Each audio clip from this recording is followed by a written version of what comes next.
So I just remember your name because let's see how this goes. Good morning, everybody. I work on a program called the PGC. Thank you. Oh, I've started us like 1 minute early. I hope you'll forgive me for robbing you of a minute of very meaningful conversations. Welcome. Day 2, you're still here. It's early morning-ish.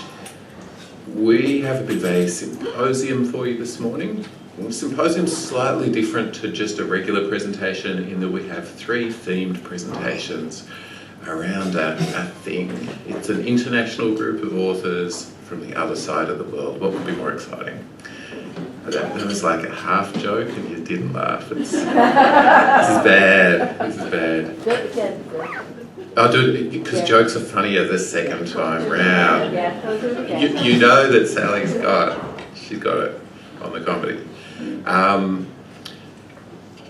No, I won't. But I will. I was almost going to do it. Yeah, no. Aren't you glad I started a minute earlier so I could waste your time like that? All right. Okay. Talking about like the boring way that the world actually is. That's kind of the topic of this seminar, the state of the actual in assessment and AI. Talking originality, judgment, teacher designs. Real quick overview of the structure. I'll give a very brief introduction to the topic, just kind of a theme across the presentations. Then we'll have 3 papers. We're going to have clarifying questions after each one, so not like an in-depth conversation after each one, but just, I didn't quite get that. When you said this word, I wasn't sure what you meant, those sort of questions, so not the in-depth ones. And then after the 3 papers, we're going to have discussion across the papers. Sounds good, I'm getting nods. This is wonderful. Okay, so 3 papers that you have seen in the program. I always wonder why I reproduce here. But we have Jess Luo from Education University Hong Kong talking about defining and evaluating original work in the Gen AI age. What does it mean by originality in students' assignments? Then I'm going to pretend to be Thomas Corbin, which if you've met Thomas, big, impressive beard. This is not big and impressive. Thomas couldn't make it to the conference. Assessment reform in the age of Gen AI, emerging practices and challenges. That's what Thomas and I are doing together. And then Jack Walton from Deakin in Melbourne is going to talk exploring students' evaluative judgment in a time of generative AI. Okay, that's the structure. The theme, state of the art versus state of the actual, is something I get from an editorial by Neil Selwyn. It's not one of his like big rah-rah papers. My favourite of his big rah-rah papers is titled In Praise of Pessimism. So you can get a sense of the sort of scholar Neil Selwyn is. But I really like this one because it sort of looks at what we do in educational technology research and how we're often obsessed with the shiny things that could be rather than the way things are. So when we say state of the art, and ChatGPT gave us this wonderful diverse diagram. It's this. This is. I mean, it says state of the art. But this is state of the actual right here in terms of AI. So state of the art is like what should happen, what could happen once new technologies and digital media are placed into educational settings. This sort of literature is overpopulated by in-depth studies of model schools and classrooms with enthusiastic teachers and well-resourced students. So it's not like the everyday real world, it's the shiny thing, the new tech, what it can and will do. It's your real tech boosters. It's LinkedIn posts. That's probably the best summary of it. It's a LinkedIn post with lots of M-dashes and emojis. We live in this other place, the state of the actual. Now I asked for a dystopian opposite version. I don't like the angry teacher. Yeah. But so state of the actual is, when we're researching that, we're doing questions concerning what is actually taking place when technology meets classroom. This was written a while back. I'd say some of us aren't in classrooms anymore, but substitute for wherever else it is that you teach. It's questions which explore educational technologies from the lived experiences of those using and not using them. And I think we'll have that across these presentations. Rather than asking simply whether technology works in education, Neil's saying educational technologists need also to consider questions of how information and communication technologies reproduce social relations. So it's sort of people's real lived worlds very much aligned with a sort of a post-digital view of like technologies there. It's almost a little mundane what's happening with real people in real worlds. So we got some presentations, and this is my kind of connecting the thread of the snarky Neil Selwyn to these actual papers. We've got a concern with what's actually happening with teachers, with students, with AI. The everyday mundane things that are actually happening to normal people, not shiny, glamorous innovations and innovators, and what is, and not what could be. And I've got what is within the context of and limitations of our data, because we're not presenting to you the whole of the real world. We're going to be presenting to you some stuff we've observed with real people, with assessment, with AI. So that's the sort of pitch, state of the art, no, state of the actual. And I'm going to hand over to Jess now for the first paper. Thanks, Jess.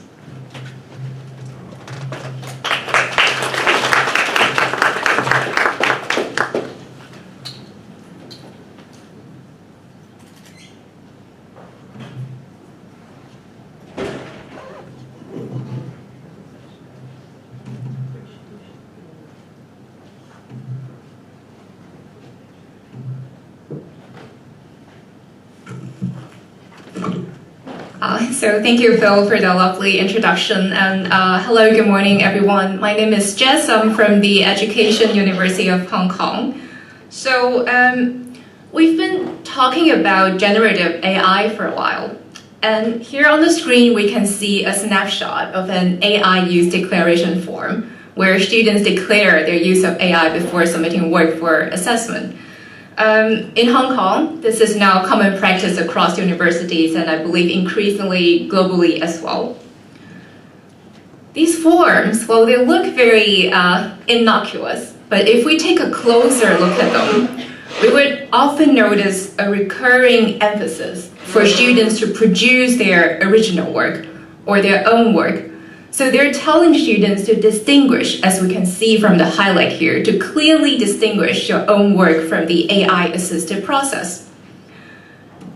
Well, this whole emphasis on producing original work is not new in higher education. Actually, many years ago when I submitted my undergraduate thesis, I remember submitting something similar to an originality statement. I said, this is my original thesis, this is done with my independent effort, this and that.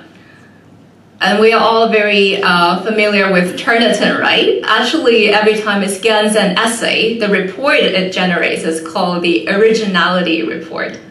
If you turn around and look at the advertisement notice board and look for the word originality or original writing, disclaimer, I did not arrange this, I did not sponsor this.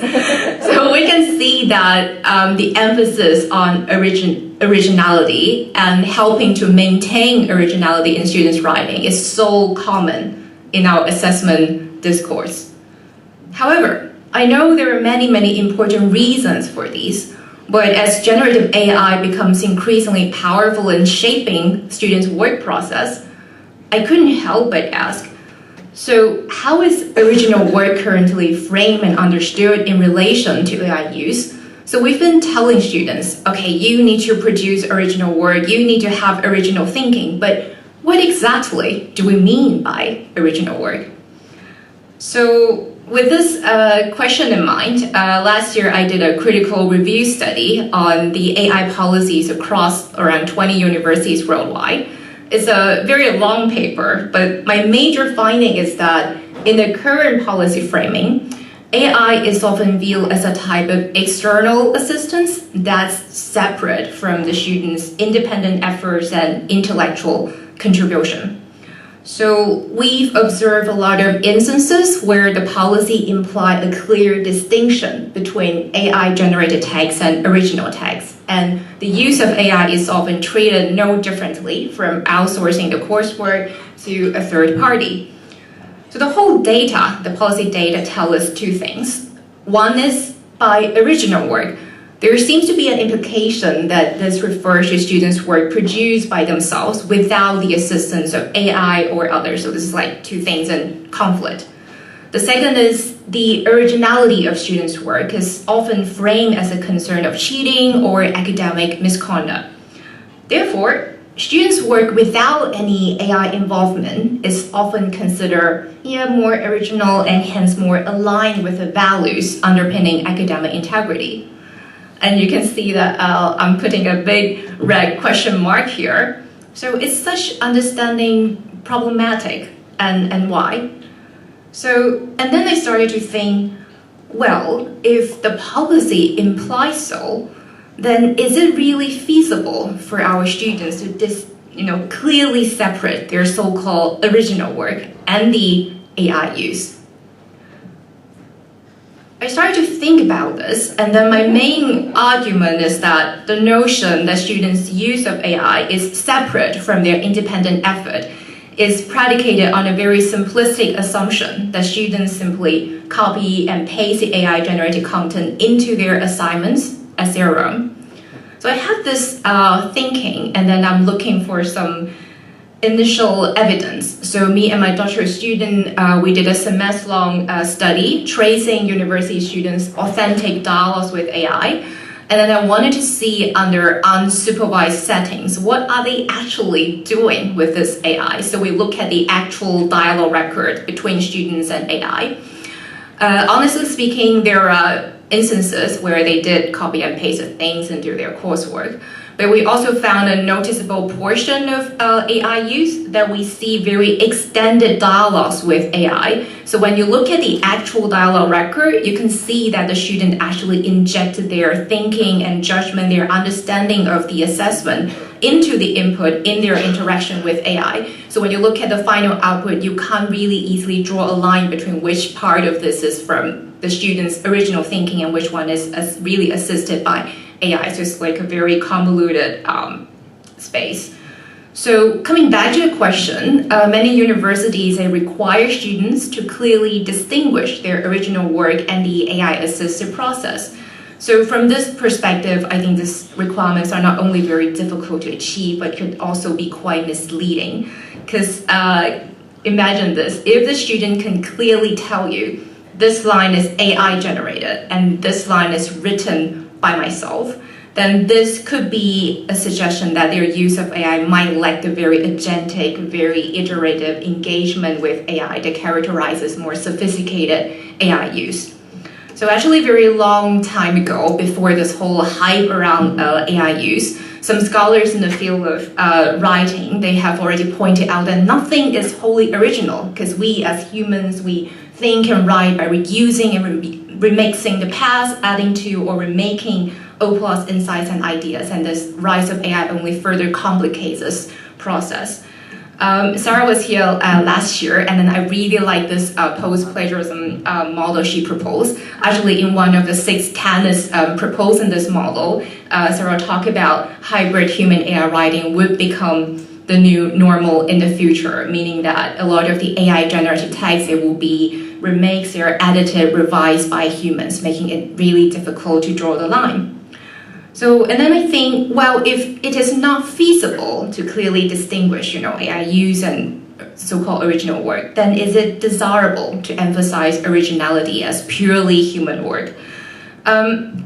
Actually, an emerging line of studies have shown that there is a growing sense of anxiety among students when it comes to AI use. I think Chana had a wonderful paper yesterday. She did a presentation as well on student non-compliance of AI declaration. And earlier, and I also look at how the use of AI is causing an erosion of trust between teachers and students. So across our studies, when we look at the actual student responses, the quotes from interviews, I think a recurring theme is that fear. Students are scared, they are very concerned with this, put them at a disadvantage, this and that. So yes, fear among students. Drawing on Jen's previous work on, we should really emphasize on the joy of assessment. I think we are kind of having the very opposite result here. And also looking at students' responses, there is an implied hierarchy echoing back to the policy discourse. Students also think that work that is thoroughly human is understood to be more original and then more valued. So I think the consensus from our studies is that students who use AI, they could be stigmatized regardless of how they use it under this policy environment. And then some students, they even intentionally refuse to use AI because they're so scared of being, accused of cheating and this and that.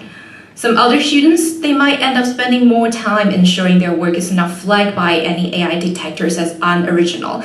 I don't know if you have heard of this website. One of my students told me, and this is an AI tool that purported to help students transform their text to be more human-like, so then they would not be flagged by the AI detector as unoriginal. So it's a lot of, thinking that we can do around this issue.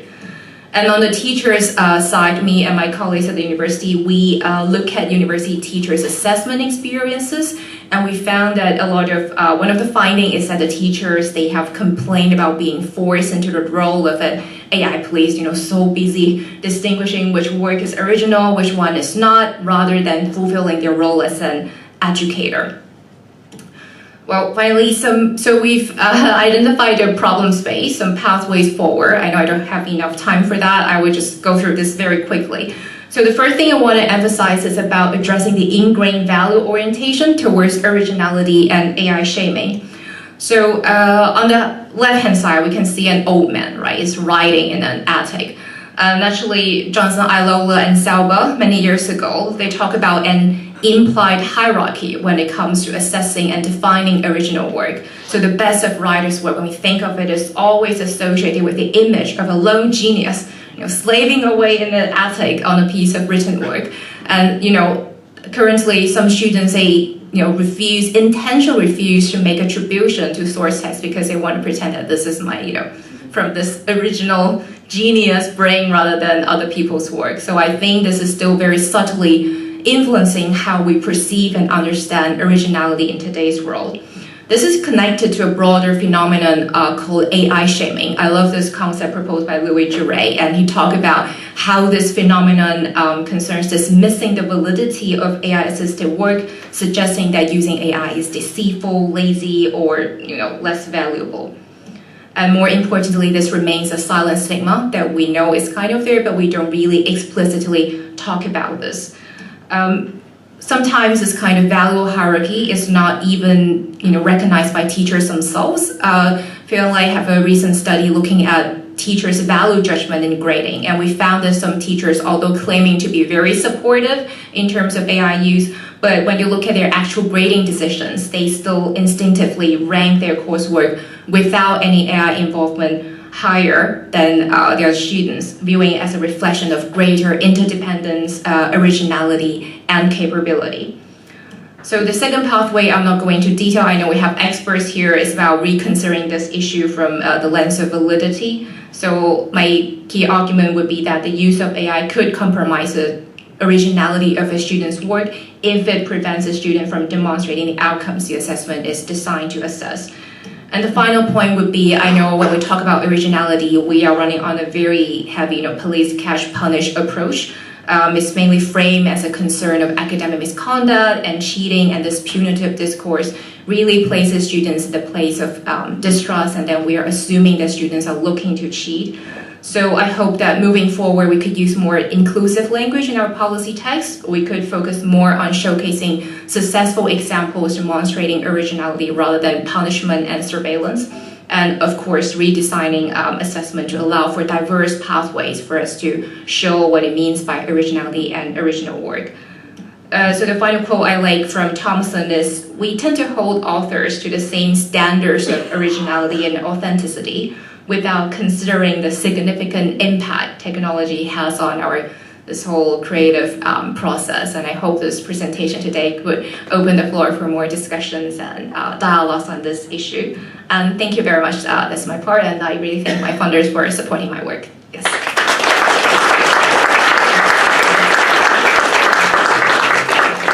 Thank you so much, Jess. Jess has finished pretty quickly, like really on time, so we could even have a substantive question to Jess, as well as some clarificatory ones. Thank you so much, Linda. We have mic questions. Yeah, just I think Alex was first. Yeah. Do I need a mic? You don't, yeah, I'm trying to put it on there. Oh, hang on. I can shout. Shall I just shout? No. Ta-da. Right. Hi, everyone. Alex Buckley, Harriet Watt University. This is a substantive question, is that all right? That's okay. Do you think it is worth universities being more transparent about the fact that we don't know the answers to some of these questions about what counts as originality, etc.? Or is that not helpful for students? Is it helpful for students to understand that we are still figuring all this out, individually as academics and as institutions and as a sector? Or is that unfair on the students to say to them, look, we don't know the answers to all these questions, there's lots of grey areas? Or that's my question. Is that? Yes. Thank you so much. I think for me personally, I really value trust building between teachers and students in the higher education. And when we think about and talk about trust, one of the key tenets is transparency. And in actually one of the papers I mentioned earlier about the whole issue of erosion of trust in higher education, I think the lack of transparency is one of the factors leading to student fear. I said there's always a one-way transparency because students are required to submit, their chat records, the declaration forms. However, how teachers are actually thinking about AI or even factoring this into their grading process and their stance or attitude, and including what Alice mentioned, that the whole institution is working on this issue, a lot of confusion. A lot of these things, they haven't been really made clear to the students. So I say there's kind of like a one-way transparency, a lack of a two-way transparency. So if you ask me from my own perspective, and then as a supporter of building a very trustful, supported environment in higher ed, I would say transparency is important. And from the context that I'm from, where there's a very strong hierarchical structure between teachers and students, and I do think that is important to reassure students what we're doing, and then we're still working very hard in this space to figuring out all these things. Yes. And we've probably got time for a clarificatory question or two. It's okay. I think you did an amazing, clear job of the presentation. There'll be more chance to talk to Jess in just a moment. Thanks so much, Jess.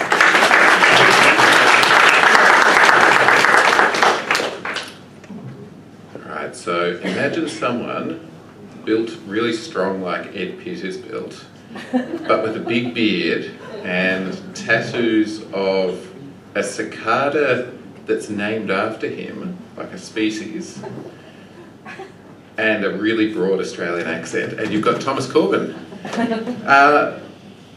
I'll only be talking some slides that Thomas has generated on a project that we're working on together. This is led by Margaret Bierman, it's got Dave Bowd, Jack Walton's involved in various ways. This is a big cradle one. Going to be focused on really what teachers have been doing in this space at Deakin University.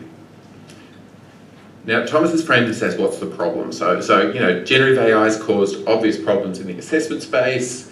If you work in assessment, it's probably a big part of the conversations that you're having, but what are the problems? We went out and talked with a lot of academics pretty early on in the piece, and something that came through over and over again from them was, where is the line between acceptable and unacceptable uses of AI? Where is the line came up unprompted again and again and again from students, from academics, not sure what's okay, what's not okay.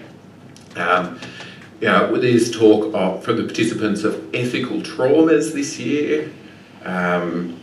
There's talk of, I want the university to say, you don't have to hold on to your exams, you don't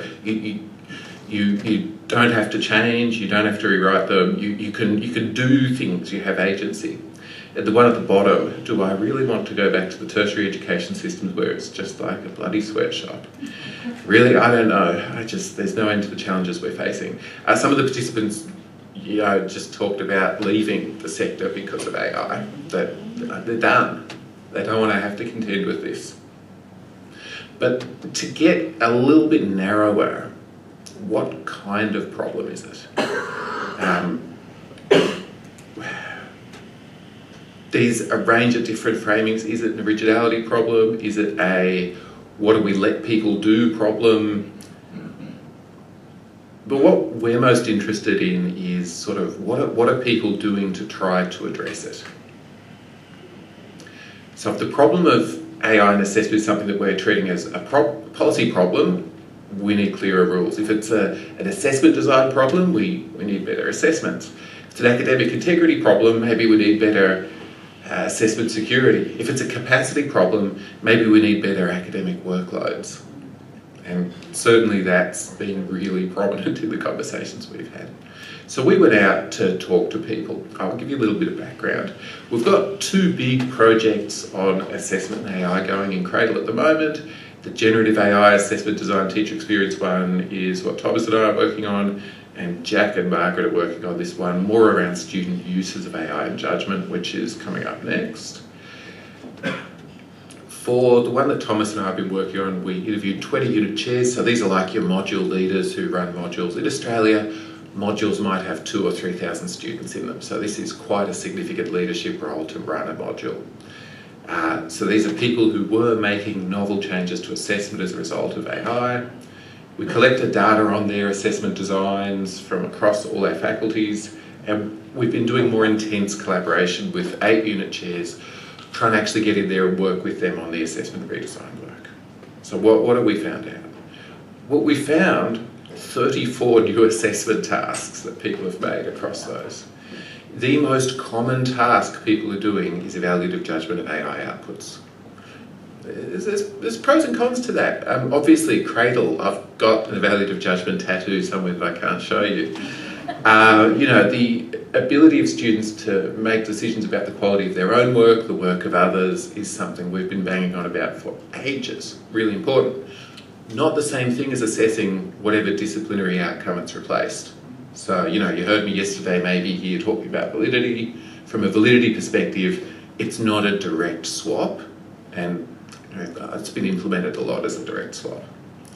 And the other big dominant one is a switch to like a multi-stage thing. So rather than handing this big monolithic task, we have a workshop, a reflection, an essay, we see check-in points along the way. We wanted to see, well, how do these assessment tasks stack up against this assessment reform for the age of AI thing that was produced for our higher education regulator, TEXA in Australia. That document sort of outlines a utopian vision of what assessment should be. We wanted to see, well, to what extent are the assessments actually doing it? So one of these is that assessment and learning experiences should equip students to participate ethically and actively in a society where AI is ubiquitous. Only 3 of them addressed that. So only 3 of them were use AI ethically, actively. But as Thomas has sort of noted there, this is difficult to judge, this one. 11 of them fitted into this forming trustworthy judgments about student learning in a time of AI requires multiple inclusive and contextualised approaches to assessment. Things like multiple assessments along the way fit this, things like addressing inclusion, accessibility, equity in assessment. If you're familiar with this TEXA document, you're aware it's got 5 propositions after that about a bit more detail of what assessment should be. So it says things like assessment should emphasise appropriate, authentic engagement with AI. This is students actually using AI themselves. We've got 4 tasks doing that in some way that's authentic. Now you might say, oh, but Phil, how are they doing the judgments of the AI things if they're not using it? Because you said that was the most common thing. That's more like teacher gets the AI output, students judge it, but don't use it. 9 of them involve a systemic approach to program assessment aligned with disciplines and qualifications. So that's actually program teams getting together, mapping across the degrees, saying here's where we want AI to be used, here's how we articulate things, here's where maybe we don't want AI to be used because it matters for some programmatic outcome. 19 of them were process of learning sort of things. My understanding is this is majority sort of process check-ins along the way, where rather than the big task, you hand it at the end and we never see you do any of it. This is, we talk to you at various stages along the way, we do process things, or this is reflection, tell us about how you made this thing. Assessment should emphasise opportunities for students to work appropriately with each other and AI. I think this is where it's an and in here, is two of them, where students are using AI with each other. Assessment should emphasise security at meaningful points across a program to inform decisions about progression and completion. This is often interpreted as moments where we tell them not to use AI and we hit them with a big stick if they do. But it can be, you know, any time that you try to improve the validity of the program by having some sort of security in there to say, yeah, we've seen you do the thing, you can move on to the next stage, or we can give you the degree. So, what's the problem? What sort of problem have we got? Some problems have simple right and wrong solutions. You know, we could probably guess ways to solve this one right here, and others don't. This is a depressing polar bear slide. We're currently exploring this through the, I think now a little bit cliched and passé framing of a wicked problem, but it just really fits. And I'd love to sort of explore assessment design for a time of AI as a wicked problem now. Okay. A wicked problem is a complex contested issue with no clear solution, where attempts to fix one part often create new problems elsewhere. You have many different facets of wicked problems. I'm going to go into some of them and how they played out in our data with academics and assessment. So this is classic wicked problem stuff. Firstly, wicked problems do not have a definitive formulation. And this is really interesting. When we're in the sector talking about what the problem is with assessment and AI, everyone will give you a different version of the problem. We don't have consensus on this. I don't know if consensus on it is a good place to try to get to. I just don't think we will. I think Sam in his keynote yesterday saying what matters most is a pretty useful way of thinking about this. So, participant says, we talk about generative AI as a problem of cheating, but it's also a problem of engagement. It's also a problem of workload. Which one are we really addressing? They don't have a stopping rule that signals when they are solved. I couldn't say, I've done it, the job's done, I've fixed it. A participant says, it feels like every time we try to figure out what to do with AI, the goalposts shift. Another one, every time I think I've adjusted the assessment to make them AI resistant, AI improves. There's no solved state. And their solutions are not true or false, they're only good or bad. I can't say this is the solution. Some are better than others. We can make assessments more AI-proof, but at what cost? If we make them too rigid, we could be testing compliance rather than creativity. Wicked problems can always be described as the symptom of other problems, because like everything we're encountering with AI, if I speak to a lot of people who say, if we just solved the workload stuff, and if we just had decent assessment from the get-go, we wouldn't be in this mess.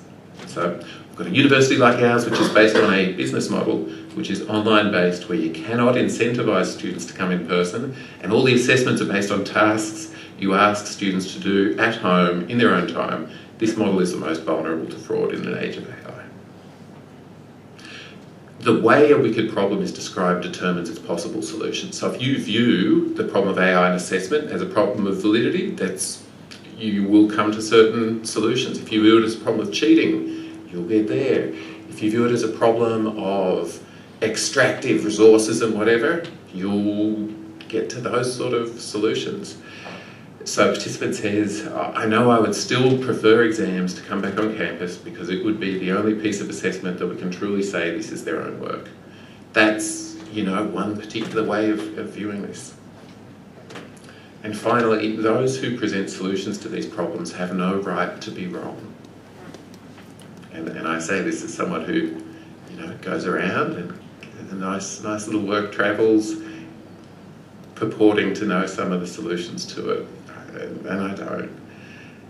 So a participant says, I feel very, very vulnerable within the university running assessments like this, because I know that there are pockets of the university management who would really like to just see us do traditional, detached academic assessments that don't threaten to push students. It's in the doing that we do the wicked problem stuff. We can't, in absent of the context, create some solution as like an expert group of people at an assessment conference that a bunch of people in practice go out and do. We have no right to be wrong, but also we can't design for those unknown contexts. So what? If AI assessment is a wicked problem, then that means that teachers are shouldering a massive burden. It's harder than we might have given them credit for. Really encourage you to go out and have a look at the wicked problem stuff. It is worthwhile as a way to think about our way through this. But just want to flag sort of one last thing before I finish up. Understanding AI and assessment as a wicked problem shouldn't lead us to paralysis. It shouldn't lead us to go, if it's all too hard, I'm going to just go and hang out in the garden. We need everyone here to be engaged in trying to find better solutions. We won't get to the perfect solution, we won't get to something that works everywhere, we won't get to a final approach, but we've got to do the work. It should lead to increased empathy though, for us, for teachers out there doing the work. So thank you so much. Jack, how do we go for time?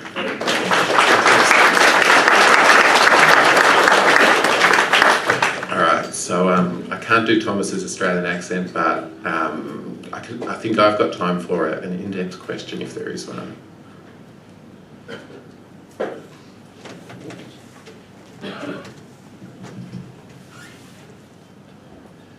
I might have misunderstood this. Could you just clarify when you say that you're getting students to evaluate AI outputs from AI, are you asking them to use AI themselves? You're mandating the use of AI in assessment, or is it something that the teachers are doing and providing to the students? Look, I think there are instances of requirements to use AI in the data set, but I don't think all of these were that. I think a lot of them were teacher gets AI to produce the thing and then gives the output to students and says, hey, do this. I'm reminded of some work David Carlis did on evaluative judgment of exemplars. It really sounds like quite a similar pedagogical approach, but it's using the cool new AI thing rather than boring old exemplars. Do we have a...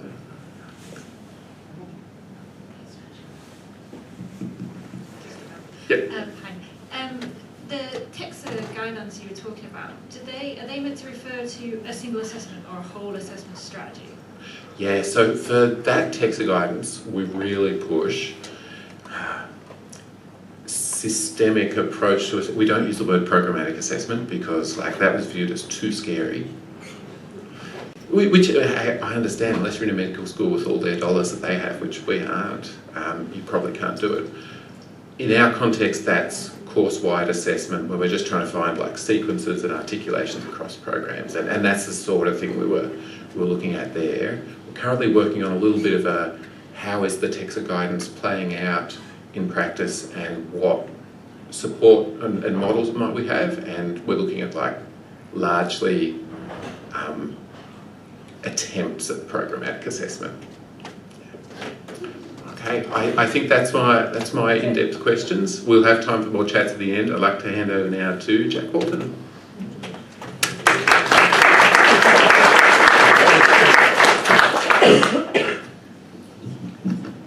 It's a very live podium.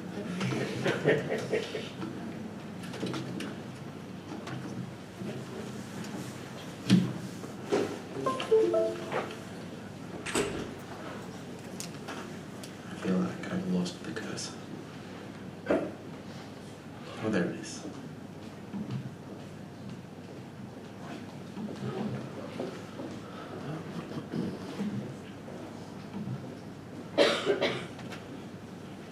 Here we are. I feel like I need to do a talk back radio segment.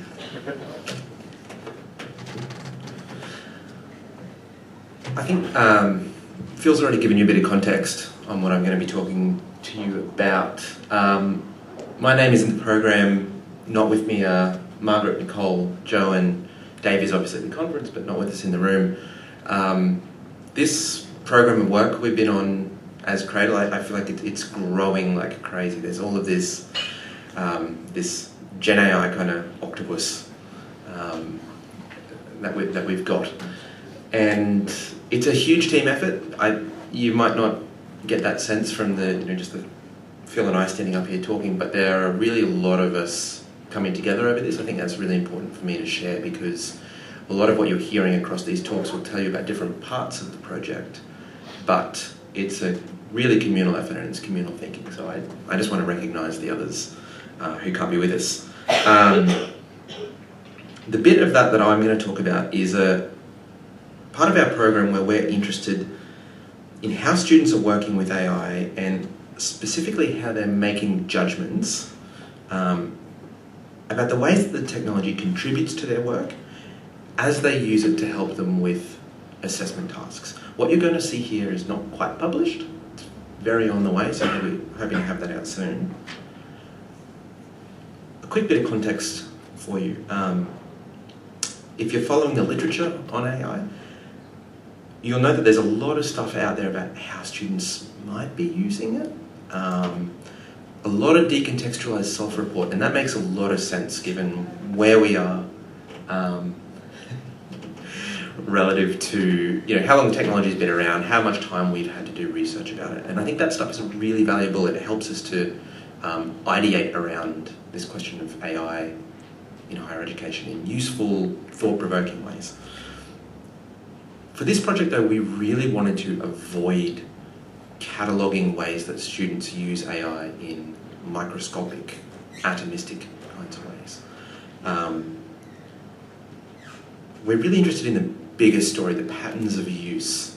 And I'm going to say the word use AI more times than I mean to in this talk. What I'm really getting at though, and what we're really interested in, is the judgment that is expressed when students work with AI. And we do often try to think about them working with AI rather than using AI. So I'm going to say they use AI, but it's a fine point of terminology that we do bang on about a little bit behind closed doors. When I talk about judgment, we're really interested here in the bigger picture of what's going on. Just flash on and off. They go on green for a couple of minutes. It work, and then they start flashing. Where is that coming from? Linda trying to get you techie support because these aren't working, and she's taken the handheld down to the desk. Wow, that's never happened to me before. It's never happened to us. I kind of want to just let it go and see what happens. Or is that Claude talking to us from the ether? That was amazing. I was about to say something erudite about judgment, and I've got to remember what that was. I think when we talk about judgment, evaluative judgment, it's easy to think about it in a kind of isolated sense, at a moment in time. For us, this is more about understanding patterns of choice and decision. And so when I'm talking about judgment, I'm really thinking about it here for this talk in terms of a collective process, something that happens, a collection of judgments that stack up over time. What we did, we talked to 26 of our students at Deakin last year. We used what we've come to call a scroll back method. It comes from social media studies originally. What that means is that we invite the students to bring with them an example of the ChatGPT history, Claude history, depends what AI tool you're using, and we consult that in the interview. This is not a student's ChatGPT history, this is mine. If you read that, you'll realise it's nonsense. But if you've never seen a chatbot interface like this before, that's what it looks like. That's the kind of thing that we're consulting when we're talking with students. And the work that we're doing here is extremely qualitative. I think I'm in a room of people who are very friendly to qualitative research, but we're really pushing the envelope with this one. This is highly interpretive work.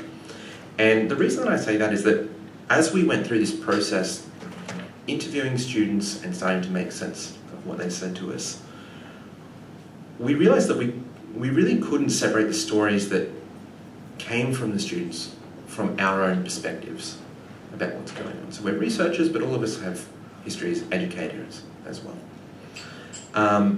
And I think in many ways, this study really is an exercise for us in contradiction between what the students think might be going on and what we see when we talk to them and when we reflect on that data later. We noticed we had really different views to the students when it came to thinking about who had contributed to the work, and I'm using who there to include the AI tools, and what kind of learning would be taking place. I think what is interesting, and I'm foreshadowing a bit, is the one point where we were probably really on the same page as the students is when they were doing something dodgy.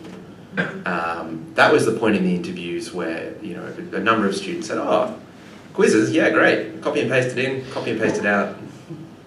Not good for my learning, but I mean, it works."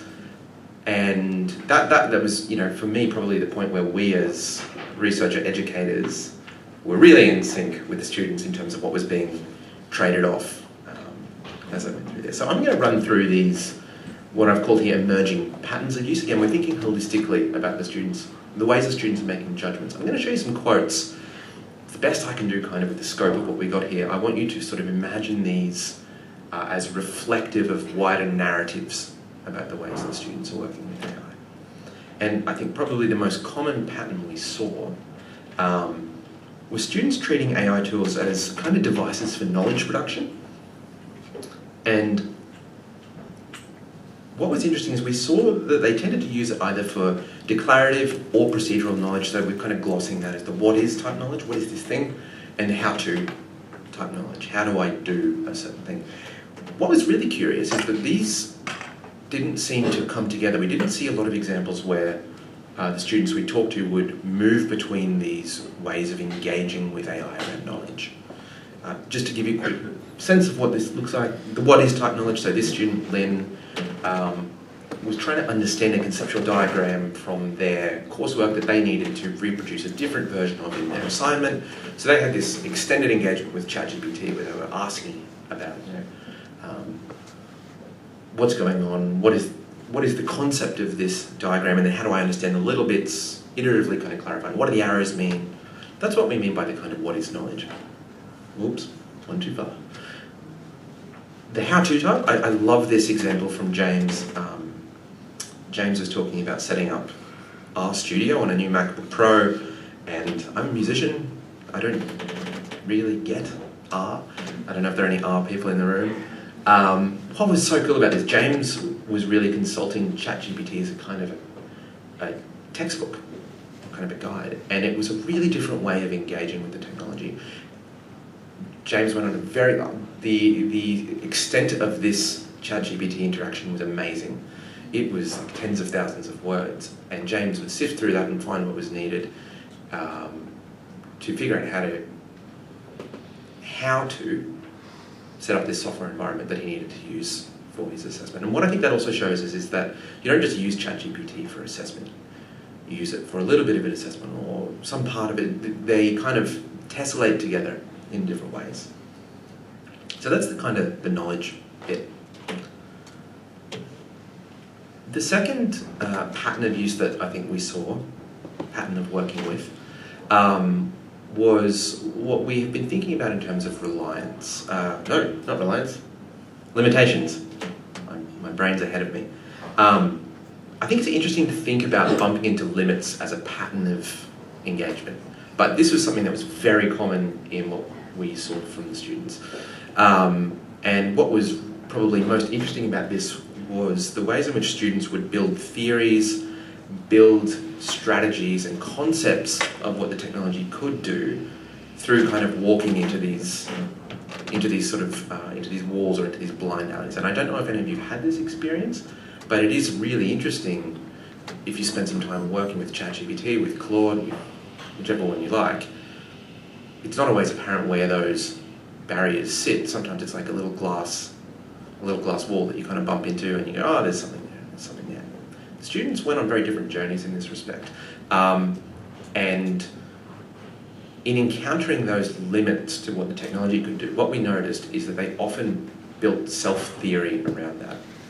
So in understanding the limits of AI, often that would be positioned in relation to their own limits and capabilities as well. This quote you can see on the screen here is from Michael. Michael is a native speaker of Spanish, and the limit that Michael encountered, around which he built a strategy of engagement with AI, was that it would produce language, academic language, that he didn't understand, that came across as too flowery, as not necessarily within his vernacular. And so Michael's strategy that came out of this was to request that he would build into his prompts that the text that ChatGPT produced should be more mid. And it was really interesting to me that mid was the word he chose. I know that's a word that gets tossed around. I'd love to know, I don't think we know quite where he found that word. But there was a conscious effort to kind of depress the quality. That was his way of making sense of how he could elicit these responses from the technology. Now we come to reliance. I think, remembering again, we're less concerned with individual moments of use. We're thinking about the bigger picture, the collective judgments. What we saw here was students relying on the technology for things that they couldn't otherwise do, and that could have been a perceived inability or an actual one.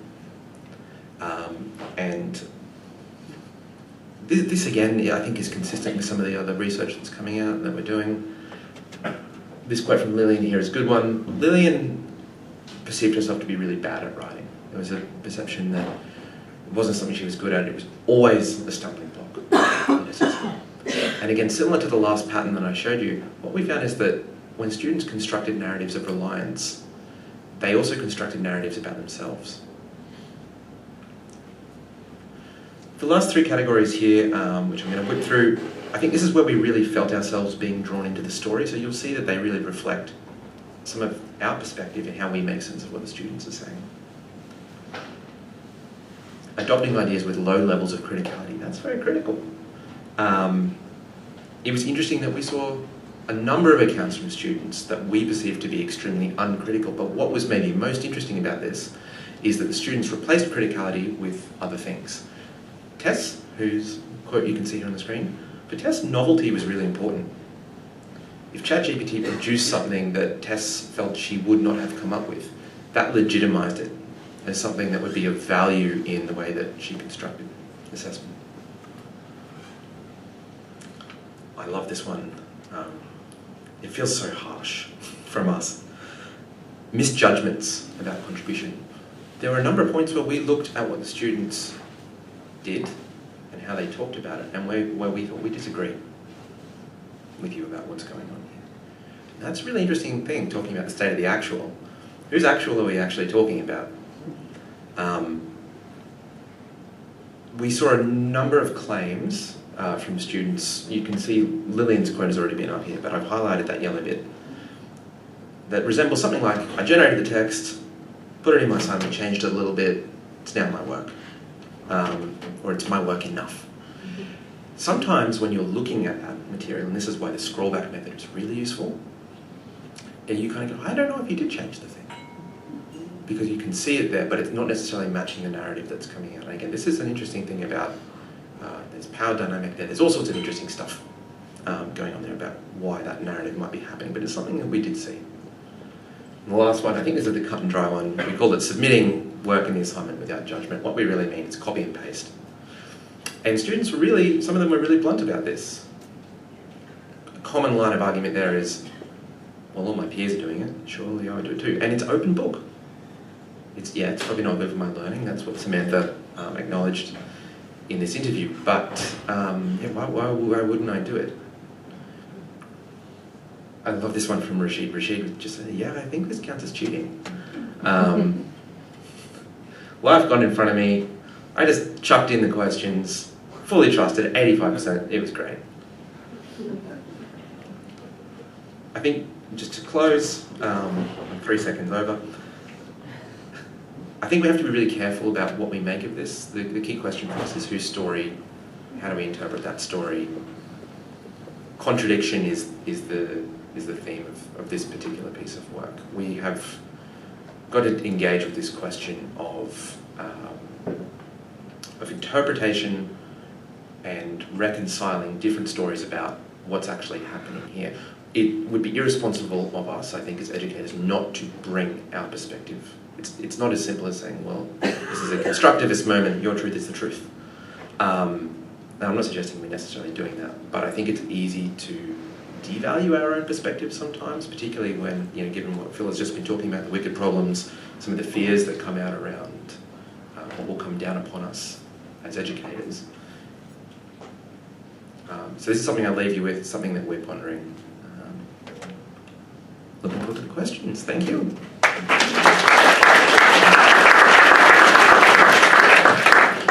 Thanks, Jack.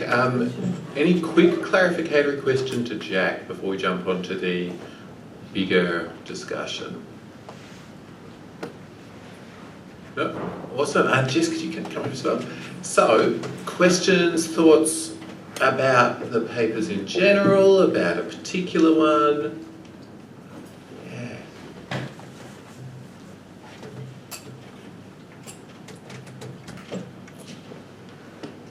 Yeah, thank you. Really interesting. With the idea of originality, is that, I feel there's two lenses of looking at it. Is it kind of a policy problem of the language that's being used and sort of having to accept that actually in a lot of undergraduate assignments you're not looking for originality, there's not necessarily new research going on there, you don't expect kind of a new interpretation to come from a student, and would the problem then be solved by changing the language? I think sort of perhaps prior to university and lower education settings you'll see things like this must be your own work used as terms rather than the term originality, or is the problem more about assessment or even course design, and actually you do want students to be carrying out original work, and the problem is we're not asking them to do that. Thank you. I think I need another PhD thesis to address this question. But for number one, I think we do have a few linguists here. I think number one, regarding the policy language. Okay, first a quick answer to your question is that I think it's both. And for the number one, regarding the policy language, I think from the social linguistic point of view, the language that we use in policy is not just, language, the things that we read, but I do think that they would have an impact on how students perceive things. They would have a direct impact on students' feelings, attitudes, behavior as well. This might not be very immediate, but I do think they would have a very insidious, implied, and even long-term implication. So I think number one is yes, it is important for us to rethink the language that we use in our policy text and its implications. And number two, I also think this originality issue would also open floor for us to rethink our work. When we talk about what we mean by originality, I think a lot of the arguments I talk about is really grounded in undergraduate assignment. I'm not talking about doctoral level where we have another interpretation of what original contribution means. But as I mentioned in the presentation, and I really like Phil's work on validity, so oftentimes when we talk about what is really original, there's this concern about academic integrity. If we legitimize AI assistance as part of students' original work, then what is original then? Then I think in my interview with some of my colleagues from, English writing disciplines, for them, the ability for students to really use grammar and syntax to construct an essay is part of the original voice. But for some other colleagues teaching, say, design thinking, industrial design, they also have kind of like a written report at the end, but what they consider as original work would never be the syntax or grammar. They really value the design thinking. That is what they consider as original voice. So in terms of assessment design, I also think there's a lot of work that we need to do fundamentally. So yes, I think it's both to your question. Thank you. I might just jump on this one as well and say all of these ideas around originality, acceptability, whatever, are so a moment in time and place, and we assume that where we are at now is universal across all of space and time. Society's had a whole bunch of different views on it, and I would, go back to Martin Luther King's I Have a Dream speech and his PhD thesis. Within a moment in time, those were viewed as his own work, and the text was viewed as what he wrote. There was an investigation done, and it was actually a lot of copy-paste.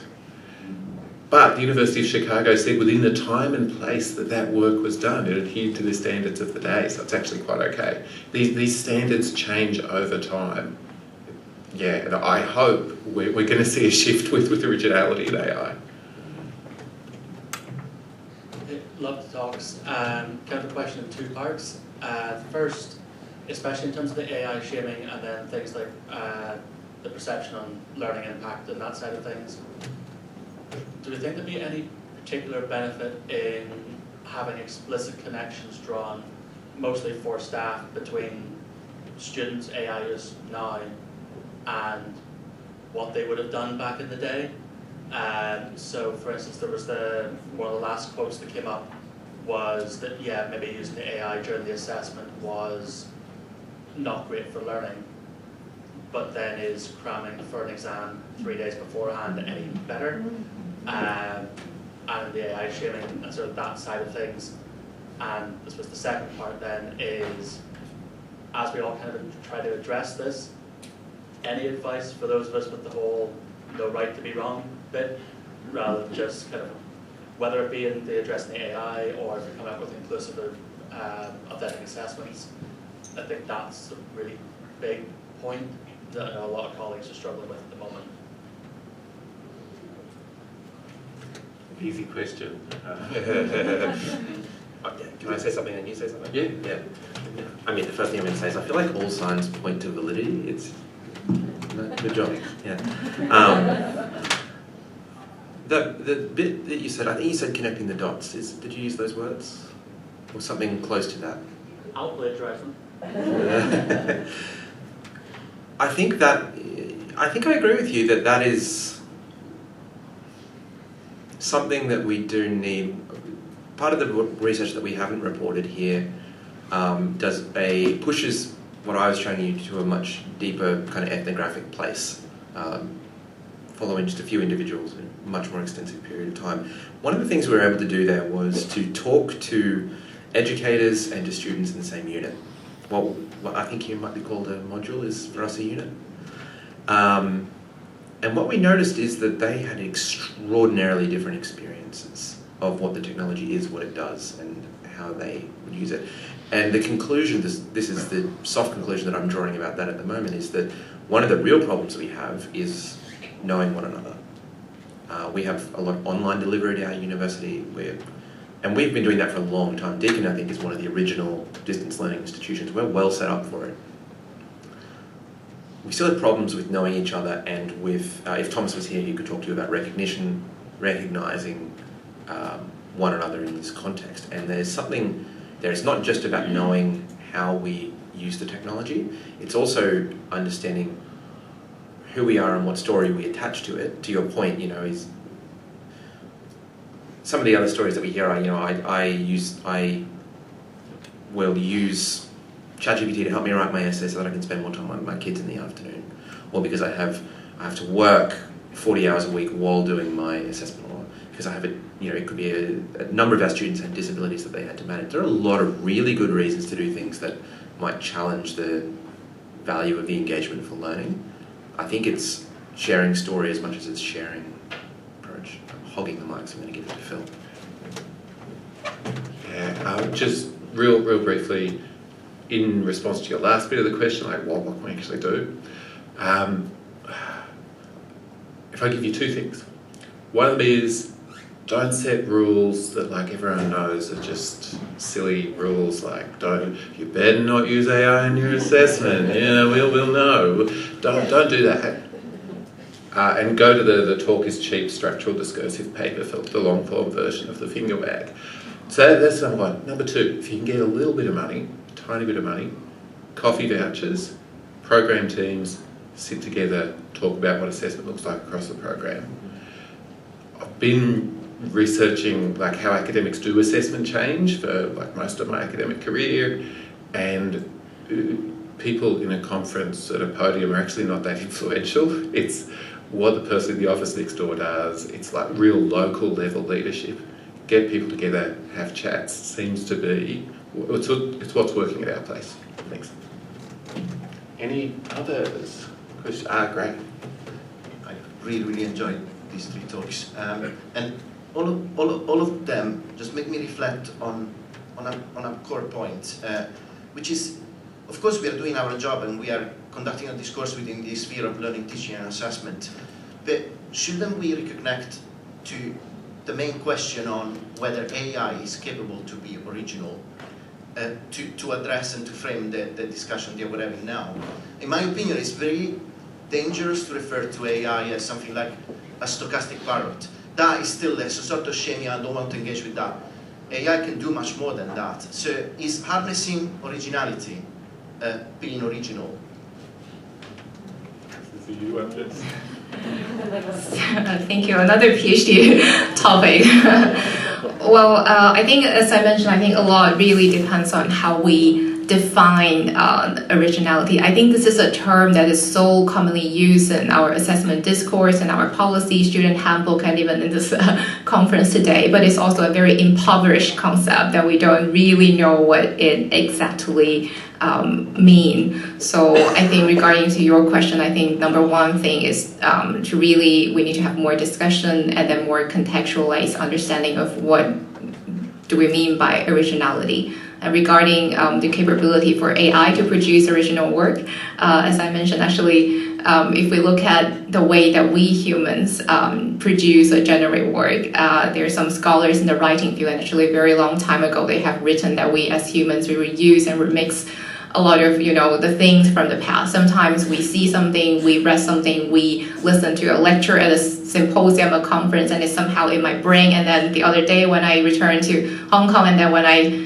open my laptop and then start to writing, and then some ideas from one of the presenters here just kicks in. So I think the process at how original work is actually generated is really very complicated and do deserve more discussion on this aspect. Hi. Inspired by something you said, Phil, about empathy for teachers. Is this an example of a real crisis in assessment, as opposed to conferences like this and in the journal? There's been a sense of crisis around assessment for years, where we've been thinking there need to be changes in assessment, and one of the problems is teachers relying on their sort of intuitive beliefs about how assessment works, and that's the barrier. But now it feels like those intuitive beliefs aren't working anymore for teachers. So it's sort of it's a crisis in a way so we need to just understand that for teachers this is a crisis, not the sort of traditional assessment crisis we've been worrying about for years, which is in our heads. This is in their heads, so it's fundamentally different. The old ways of doing things are no longer working for them, not just for us. Is that? Yeah. So yes, definitely. Well, but I mean, to go into it a bit, talking with these academics, and this is not so much in the data I was mostly presenting, but in the data that we gathered earlier, the Where's the Line paper, they were like affected. These were, I've interviewed people about all sorts of difficult concepts. I've done a lot of work on cheating, etc. This stuff is like getting to people's core and their identity and their job. They're offended, they're affronted. Some of them are loving it, some of them are on board, it's an amazing thing. Some of them are like really out there looking for other jobs, trying to exit the sector because of this thing. So I agree with you, this is a crisis. The academic developer in me this is one of those Trojan mouse moments where the technology comes along and me as an academic developer or learning designer can get into conversations that are ostensibly about AI, but actually they're about this assessment thing, and most of the conversation is about this assessment stuff that Sally probably wrote about 20 years ago. And it's great that we can leverage this as a moment. Bill, I think I'll take one more question. Great. Okay, so this might not be a quick question. I'll try my best. Thank you. It helped us understand impact of Gen AI from different perspectives. And this is a question I was asked by so many different audience when I do similar presentation. What's next? How you are using your results to help our colleagues to improve their assessment design, their teaching practice. So what's next?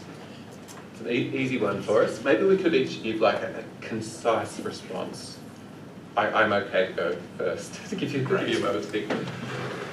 So in practice, what's next is the stuff I said yesterday about validity. So we all go away and use validity as our word, try and improve validity of assessment, and get program teams together to talk about this. I said it before, I'll say it again. It's the best thing we can do, have conversations.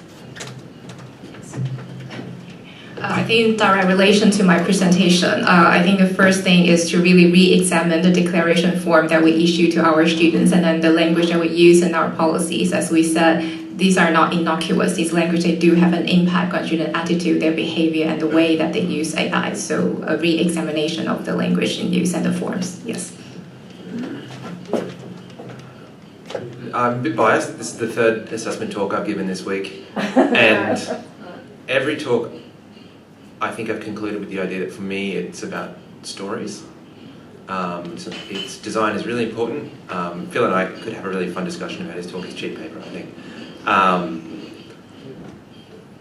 Stories construct problems. It's not just about solutions, it's also about better problems. Thank you. That is the perfect final question, Alan. You couldn't have done it.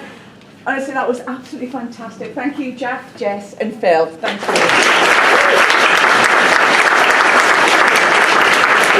Big welcome to this second mini keynote session. We've asked the presenters to keep strictly to 5 minutes, but we have got 5 presenters, so I think that means that each presenter could have about 5 minutes of questions and comments from the floor. So hopefully there's time for that. Please can you be very concise in your questions so that we can get more people speaking and asking questions. And wait for the mic to come round as well so that everyone can hear. We've got 2 people with roving mics, so we'll just wait until the mic gets to people before they ask a question. Okay, can we have our first presenter? That's Chris.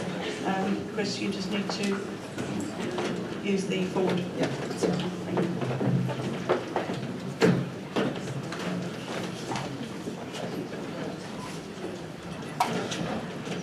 Quite small. Can everyone see me? Can everyone hear me okay? Michelle's the opposite issue. Okay. Good morning, everybody. So my name is Dr. Chris Martin, and I'm a Senior Learner Developer at Birmingham City University. Hi, I'm Dr. Michelle Cornelly, and I'm a University Innovation Fellow at the University of Chester. We'd also like to acknowledge Professor Jackie Potter's contribution to this presentation today. Unfortunately, Jackie can't be here to present with us. Today we're going to talk to you about how a psychological theory, self-determination theory, can be applied to authentic assessment design. Microphone. Despite decades of discourse around authentic assessment and its benefits to our students, there is a striking paucity of research around how authentic assessment and student motivation in particular intersect. Without a clear framework, we risk designing assessments that may appear authentic but may fail to motivate and engage our students. Self-determination theory offers a clear framework, a clear motivational framework that could be applied to authentic assessment design by incorporating the 3 conditions for intrinsic motivation: autonomy, competence, and relatedness. To our knowledge, there is no existing model that supports motivational authentic assessment design. Coincidentally, both at BCU and Chester, a piece of work was conducted around the alignment of authentic assessment design to self-determination theory. At BCU, a piece of work was conducted around the alignment of authentic assessment tasks with the 3 conditions for intrinsic motivation. In this example, from early childhood studies, taken from Sally Brown and Kay Samble's compendium of authentic assessment tasks, The authentic assessment tasks they offer opportunities for students to experience autonomy, develop a sense of competence, and allow students to experience relatedness through professional links to their professional aspirations, as well as the development of relationships with peers and teaching colleagues. This approach was replicated across several subject areas to illustrate how authentic assessment tasks could be intrinsically motivating for our students. At the University of Chester, we have developed an institutional framework for authentic assessment that explicitly considers the three conditions for intrinsic student motivation. The framework has been applied across the university as part of a curriculum redevelopment process, enabling course teams to enhance student motivation by scaffolding autonomy, competence and relatedness into authentic assessment design at a task, module or course level. The framework, which is included in our Guide to Authentic Assessment, is accompanied by examples of practice drawn from a range of subject areas, demonstrating how self-determination theory can be effectively, or has been effectively integrated into authentic assessment design in a diverse range of academic contexts. By embedding the principles of self-determination theory into authentic assessment design, we're hoping to not only just redesign assessments, we're aiming to transform the student learning experience. So we hope that we have highlighted to you how assessment practices in higher education can be enriched to enhance student motivation by aligning self-determination theory to authentic assessment. Based on the work of our two respective institutions, we offer the following three key recommendations for practice for embedding self-determination theory informed assessment, authentic assessment practice. Firstly, promotion and raising awareness through professional development opportunities. Secondly, meaningful co-creation of authentic assessments with students and stakeholders. And finally, engagement in action research into self-determination theory informed authentic assessment. We have drafted a points of departure paper on how self-determination theory can enhance authentic assessment and thus improve student outcomes. If anyone would like to be a critical friend for this paper, or would like to discuss any of the ideas presented today with us further, please get in contact with us after today by email, or we're around if you want to ask any questions now. I'm sure some of you have got questions. So thank you very much for listening. Does anyone have any questions?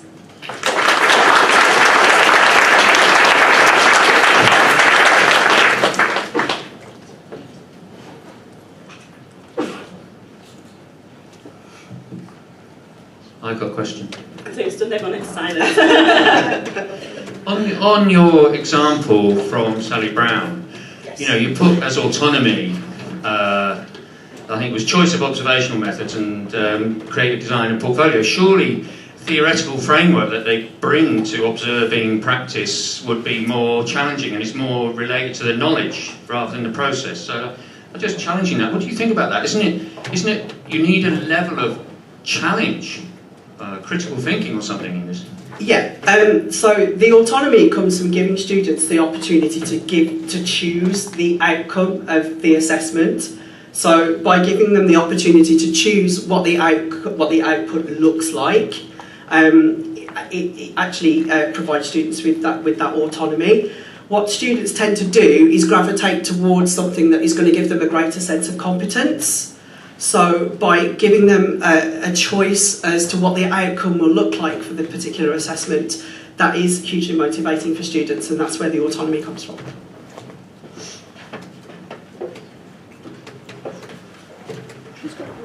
And there's two sides of the back. We have a microphone, so can I talk? There's two mics now. All right, hi, yeah, Joseph Neiman from Deakin University. I was just wondering, thank you, lovely work. I was wondering if you've also applied this framework for grades and grading, and if so, have you found ways of making grading processes more SDT oriented? Okay, yeah, so at the University of Chester, all of our courses really are graded. So when we're going through this redevelopment process, we are looking at still keeping that grading process. So yeah, we haven't looked at it in kind of a pass-fail perspective. It's still graded. Yeah. I think also one of the things that we've looked at BCU around formative assessment is giving students the opportunity to take the lead in producing a dialogue, so using learner-initiated feedback. So it's a feedback approach where students are commenting on the work as they are writing it by putting questions in the margin, in comments, and then when colleagues go in and give formative feedback, they are responding directly to the questions that the students have asked of their own writing. So not only is the feedback personalised to that individual feels seen, and that's where the relatedness box is ticked in there, because you're creating a dialogue between the student and the teaching member of staff. One more question. Renske de Klein, Utrecht University. I actually have a follow-up question on this slide, happy that it's on there. I was also wondering why the feedback would be at relatedness, because I would also think that's getting information about your competence that, if it's actionable, will help you to use your autonomy to actually increase your competence. Was it an expectation that it is in relatedness, or was it a finding from your projects? So again, it was a finding from the project, but it's all to do with the dialogic aspect of feedback, and that's where the relatedness comes in, because you're building stronger relationships with the students that you're teaching, and the students are also building relationships with you as the tutor. Sometimes students find it difficult to engage with feedback, and by using the learner-initiated feedback approach, which was what we've been talking about it was a pilot in our Level 4 nursing project, we found that students engaged a lot more with their feedback because they were the ones that were asking the questions about their own work. So that's why it fell within the relatedness box, because it's all to do with relationship building.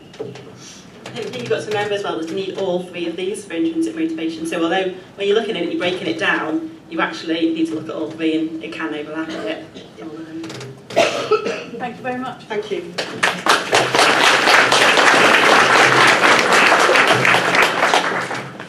Right, we've got Alice.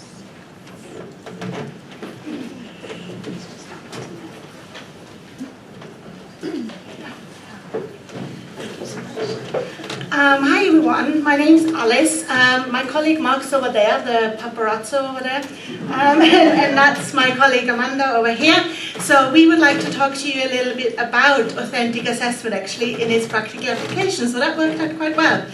And specifically this is about an assessment that we've been doing in one of our programs, well actually two programs.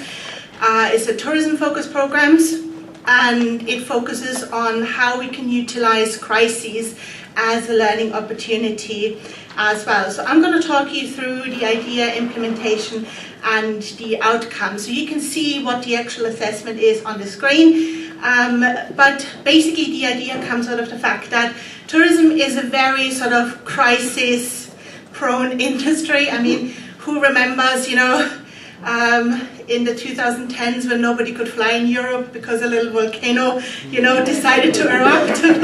Yes. So we're not talking that level of crisis for the students, obviously, because that would be a little bit much. But we wanted to make sure that they have an opportunity to actually explore that very much in a sort of safer environment, so that they could be, try and sort of really take advantage of being in a safe place at university and trying out what it means to actually handle a crisis and how that could actually work. So while we designed this pre-COVID, the first iteration of this module actually ran through COVID, which was interesting, and we couldn't run it the way we wanted to, but since then it has really sort of gained in strength as well. So it's very much about work integrated learning as well as we work with local industry partners. So how does this actually work? So we are very much aware that authentic assessment is really important and really popular, but sometimes I have to explain to my colleagues that what they might think authentic assessment isn't actually that. Just a few months ago I had to explain that to someone that just because future HR managers write a lot of reports, that doesn't mean that giving them only reports as assessment is authentic assessment. So there is always this sort of like, we have to take everything and actually evaluate whether it works or not.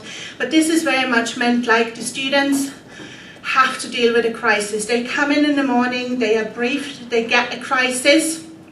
In the past, we have worked with Manchester Airport, we have worked with Windermere Lake Cruises, and we have worked with Hargreaves Enterprises, who are a dominant hospitality enterprise in the Lake District, to create crisis scenarios for us. They are low-key, but they are still something that needs to be dealt with. And since we are situated in a marketing department, we tend to focus very much on the part of crisis communication rather than the actual operational aspect of it, since that would come down to the organization, and if the students don't have that actually in, it's a lot harder to deal. But they do look at certain sort of aspects of it.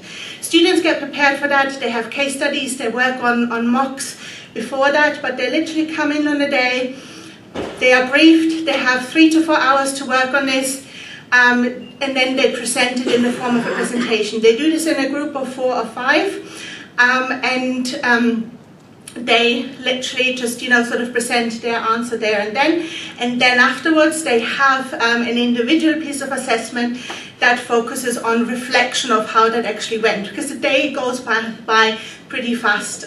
Not so fast for me because I'm the one marking 10 groups, but for them it is obviously pretty fast.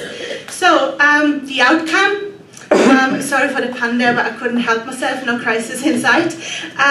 In-class attendance has improved so massively that I actually had to move my students to a different classroom because there were too many of them there.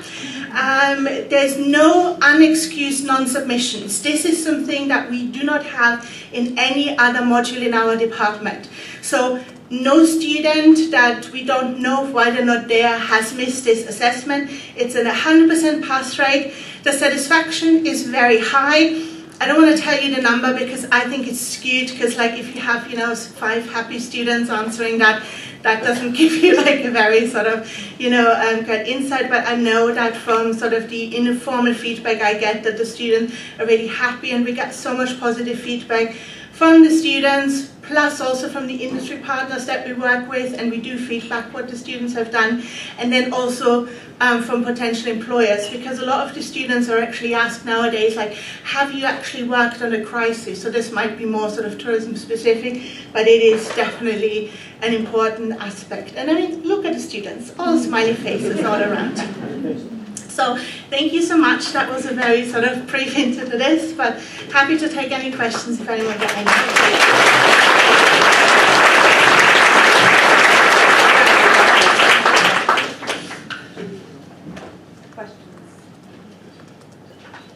Oh, we've got some. Paul.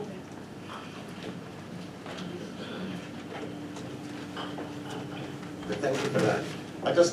It's great, but I just wonder how does this differ from the sort of work that has gone for years around project-based, problem-based learning, setting groups to work on various problems, role playing and the rest of it? Is it different, or is it simply a continuation of the same sort of thing?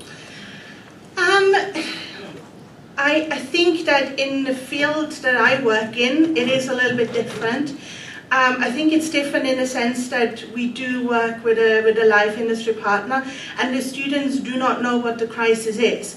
So they get surprised on the day as well. So they have preparation that is very general in terms of, obviously they have to follow a brief on what to do, but they have no idea what it actually is. And they have to, produce quite a bit of work around this, rather than, just like, oh, this is our one response. So there is actually quite a bit, yeah. But I'm not saying I'm reinventing the wheel here or anything like that, but it's a different sort of way of looking at it. Thank you. We've got a question here. Thanks for your presentation, Alice. I've got one question. How do you prepare the students for that unknown day? I guess it could be emotionally pressurizing for them.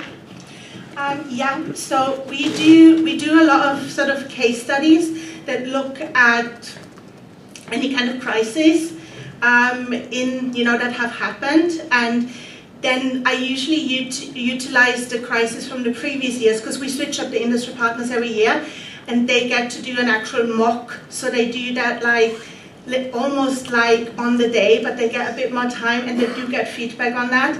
I do make concessions for students who have learning disabilities, etc. That is discussed with them beforehand. You know, anything that anyone who needs support does get that. But I mean, they're still nervous, but they're actually excited about it because they want to sort of prove themselves.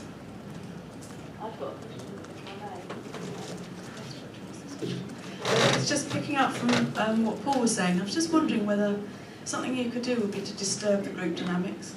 I mean, a real team in an organisation that's dealing with a crisis is going to have disturbance in the group dynamics. I'm just wondering if you can do something as an educator to replicate that. So 2 members of the team are struck down by illness and have to join another team. It actually happened this year. It actually happened this year and it was not planned. So they still did well. But I mean, one of the things I've been thinking about is actually sort of being really, you know, annoying and just after a couple of hours maybe throw something else in there and just sort of, so if you are saying yes, then I'm just going to blame it on you guys. So yeah, so I might do that and just give them like an update or something like that. So yeah, but it does happen. I think some students might falter. So this is like final year undergrad. Undergrad is a bit, you know. I would do that with master students maybe, to be honest. Yeah. Okay, one more question. Otherwise, no? Okay, let's move on. Thank you so very much.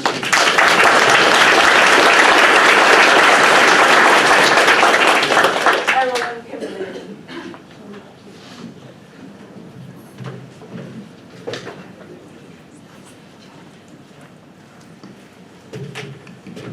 Thanks to Pete for putting up with my slide debacle. Hi everybody, I'm Errol Rivera. I'm from Errol Jones Rivera, actually, from the University of Glasgow. This is me, I'm not going to spend a lot of time doing this, but thanks to Kim Davis for, for helping me get this to lecturers. Right, let's get into this. 71 years ago, this was inclusivity. Students of African descent attending a white school. Now, from visually impaired students to trans students, we keep finding people getting left behind. And that first group, well, it's been about 67 years since this photo, and this is what we have to show for it. So here's a proposition that I had to wrestle with. Inclusion should be our goal, but inclusion as a method may be a pipe dream. Now this might sound grim, but I'm merely suggesting that openness and empathy might have a ceiling of effectiveness when it comes to operationalizing. So let's talk about targeting exclusion instead. This is an idea that comes from Foucault, identifying a few simple mechanisms by which academia preserves its integrity. An educator recreates an assessment that they passed when they were a student. We've all seen it many times before. Whether they realize it or not, that assessment helps shape their identity as practitioners. Thus, when the work of this conference calls the validity of those assessments into question, we inadvertently call into question that educator's validity as a practitioner, at least in their eyes. It was good enough for them, so it should be good enough for everyone else, no matter their situation. This is understandably how the zone of proximal development is converted from a welcome mat into a protective moat. This is exclusion. So what I've done is create a way for lecturers to systematically dismantle specific forms of exclusion in their assessment design. More importantly, they can do it without ever having to have read Foucault. So to do that, we need to conceptualize the role that exclusion plays in learning and assessment via what we know about the existing principles of assessment, such as social constructivism, meaningful assessment, self-regulation, self-determination theory, and more. This is where luck comes in, because I already had one of those. See, about 8 years ago, I debuted my PhD to the academic community right here at this conference. Thank you very much, by the way. This is what I brought. I linked 3 theories, self-regulation and assessment, an organizational psychology model for gamified learning, and the third, in blue, a psychosocial framework for engagement in learning. Slice off some of the gamification bits, and you're left with an extremely comprehensive set of evidence-based variables describing psychosocial engagement in assessment. And smack dab in the middle was a state of engagement under threat known as belonging. This was something that I saw transform right in front of me when I used this framework to create a step-by-step method for gamifying assessments in my PhD, and observed its outcome with about 400 students. So it seems obvious now looking at student feedback, but what I didn't realize at the time was that I was studying engagement but I was actually studying inclusivity. And some of these quotes say it very well. These students are becoming our peers. That's the goal here.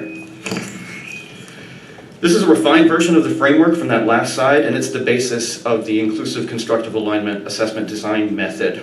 Propositions 3 and 1 in this framework, the numbered arrows, assert that assessment or curriculum design impacts engagement. And this is done by way of this box marked X, which are actually just influences on states of engagement, like belonging. They include motivation, self-efficacy, identity, even existing skills. This was the first lesson.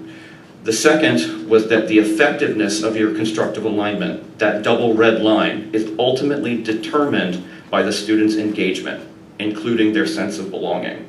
Thus, belonging must be a determining factor in our constructive alignment decisions in order to optimize the effectiveness of those decisions. And anything that comes after that might be too late. And to quote every academic I've ever developed, okay, but how?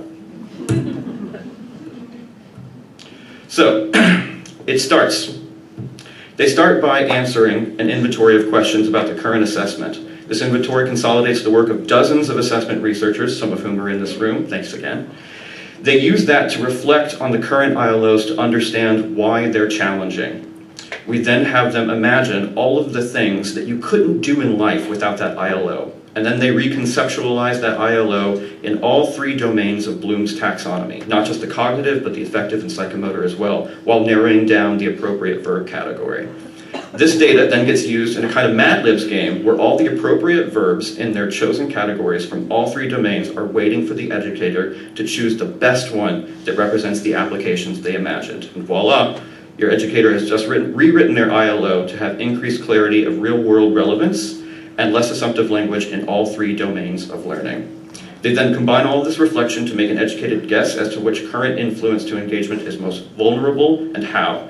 And then this then forms the full search criteria that they can put into a search engine that I built that allows them to search over 70 different assessment methods, each with a unique alignment descriptor. And if you want to know the impact, you're going to have to ask me in the Q&A, because that's my time. Well done.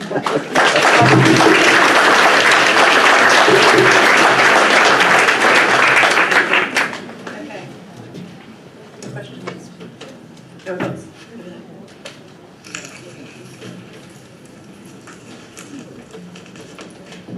Thank you. What was the impact? Funny you should ask. So this has been embedded in our university strategies work stream for inclusivity and assessment, works specifically with STEM subjects. Most recently, it assisted in the redesign of the economics dissertation, which passed with flying colors. It's also being embedded in our PG CAP. We saw really positive feedback, mostly anecdotal at this point, which is one of the reasons that I'm here. And about, I think, 7% raise in high scoring grades on our PG CAP as well. The phrase "the light bulb went off" was used.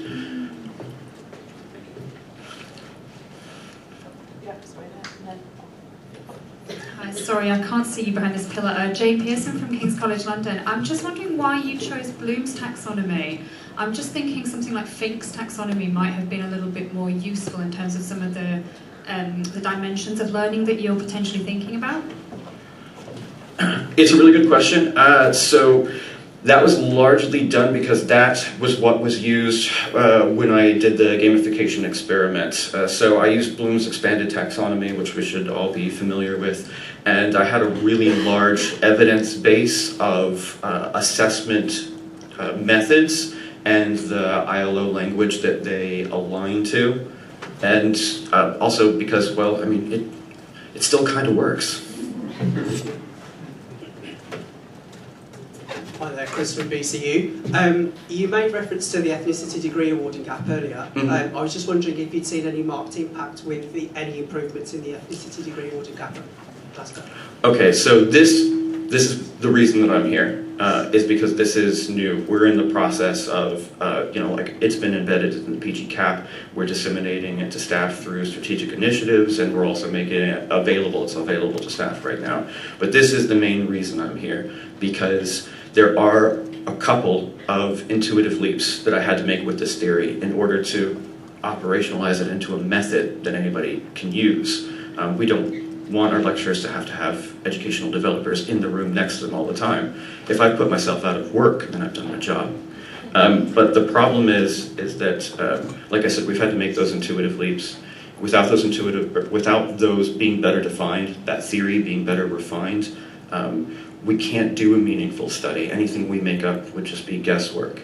So that's kind of why I'm here, because I'm looking for co-authors, I'm looking for critical friends, somebody who can put this theory through the ringer, make it ready, not just for publication, which honestly, publication, great. What I'm interested in really is being able to adapt maybe an existing quantitative metric in order to really see, using this theory, if we can actually see a relationship between inclusivity in assessment design and impact on learning, because at that moment, that does not exist.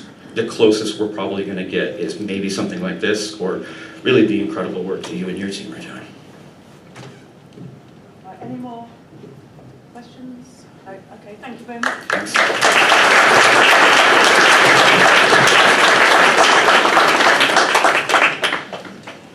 Okay, Jen.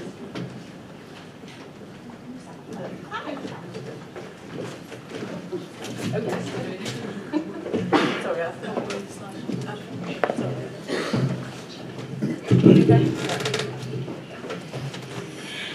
So, good morning everyone. My name is Jen McBride, for those who I haven't met yet, and I'm joined here by two fantastic colleagues. We've got Louise Walker and our brilliant student partner for this project, Sophie Marshall.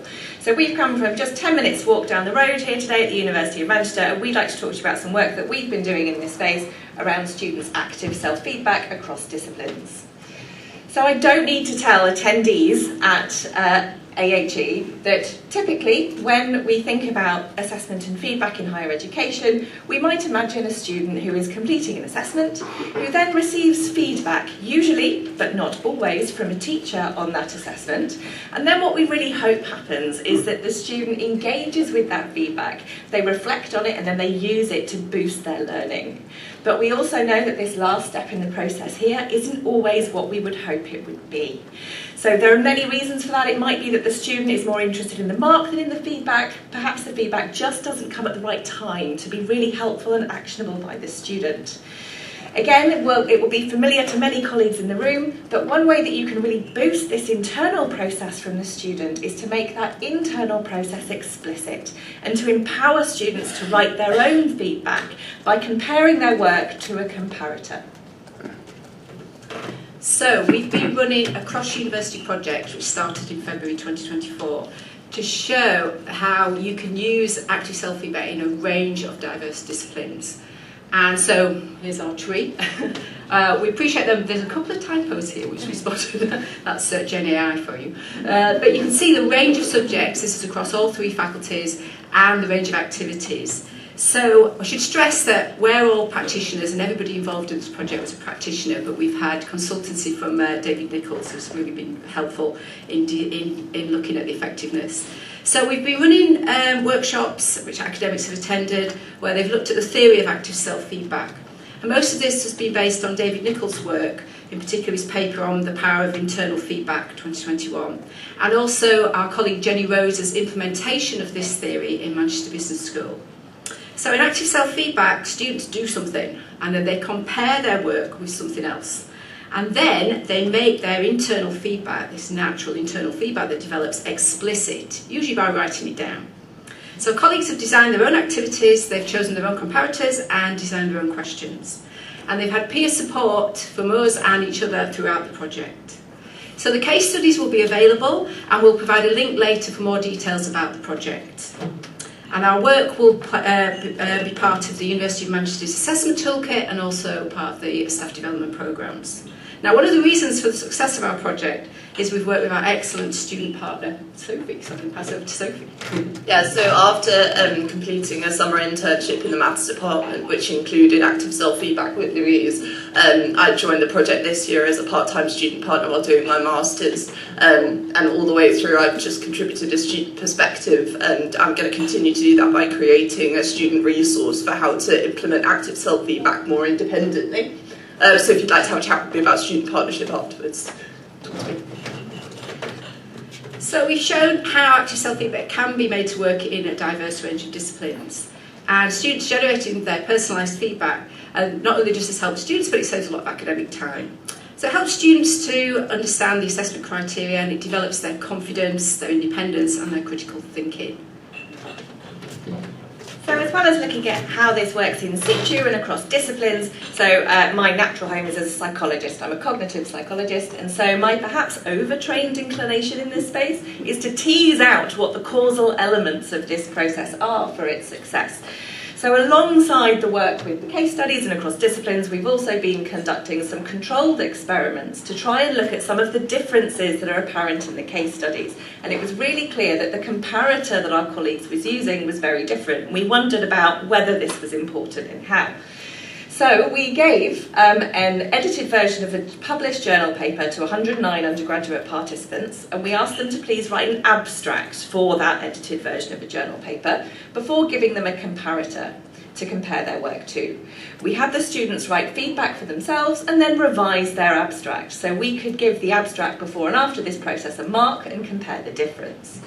So we had 4 different conditions, we had 4 comparators. So one of them was the marking rubric that's used to mark abstracts. One was comments from ChatGPT. So we were working with my final year project students on this, and they were telling us about the kind of prompts that they were using themselves to improve their work. We also had a teacher feedback condition, as well as something my students are always asking me for, which is, can you give me a first class example, please? So these data are pretty hot off the press, folks. I'm very happy to discuss these in more detail. But in summary, all these comparators were effective. Marks increased pre and post this exercise.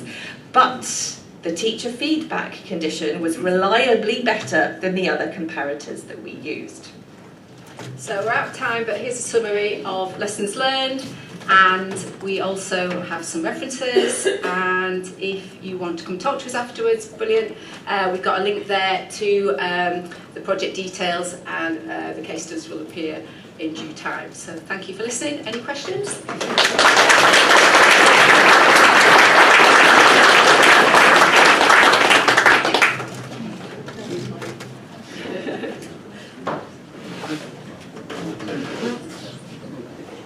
Hello, thank you very much. One question I have, the comparators, it's like a kind of model version of the things they've been doing. They compare their work with that, and on the basis of that, they develop some feedback. Right. One of the experiences I've had is particularly for students, perhaps from less traditional backgrounds, who might lack academic confidence, a degree of academic capital. Sometimes when they're faced with exemplars of work, one of the impacts is that they think, well, this is different to mine. Mine must be wrong. So have you encountered that as an effect, and how do you seek to manage it? So I don't think we've seen that in the case studies particularly. I haven't seen it in the controlled experiments. Actually, something that surprised me that I hadn't seen coming was, whereas students are often asking me for a first-class exemplar, actually in the case studies what we found was that a lot of students really valued seeing work that scored less well than their own, because it gave them a sense of what they were doing correctly, and it gave them that positive reinforcement rather than just something to aim for. I haven't encountered a student being perturbed in any way. I can't think of anything. I mean, think about my case study, which was in mathematics, and the students actually commented on the fact that they liked to see different versions of students' work, so they were looking at other students' work and the same sort of proofwriting exercise we were doing. And they said they really appreciated that there was a diversity, you know, and that actually there wasn't one way of doing things. And often in mathematics they think there was just one way of doing things. That was something that came out quite strongly in the survey we did at the end, yeah. So, yeah.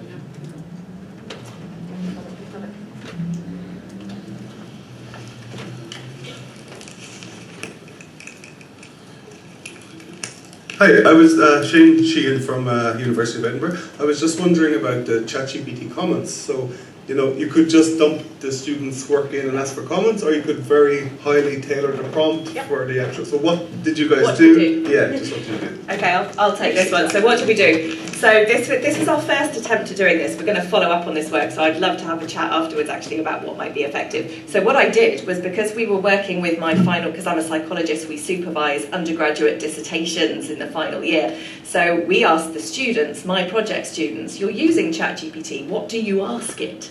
So we did only do it once. What we might want to follow up on is more of a dialogue between the student and the generative AI. But so if memory serves, the prompt was something like, here's my abstract, here's the mark scheme. Please can you tell me how to improve my abstract given this mark scheme? It was along those lines, but the precise wording might be important.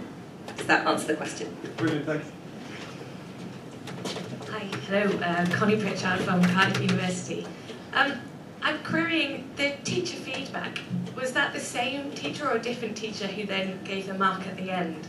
So I'm wondering if there's this inherent bias there between you're giving a higher grade to what we as teachers expect to see based on our feedback.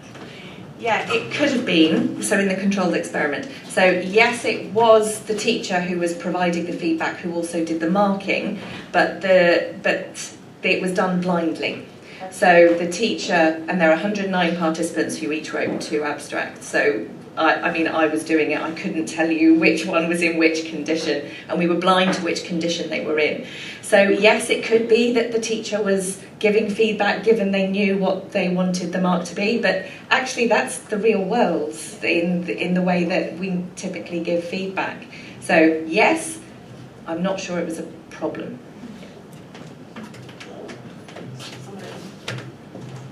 Hello, hi. My name is Maria Bardak from UEA. I just want to ask, was this a formative, a summative, and was it done in class, like a workshop type activity? Well, we had a bit of everything really. So we had formative tasks, we had tasks that were helping students to prepare for a summative task. But we also had all sorts of other things like writing CVs and note-taking and all sorts of things. And we left it up to the academics to decide what activity they wanted to apply this in. And we got such a range of activities, really interesting. But we obviously support them and help them in terms of developing these things and trying to keep sort of basic framework in each case. But it was really interesting to see how people interpreted this, yeah. So if I just add, I think one thing we learned, I've just put the slide back on the screen, was that this does have to be integrated into what students were doing. If you make it an optional formative activity, then engagement varies in itself. Any final comments, questions? No, I think we'll move on. Thank you very much.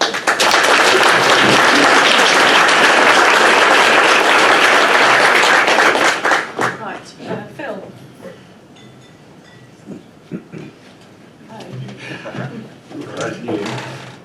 Okie dokie. Hello everyone, I'm Phil from Cradle at Deakin Uni. I'm here to talk about some work from an Australian Research Council project, working with some feedback luminaries, including Dave Bowd, who's here somewhere, Liz Malloy, Naomi, who's here somewhere, Naomi Winston. Anyway, lots of people. I just want to do a check-in. Is feedback literacy still cool? If feedback literacy is still at all cool, could I get a bit of a woo for feedback literacy on the count of 3? 1, 2, 3. All right, okay. Dave, there you go. You can go home with that. All right. And also I want to start off with just a check-in. I just want to understand if you know that you should do these things. Eat your vegetables. Okay, go to bed at a reasonable hour. Exercise. Give up the doom scrolling. Seek, make sense of, and use feedback. Yep, you know you should do you do them? Consistently, every time.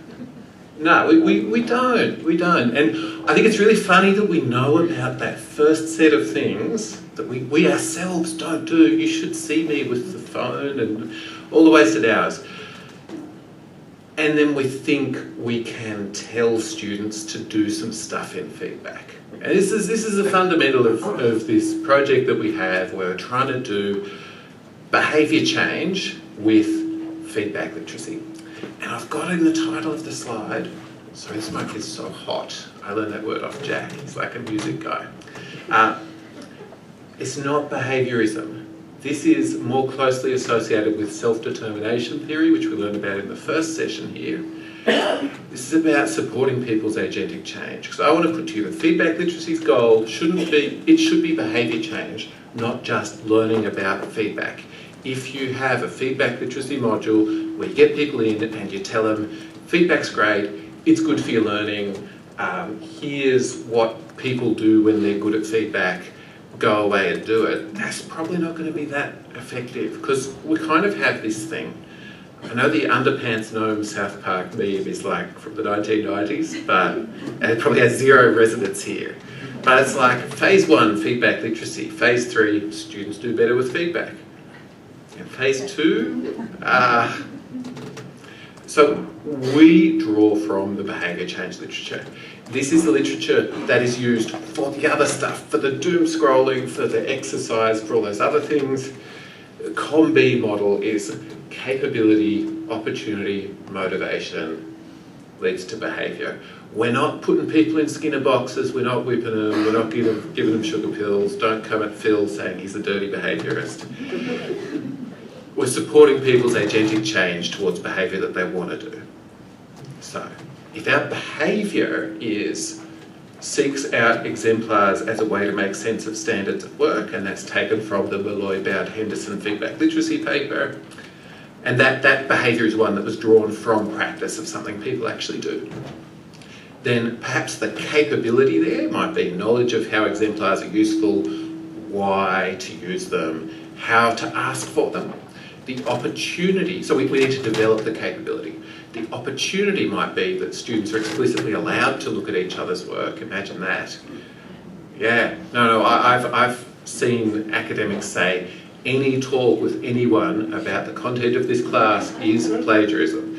And that's immediately, oh, absolutely, that's immediately denying the opportunity. And then motivation could be a goal orientation, you know, this will improve my performance, could be a learning orientation. The health behaviour change literature would suggest that if you want the behaviour, you can't just tell the people to do it. You've got to provide the opportunity, you've got to support the motivation and develop the capability. Now, I'm going to finish with a couple of things that have been hard for us. So we're writing this up as a conceptual paper. I'm taking forever to write this thing. I am a slow writer and I procrastinate a lot. But what's really got me is what are the target behaviours? When we try and write these out, it gets really hard, and I don't think the literature does a good job of breaking down feedback literacy into here's actually what you need to be able to do. There's a conceptual layer in between. And then secondly, are we actually trying to develop feedback literacy, feedback behaviours or feedback literacy behaviour? We're trying to develop your ability to do the feedback thing or your capability to do the thing. This is hard, this is what I'm struggling with, and would love a chat with you. Thanks so much.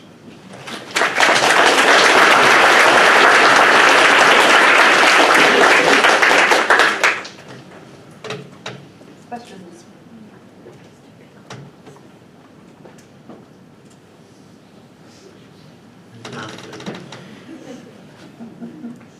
There's one. Oh, this is nice, thank you. I haven't got it. Hold it close. Jim Turner, John Moores University. I don't have an answer for those two things, but when I'm thinking about the behaviour change things, it's repetition, isn't it? Isn't there this law about developing habits that you have to do it 30 times or something this repeat of that practice in order to develop it so that you move away from the bad things towards the good things. So maybe the answer is putting the bad things in that list as well as the good things. Look, I have spent an inordinate amount of time reading popular psychology bro books like Atomic Habits and whatever else. Yeah, it does seem to say that. I think to sort of adapt this to a problem we have in the feedback literacy space, and shout out to Tegan Little, who has published a great review of feedback literacy interventions. The typical feedback literacy intervention is we tell people some feedback, we tell them how to deal with the feedback, and then they deal with the feedback in the way we told them to deal with it. And then we never talk to them again about it, but feedback literacy, baby. And whereas really, we want to check back in with them in a year's time and say, how'd you get there? I think the only way to get there is a programmatic view of feedback literacy. We work together as a team, and over time we develop these capabilities in people. But the literature seems to be pretty okay with you publish a single shot, I tell you to do something, you do it, problem solved. Hi, so I'm Anke Bugner. I'm a psychologist from the University of Birmingham, and I have for the last years got my undergraduates, final year project students, to do qualitative projects called How Do You Work With Your Feedback? And my advice for you is ask the students what they do. Ask them, I had one student, for example, interview students who are feeling competent as feedback users, and ask them, what do you do? What are your habits? What are your processes? And I've got some really interesting insights from that. Ask the students. Yeah, absolutely. And and the backdrop of all of this is longitudinal audio diary study, where we're doing that over time with students, interventions. We just got approval to change our 2,000-3,000 student first year health psychology behaviour change module, so it's actually all about feedback literacy now. So feedback literacy is the behaviour change that they do to learn about behaviour change in this module. But yeah, absolutely, got to be talking to the students. Phil, I've gone back to your thing about eating vegetables and etc. Great. If I don't do my yoga every morning, two things happen. I can't get up again when I fall over, and I ache, right? Yeah. Fear keeps me doing it every morning, right? That's the thing. The fear of not being able to do what I need to do. Part one. Does fear enter into students getting feedback behaviours that aren't useful? Part two. The thing that happens with my yoga is if I don't do it every day, it gets harder and harder. Is there something in there about feedback literacy behaviour that is about consistency, resilience, stamina? So the two things, fear and resilience. Thank you. And yeah, certainly I live my life in fear of certain things like death, and do some things to, yeah. Okay, so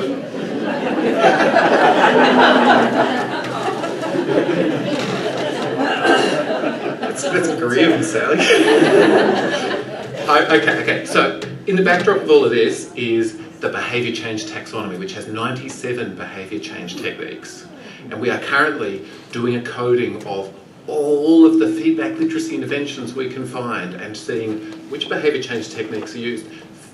Fear or sort of punishment things are not used a lot, because I think we're all happy, kumbaya, feedback literacy community. But yeah, absolutely. I think if we contrast it with the world of work, teacher gives student feedback, student doesn't act on it, nothing happens. My boss gives me feedback, I just don't feel like it. Significant consequences. So the lack of fear is actually an inauthenticity in feedback literacy. We could consider that.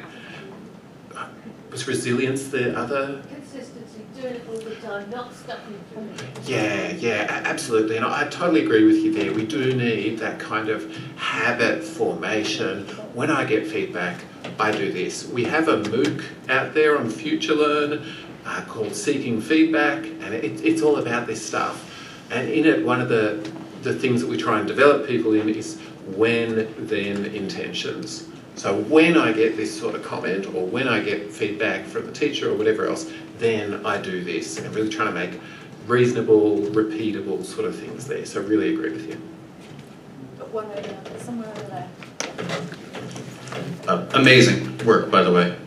So I don't know if I've got answers for you, just like anybody else, but it has occurred to me, so I'm all for the move beyond behaviorism.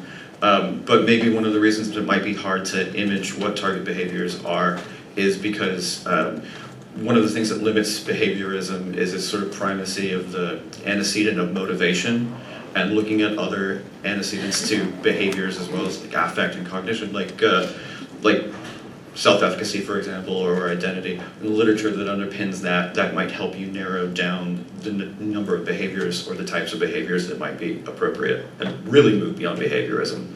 Yeah, it's really weird not being able to exactly see you, but this is good. So yes, not behaviourism, more in line with things like self-determination theory and, you know, COM-B as well.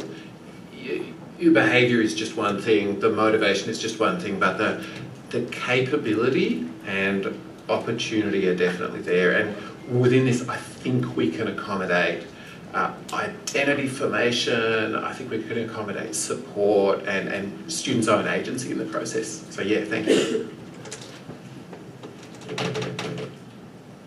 think we have one over there, I don't know. Oh, did you see that? Alex just there. Oh, hold on.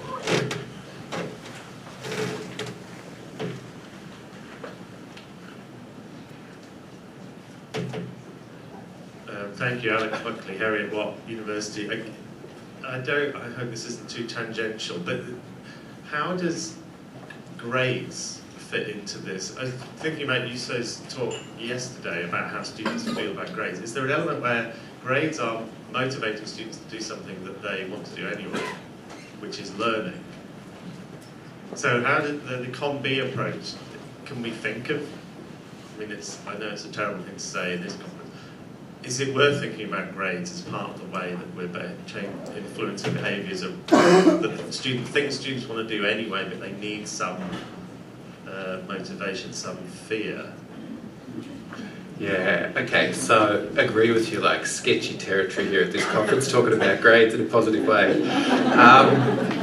Look, certainly in the literature there are examples of interventions where there's a grade attached to the feedback behaviour. I know in my own teaching practice I don't do that, but I do say your submission is incomplete if you don't include a feedback request. I will not grade it. And to me that's a way to say, I'm trying to help you build the behaviour and all that. I'm not destroying my assessment validity by trying to, you know, get you to do busy work and bundling that in with the grade or whatever.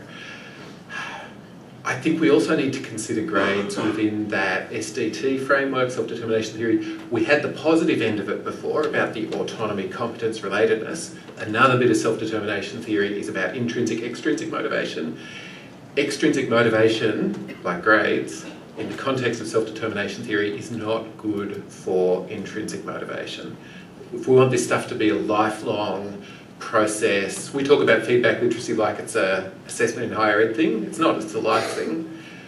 I think giving you candy because you ate your vegetables doesn't mean when you leave home you're going to keep eating your vegetables necessarily. There's got to be other stuff in there. You can have one or two more.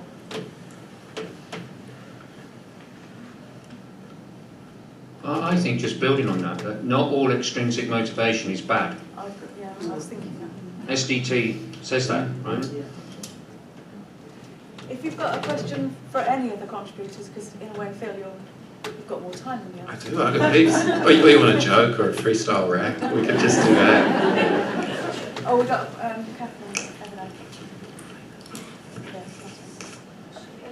Quinlan, University of Kent, and you've focused on student behaviour change. I'm wondering if you've also thought about applying these frameworks of behaviour change to changing academics' behaviour around assessment and feedback, because that's critical, of course, to creating opportunities.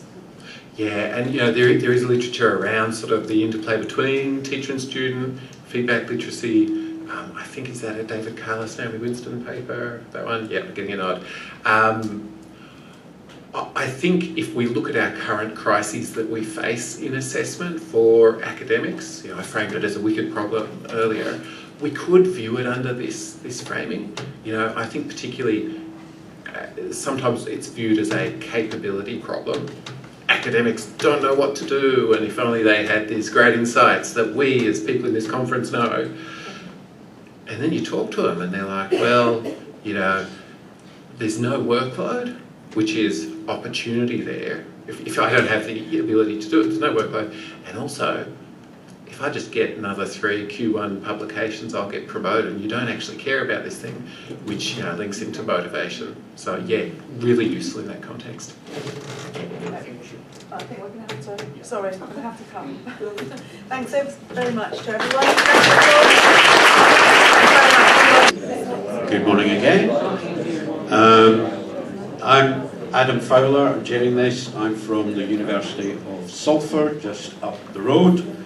And I'd like to introduce you to our next speaker, following on very nicely from Phil Dawson from Deakin University in Melbourne. Also from Deakin University in Melbourne, we have Juuso Nieminen, who is going to talk to us about a related subject, if I'm not mistaken, about assessment, not just for the higher education environment, but beyond. Is that fair to say? Something like that, yeah. Okay, well, I'll hand over to Juuso. Thank you. Awesome, thanks so much, Adam. I'll just start right away. It is a bit cold in this room, as you've come to notice. If you want to have a little bit of an exercise, I was asked if I could ask you all to get up and do something exciting. Unfortunately, it's going to be a bit of an academic, boring presentation. So, how does assessment shape student identities? Let me just start by noting that this presentation is based on an already published study. It's one of those studies that presents quite a complex story with a lot of nuances, a lot of detours. If you want to have a look at the whole story, please, you can use the link. It's an open access paper. The key takeaway, and really I'm going to introduce some of those nuances in the talk. The key takeaway, if you forget about everything else, please remember this one. I will come to argue that assessment shapes students as persons, often in unintended ways. And this really calls us to understand the longer-term effects of assessment way beyond learning. Those are the sorts of things that we'll be discussing.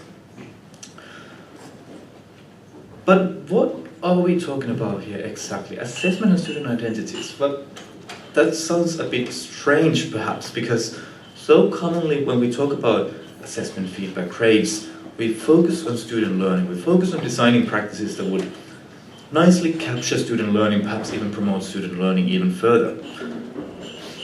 Quite commonly we want to get rid of the idea of student identities in assessment. We have practices such as grade moderation or anonymous marking that try to make sure that we are fair and valid and reliable in our assessment by not considering student identities in assessment, and that has been able to promote equity in assessment in many important ways. We want assessment to target student skills and competencies. That is fair. We don't want to assess students themselves. So why are we talking about student identities here? In my work, I take the starting point that higher education is a transformative space. As students learn and study in higher education, they do not just develop some skills and competencies, they become someone new. There's a very rich literature base talking about these matters, and what I'm doing in this presentation, in this body of work that I'm building on, I'm bringing this knowledge to the world of assessment. If we take this idea that in higher education students develop their professional identities, however you define that, then assessment surely plays some kind of a role here. We all know that assessment steers learning or drives learning. We use these mantras many times when we talk about assessment. So what might this mean in the context of student identities? I see students as moving targets in the sense that when we try to assess student learning, we necessarily come to tweak the very variable of learning that we are assessing. This very profoundly separates assessment from many other sorts of measurements, or psychological measurements, or physical measurements. If you measure my height, for example, that measurement in itself does not change the attribute that is being measured. It might change my perception of myself. Maybe if you measure my height, I develop an identity of myself as a short person. In film, I'm on the shorter side. That's where I'm from. But the attribute in itself is not changing. Assessment, as argued by, for example, Joe and Baird and colleagues, is quite different because it does often change the attribute that we assess. So, in an attempt to understand these longer-term effects of assessment on student identities, again, however defined, I conducted a literature review. I wanted to understand what is already known in scholarly research about how assessment shapes students' selves, identities, subjectivities. I was interested in how this idea the idea of self has been conceptualized in this work, what kinds of research designs and methods have been used, and what sorts of findings have been found. I'm really going to skip a lot of the details. You can check them from the published article if you want to. Just briefly, I conducted an integrative literature review. which aims to use existing knowledge to build new models of theories. I really wanted to learn with these studies, make the best out of already published knowledge. I focused on empirical journal articles with no time limitation, focused on papers that were about assessment, feedback and grading, and about student identities, broadly defined. 32 journal articles were eventually analyzed. So, I have around 10 minutes for presenting the findings. I'm going to start by summarizing these 32 articles. This is the more boring bit. Afterwards, I'll present a synthesis of, based on these 32 studies, what distinguishes assessment in these processes of student being and becoming in higher ed. But let's start with the summary. So 32 studies focused on how assessment shapes student identities. These studies differed in terms of how they defined student identity, which was very much, of course, linked to how they operationalized this idea in their methods. And I'm just going to rather briefly introduce all these different categories that I used based on an earlier model of how we could define identities by Radovic and colleagues. All right, there are 6 different ways that identities were defined, and those studies yield quite different results. First of all, there were 2 studies that took a very individualistic psychological approach to student identities, having a look at psychological interventions to develop students, in this case, professional identities. A very good example of this is a study by Seidbert and colleagues, who used an e-portfolio and conducted a pre-post test of a quantitative instrument that tried to track how students develop their professional identities by using this e-portfolio intervention. With this kind of an approach, identity is seen as something personal. It's an attribute of yourself, something that doesn't necessarily change very quickly. Only 2 studies, so this was really a minority here. Moving on, 4 studies took a narrative approach to identity, having a look at how assessment potentially shifts and shapes the stories that students tell about themselves. These studies conceptualize identity as indeed a narrative, a cultural story, and assessment as a cultural resource that allows us to tell certain sorts of stories about ourselves. These studies relied on narrative inquiry, so narrative interviews, narrative analysis. A nice representative example is a study by Nguyen that focused on reflective diaries. That, in this study, allows students to agentically narrate their own identity. They could, as they were doing these reflective diaries, they were not just representing who they are, but they were authoring themselves. That was the argumentation in the paper. Then there was quite a large chunk, so 12 studies out of the 32 studies focused on what Radovic and colleagues called relationship between specific practice. This was a way of looking at assessment as a kind of a gateway to professional communities. As students took part in assessment, they developed almost like membership of a specific community of practice. These studies relied on qualitative methods, interviews, qualitative surveys, reflective journals. Quite a few of these were about authentic assessment, as a kind of a space for students to bring them into professional communities, to learn the practices, norms, and values of a particular community of practice. 4th one, identities as ways of acting. These 2 studies, so again, it's a very small minority of studies, had a look at identity as something that is constructed in particular situation, in situ.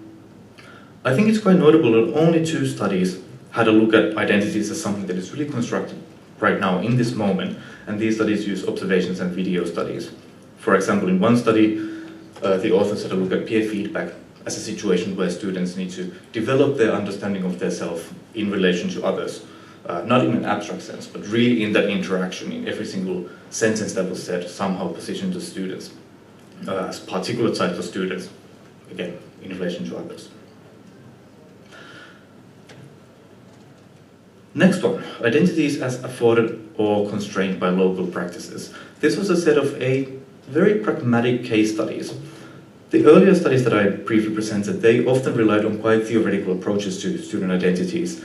These studies were quite pragmatic in nature. They introduced pedagogical practices that aim to positively contribute to student identity formation. Thank you. A very good example is a study by Annemette Kierkegaard, many tricky names to pronounce, who studied what happened to student identities when we remove final praise, and noticed some very interesting findings, such as that students might lose their sense of identity overall.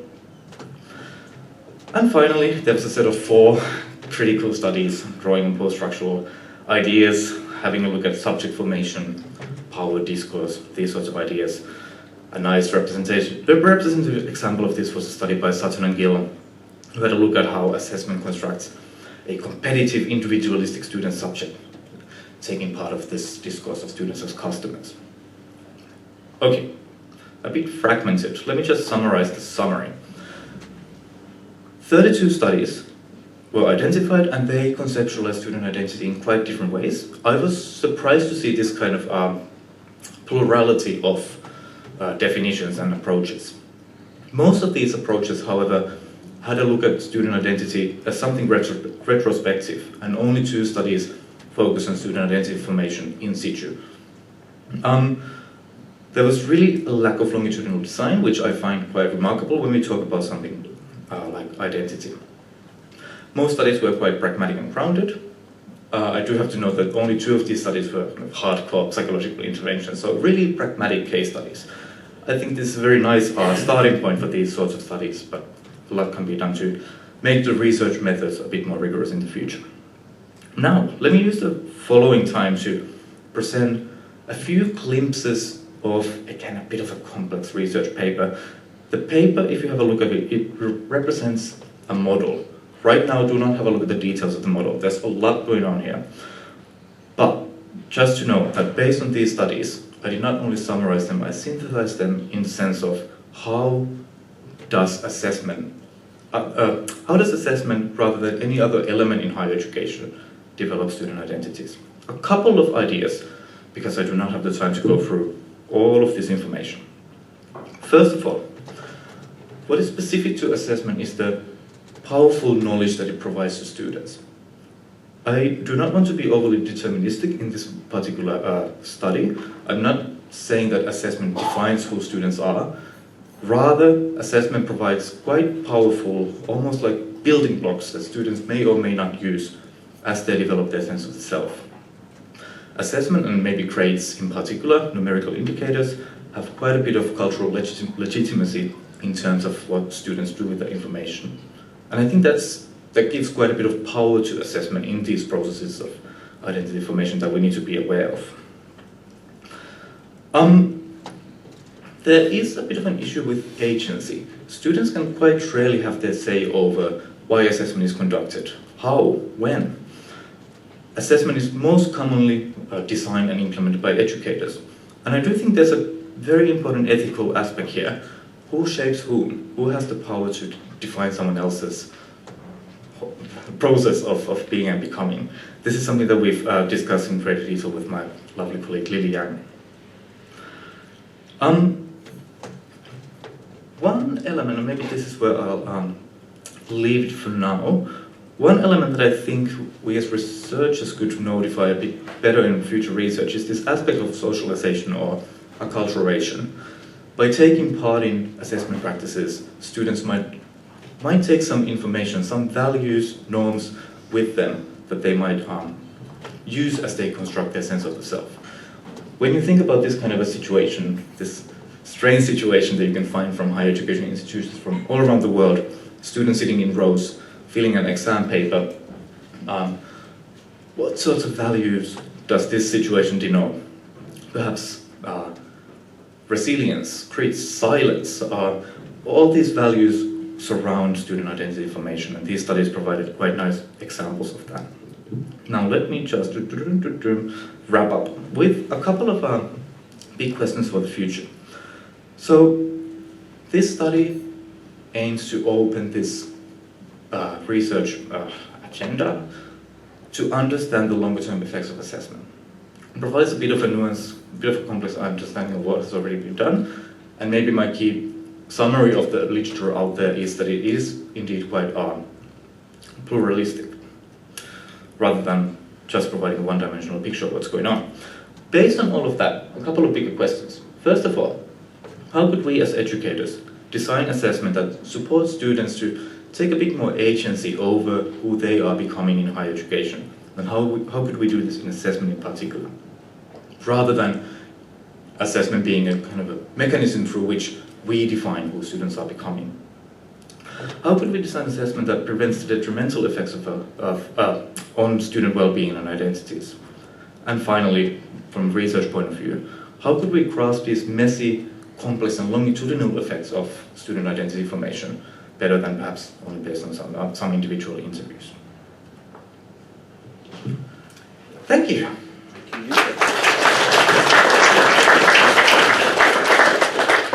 And we've got 15 minutes for Q&A if anyone has a question for Yusuf. That was a very quick hand over here. Sorry. Thank you, really interesting. I was just had thought about that last point around shaping students' identity and how we can give them more agency. And I was wondering, how do we also balance that against our values-based teaching? So for example, with Education for Sustainability, we want to shape people's thinking, we want to shape their systems thinking about how they can solve big world problems. So how do we balance those two? Exactly, I think that's exactly the right question to ask, and how to engage students with dialogues about these processes. And that's of course a very contextual issue. There are certain professional disciplinary values, norms that we do instill to students. And I do think that we need to be aware of the ethics in there. For me, there's something really interesting about there's something really interesting about kind of how assessment fits into the broader kind of system of student identity development. So, kind of rather than thinking about it as a snapshot, then kind of in what way a student's identity is evolving as we teach them on a particular module, and how does the assessment fit with that in terms of, is it a disjuncture? Is it really changing things for them in terms of their identity development? Exactly, and I think the key question here, or the key point here, is to understand those individual, say, units, programs, courses as a part of students' lives. They have already been assessed for a very long time, so the idea that you could somehow change that quite rapidly might sound like a very big goal. And many of these studies, particularly ones using some sorts of reflective journals, they aim to disrupt that idea that up until this point you have been tested, assessed, and now this is the kind of little utopian setting in this one single unit, in this one single program, where you can start authoring your own self in assessment situation. So.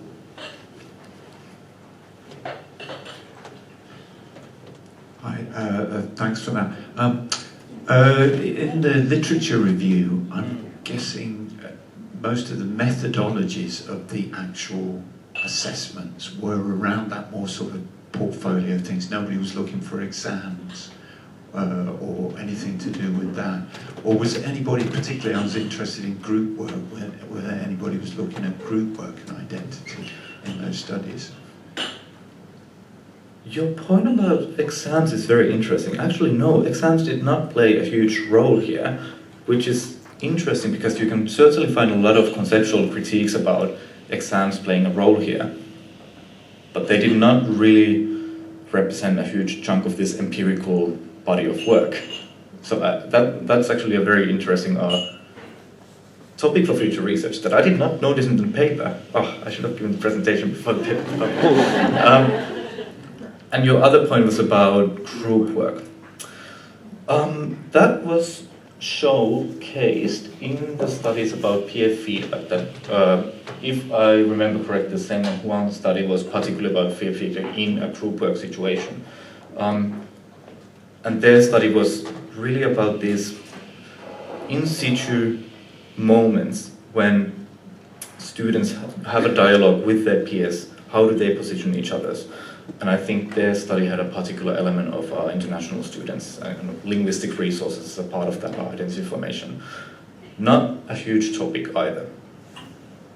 Sorry, that was not a very coherent answer. I was thinking and talking at the same time. I'm notorious bad at that. Could you do the questions up again? Those the big three questions at the end.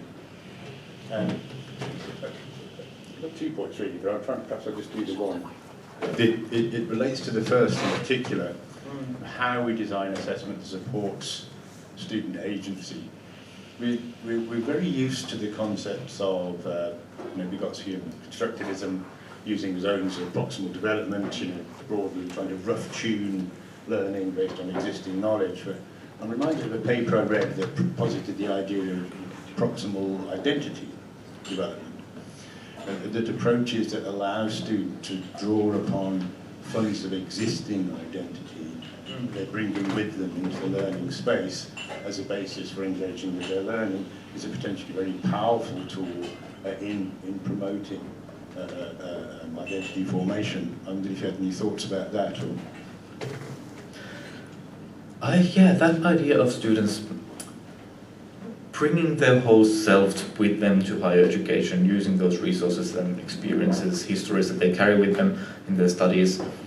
I find it very interesting how that idea collides with the idea of assessment, where we do not always allow students to use their whole resources. If we think about something like multiple choice question exam, which might be a wonderful way of assessing some sort of knowledge, but it doesn't exactly allow students to bring their whole selves with them. So that clash between standardization of assessment and the whole self approach, that's exactly the sort of dilemma that I'm trying to unpack with the study. I mean, Jan MacArthur's work around authenticity, reconfiguring authenticity, acknowledging the authenticity of the whole person, and sort of allowing the students to sort of draw upon that might well be an interesting area to look at. Yes, and actually, me and David Bout, we recently published a study on self-assessment from the viewpoint of authenticity, very much drawing on Chan's work as well as quite an exciting venue to provide for students to really author their own selves, take a bit more agency on not just being determined by grades or GPA, which is an issue often reported in the literature, but allowing students to better represent their skills, abilities, rather than just saying that, yeah, my GPA is 5.8 or whatever. Who am I? What can I do with what sorts of tools, abilities, in what sorts of contexts? Thank you for that. Can I ask that second point? You say to design assessment prevents detrimental effects, and you bring in well-being for the first time. How does well-being sit in relation to that topic of identity? And second part, why did you phrase that as sort of a deficit, preventing detrimental, rather than building and promoting well-being and identity? Yeah, there's also a typo in the sentence. So assessment of assessment. Yes, bringing in well-being was a bit of a clumsy move because that was not exactly in the scope of this review, and it wasn't exactly the main point of any of these studies. I think just as student identities or selves, personas, student well-being is an emerging area in assessment literature, and I do think it's important to bring these things together, not really something that was done in this study. Why focus on the detrimental effects? Because that's what many of these studies in this literature review aim to do. They aim to somehow make the situation better from their own point of view, whether that meant a psychological intervention to increase your scores on a professional identity scale, or whether that meant that you could author your own self in a qualitative portfolio. It often started from this problem space. But yes, I do agree we should move towards solutions rather than just criticizing the present. Thank you for the presentation. So I'm Suzanne from the University of Southampton, and I just wanted it's quite a big question, so I completely understand you might not be able to answer it fully, but how might the wider values that assessment impart, so you sort of mentioned like the values of an exam, for example, might detract from the kinds of skills and values that we are or might be hoping to impart as part of their education, so thinking about developing communities and working towards social justice, where assessment tends to become a more individualistic internally reflective process? Well, my easy way out is to say that I would love to see more research tackling those issues, and really again drawing on the works of Jiang MacArthur, drawing a lovely body of work on authentic assessment for social justice, inclusive assessment, and having a look at these quote-unquote interventions to instill perhaps the sorts of values that we see sustainable, really connects to the earlier question as well. Yeah, I think that's my response. There was not a lot about those particular topics in this data set, perhaps because things like assessment for social justice is not always studied from the viewpoint of student identity. I think bringing these things together, now something that I have to mention is that in certain disciplinary areas there is chat about similar ideas using a bit different terminology, such as professionalism, a concept that is used in the teacher education and medical education that was not exactly grasped by this review. So those conversations exist in some pockets of the literature. Sorry, a bit of a side note. We've probably got time for one, possibly two, or continue. Hi, thanks. So Stuart Taylor from Edinburgh Napier University. I wonder if you picked up on anything in the literature that looked at the time in which you talked about the retrospective look, how long after assessment you look to where identities formed, and to your point, I think this is about maturity, like how far away from the assessment event is identity looked at? Thanks. I would have loved to, but these studies didn't really do that. That temporal longitudinal element was really in a very minor role in these studies, which I found quite surprising given that the studies are about identity formation over time. And that I think is a very crucial limitation. Trying to grasp something complex and longitudinal with one-off interview, no matter how long or how nuanced that interview situation is. Certainly we need longitudinal research in this area. And maybe longitudinal research that would challenge the idea of kind of linear time, but having a look at more complex ideas of time and temporality and how students perceive these. Thank you. So I just wondered, looking at the words complex and messy, I'm remembering Murray Saunders at Lancaster talking about education and saying it's very difficult, if not impossible, to identify a line of determination between cause and effect in education. And how, so it makes me think, I think there are so many variables going on. So you're obviously trying to identify one variable here, which is around assessment and identity. Maybe the next stage might be to see how important is assessment in identifying that student identity, along with all the other things that go around. Because I seem to remember very, very briefly working on student engagement, filling in a whiteboard about the size of that screen, and talking about getting students to map the student experience. And everything went on there, except learning and teaching and studying. There were student life, peers leaving home. So there are so many variables that assessment is just one of them. Exactly, and that's the kind of work that I'm doing at the moment. That's building on the review. I'm currently working with empirical data on student identity formation and whether students think assessment, grades, feedback plays a huge role there and how that differs in different parts of the world. So stay tuned. And I think this list of different approaches of how different scholars have tried to poke this issue of cause and effect. It's fascinating to see how it might differ from statistical interventions to understand the stories that we tell. It's a wonderful collection of studies that have tried to approach it from different perspectives. Great, thank you very much. As someone whose son at this very minute will be finishing his final A-level and will have been sitting at a rank of desks like that picture, it's absolutely interesting, fascinating. So thank you very much to you, so Nieminen. Thanks.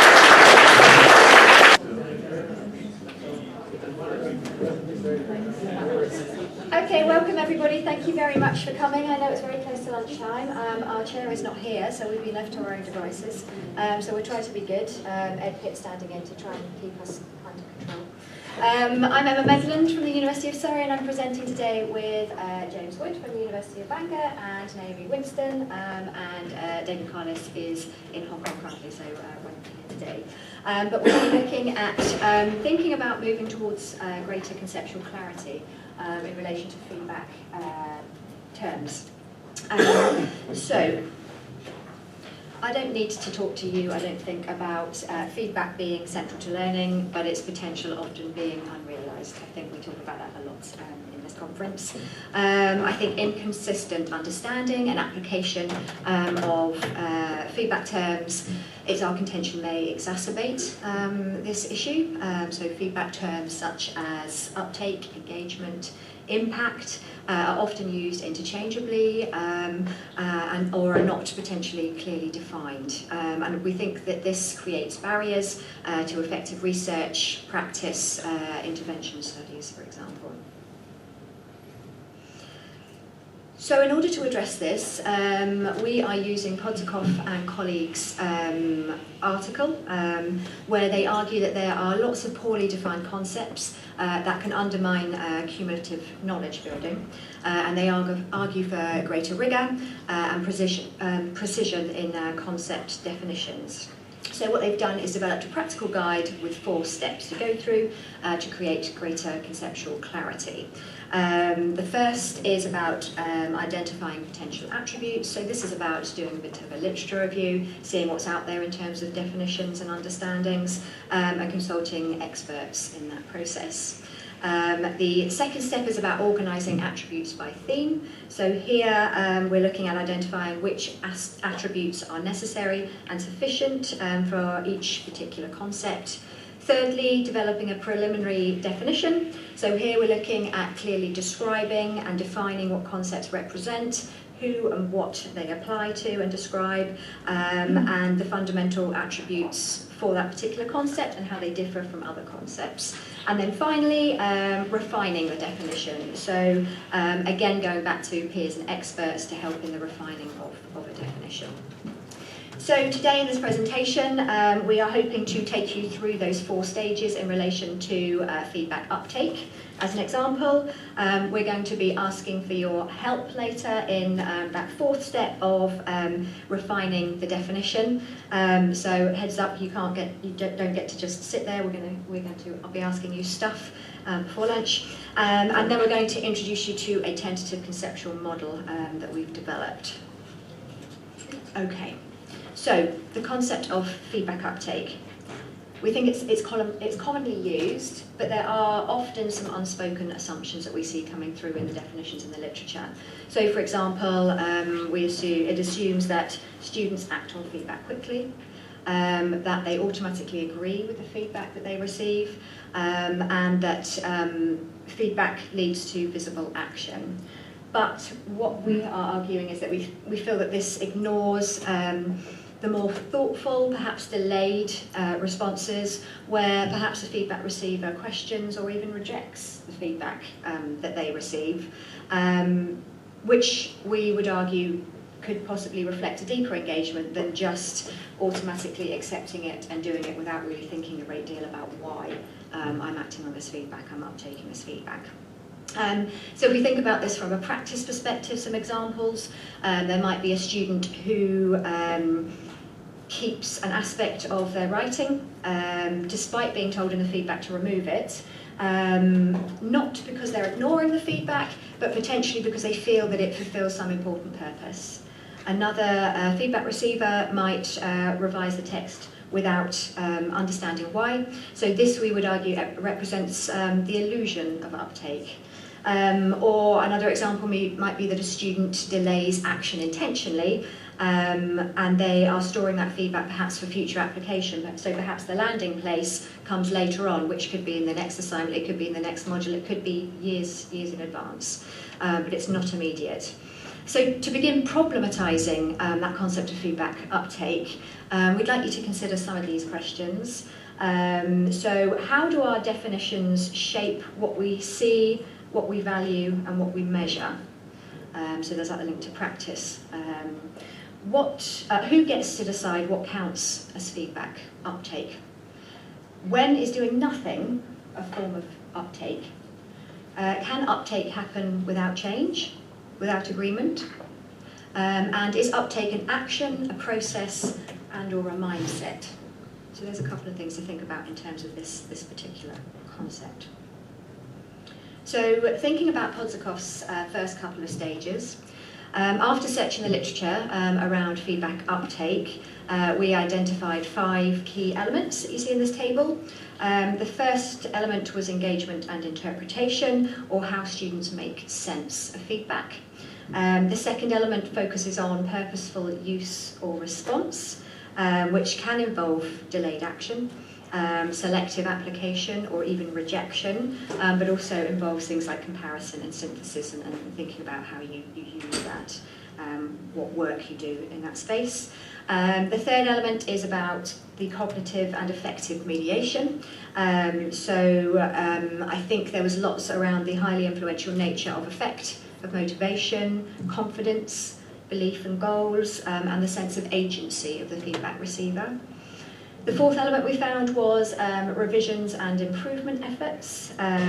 So observable response was a big thing that came through, but we would argue that this is only one outcome, and that actually potentially frequent deliberation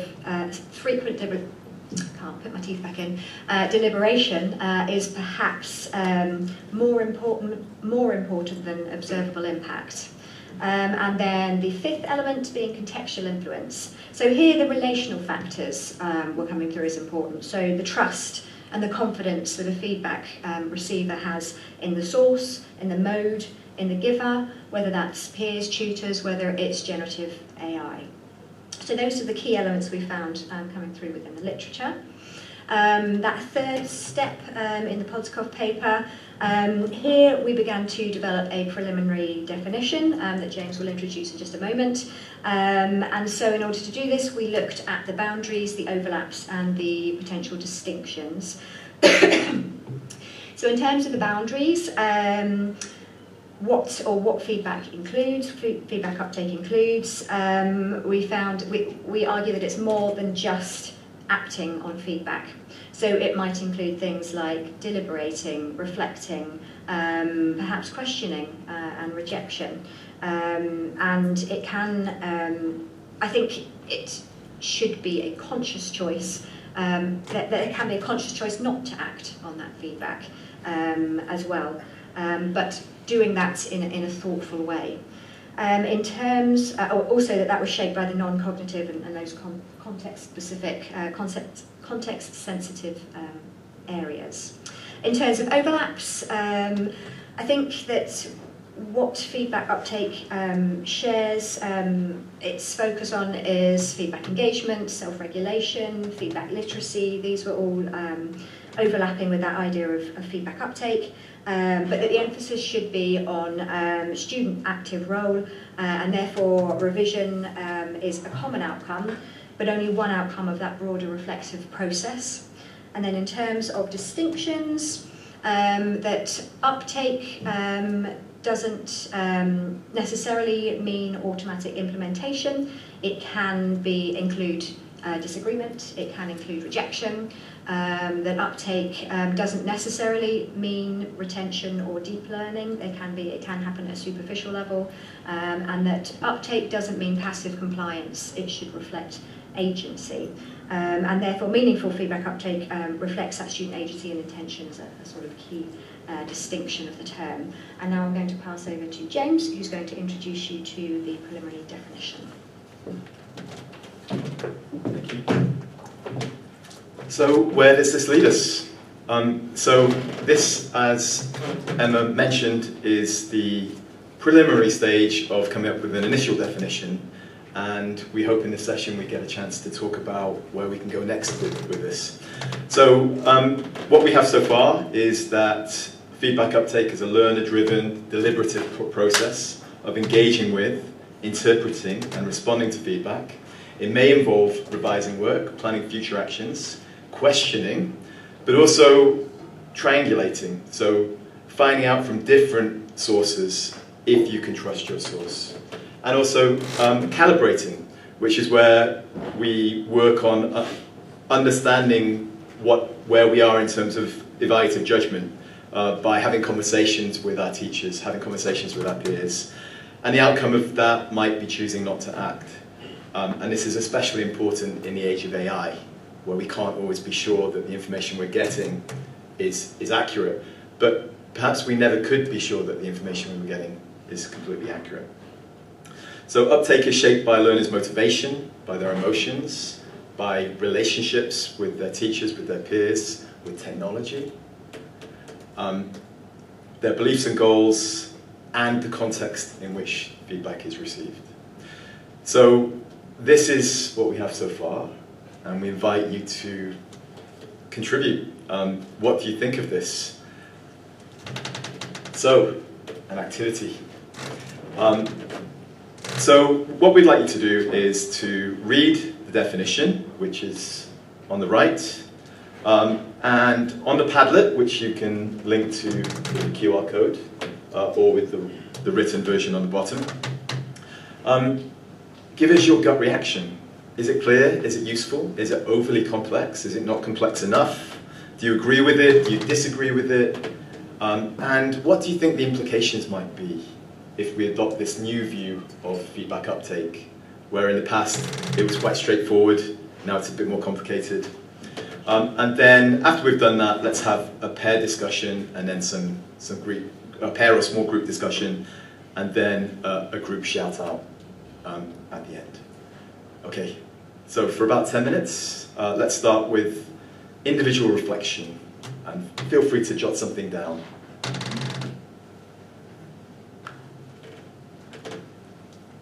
So does everybody have the Padlet up? Is it working? Mm-hmm. Great.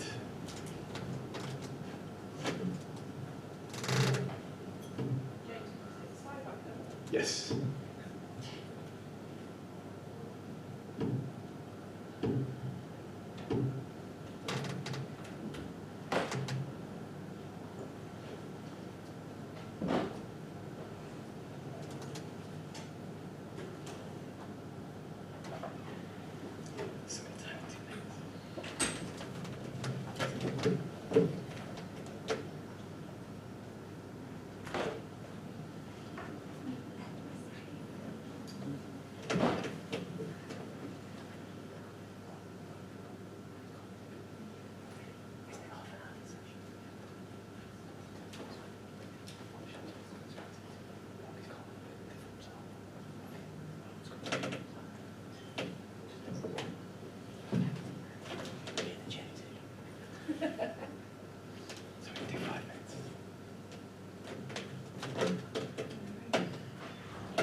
Yeah.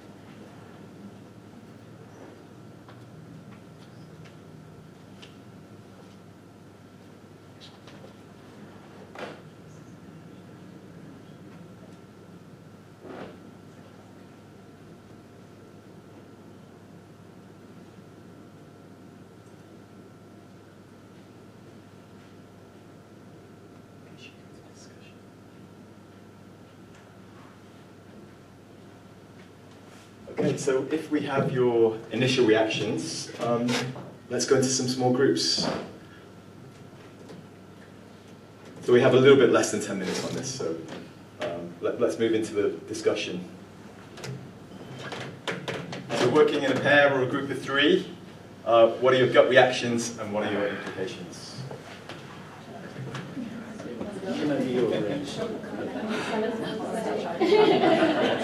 Carry on.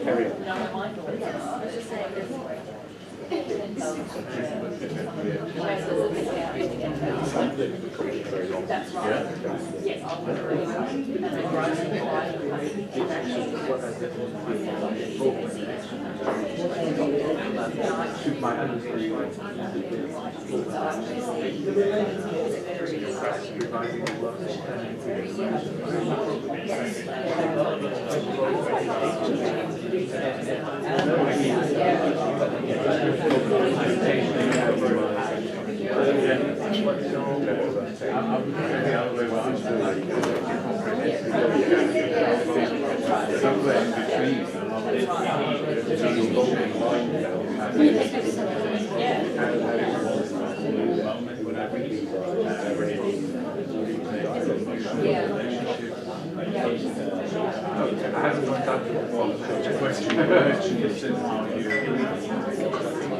Does that help you?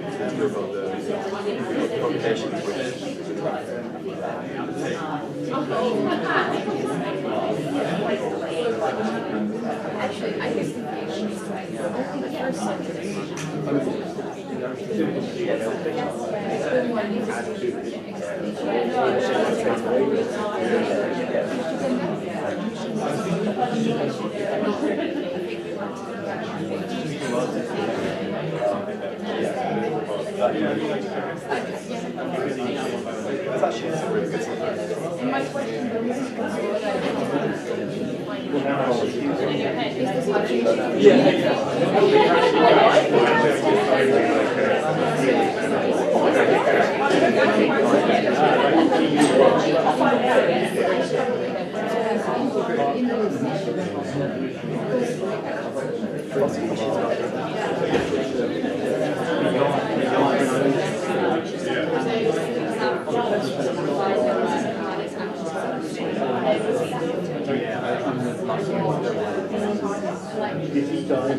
Now and maybe not have a group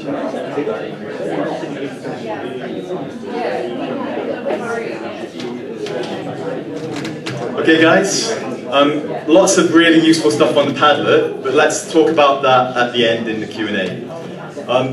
So let's move on a little bit. And I was tasked with the kind of response to this definition in terms of what does this mean in terms of implications?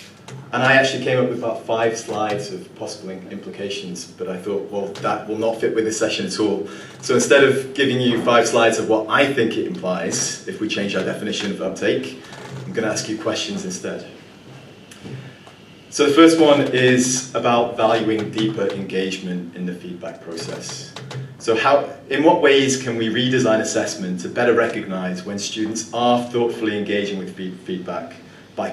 For example, by questioning it, by choosing not to follow it for good reasons, or wrestling with complex advice, especially from unfamiliar sources like AI. And we've always had to do this with peer feedback, but maybe we need to do it with journal articles as well, when it comes to things like publication bias. And can we always trust the feedback from our supervisors who may not understand our work as well as we do, right? And how often do students reject their supervisor feedback? How often do they feel they're allowed to? So what are the implications if we redefine our understanding of this concept? And how can we design assessment and feedback for active feedback use? How can we design feedback processes that encourage the students to question, compare, discuss feedback from tutors, peers, AI, and not accept it passively? Oops. And how can we build a kind of new kind of feedback literacy? Because we have so many ways of learning, we have so many feedback sources, we have so many resources at our disposal. How can we help students learn to seek out different kinds of feedback, to understand which ones are more valuable for a particular situation, and how to judge what's useful in those contexts, and to pull it all together so they can improve their learning and their work. Okay, those are things to think about. Now, Naomi is going to introduce a tentative conceptual framework. And I'm going to do it really quickly as well. So this has been in incubation for quite a long time.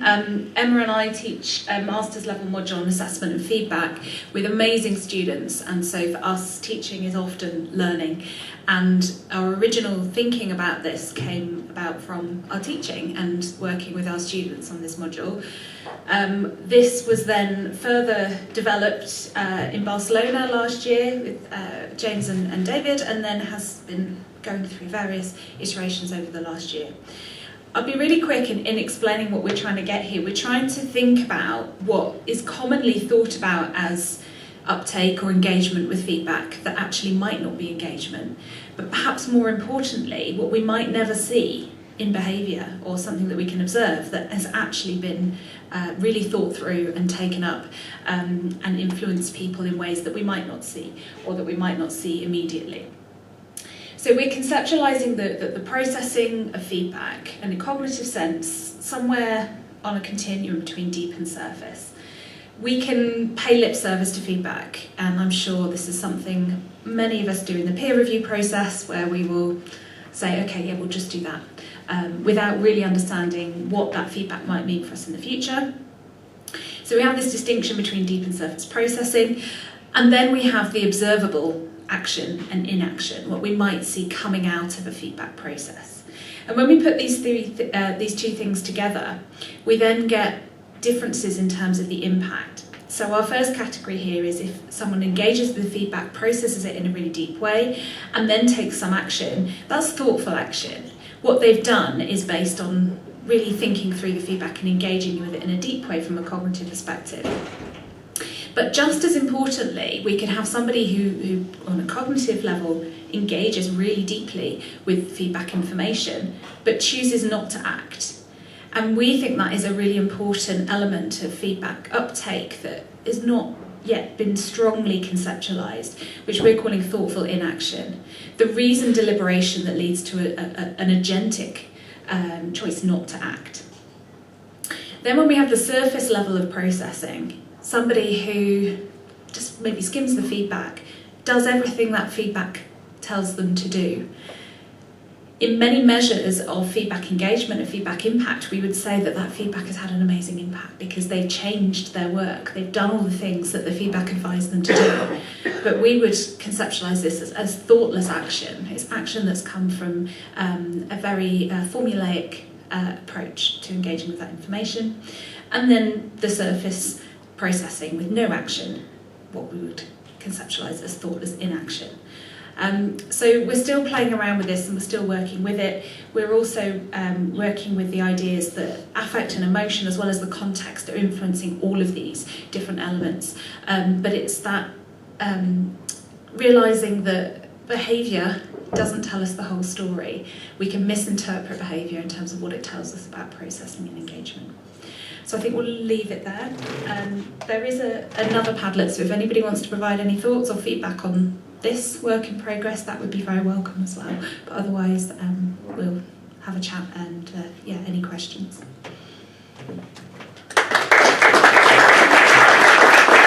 One of the main reasons we are here is we believe that it has to do with our well-being as well. But I'm not going to say any more and leave it over to the colleagues here to share with us their work. And yeah, we'll keep the same format, 15 minutes and then 15 minutes for questioning. Over to you, Rebecca, and colleague. Yeah, thank you.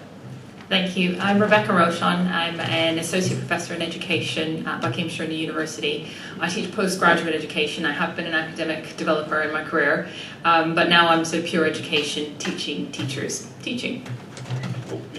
Hello, I'm John Knight. I'm currently a teaching fellow in educational development. I'm an academic developer again at Imperial.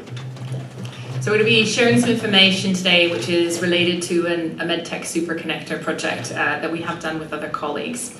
The focus of the presentation and the sort of vehicle we're going to be talking about today is reflection. So I'd like, just as a very quick warm-up, can you just shout out any models of reflection that you are familiar with, that you might use with your own student? Gibbs. Gibbs. Rolf. Rolf. Yeah. Good. Any others? Yeah. Cool. Yeah. Driscoll. So when I learned about reflection, it was sort of pushed at me. It was like, this is a good thing to do. And it was like, here's Kolb, because I worked in education. And that's really common. There are actually dozens and dozens and dozens of models of reflection. And we sort of share with our own students the ones that have been shared with us. They're very sort of discipline specific, but there is an awful lot of choice out there. Looking at that list, there's also a lot that's sort of quite dated. It's very surprising, considering we use this very often, that nothing new has really come into this space. They are very often cycles. They sort of go around in a circle, or at least that's how they're depicted. And they frame what is a really important sort of cognitive experience for us. And I wish somebody had taken the time to me to say, this is why reflection works. It is the act of retrieval. It is elaborative questioning. It gives you a framework to sort of harness experience and turn it into learning. And instead, we sort of expect students to know, this is good for you, this is why. So I think that that's the starting point, is we should share with learners why we might use reflection. But this is the context we're in. So we provocatively titled this like, could assessment be good for well-being? I don't know. I don't know if it could be. But, sorry, that's the end of the presentation. I've jumped ahead. We finished. We're done now. So a great report, and there's loads of sources of information, is the Sybil Mental Health Report. Sort of sets the scene, is we are in a state where there's loads of mental health issues. I could say so much about this. But let's turn that on its head.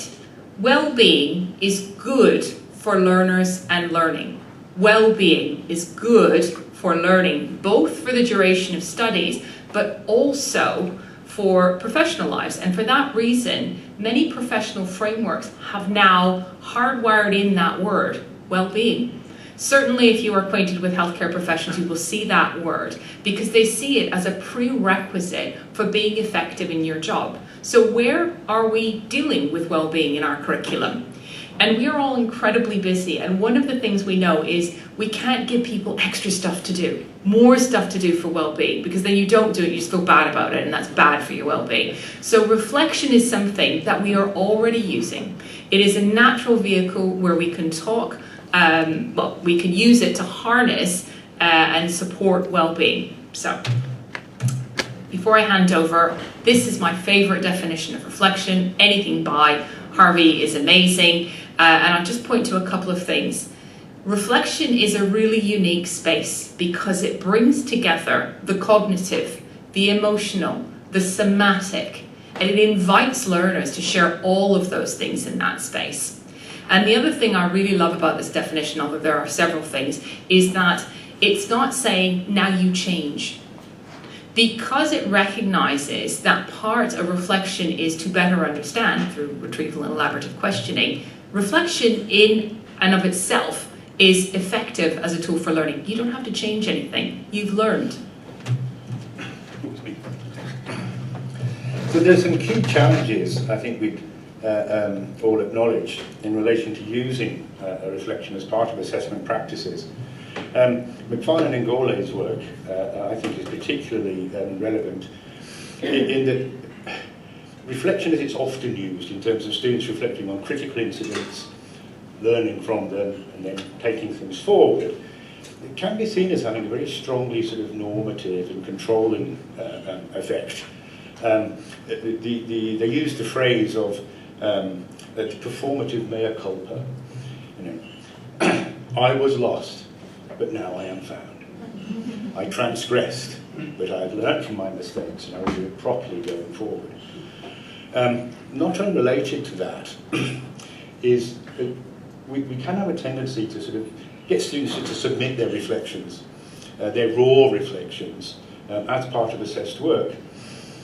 If they're doing it properly, and it is a deep personal engagement, perhaps with sometimes difficult and problematic and challenging sort of emotions and feelings, should we really be doing that? You know, it is not unconnected to that first point. If they know that they're expected to deliver to certain expectations, that may have an impact upon the veracity, if you like, authenticity of that engagement. As a reflective process too, as human beings, we do have something of an innate tendency as problem solvers, for all sorts of good evolutionary reasons, to focus on negatives.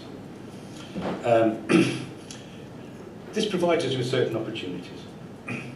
By providing students with opportunities to reflect differently, we may create space for greater authenticity of engagement, create space for authentic speaking, authentic voices, creating the possibilities perhaps of more transformative learning experiences rather than normative ones.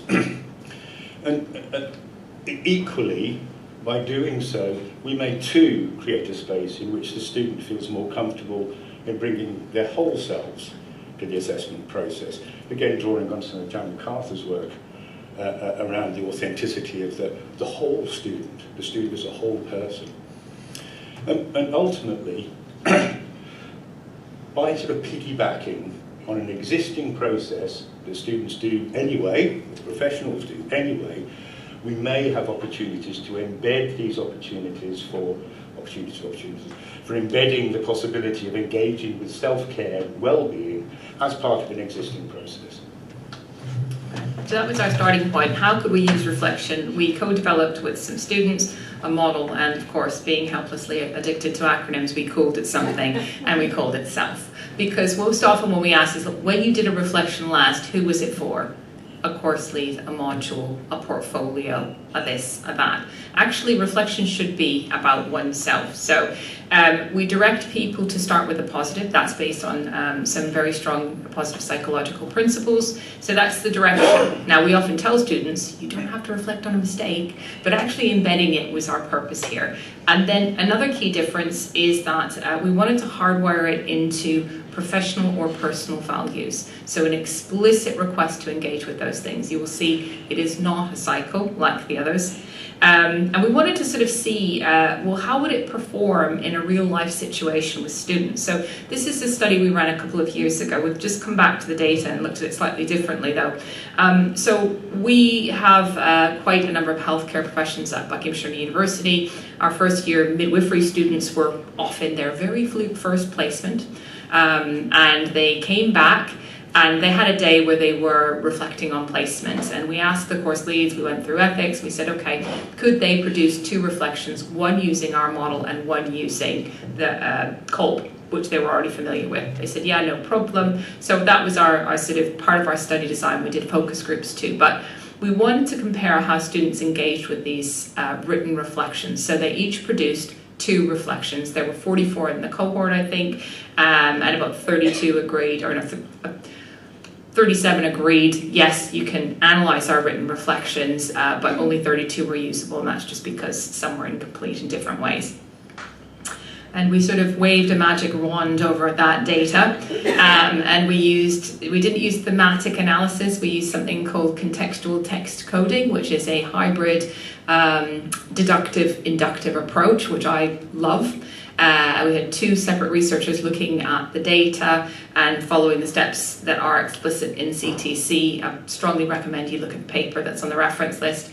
And then, as often happens, we did some initial analysis, we did some further analysis, and then we got busy with work. And so we came back to the data this year and we were like, we could use AI. We could see if AI made the same sort of conclusions about that data set. So we ran it through Julius, which is one of many, but that's the one we used.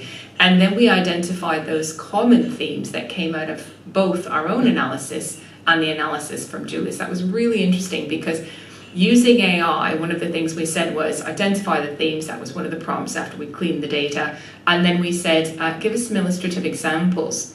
Now, Julius sort of fudged some of those examples. If you use AI and you say, give me some examples, check them carefully because it wants to please you. But independently assessing and then bringing it together with ours I was like, oh God, what if we were completely off? That would be embarrassing. But happily, we had some common themes that mirror what our own themes were with a little bit more rich detail. So here are the common themes. I'll let you just pause and have a look.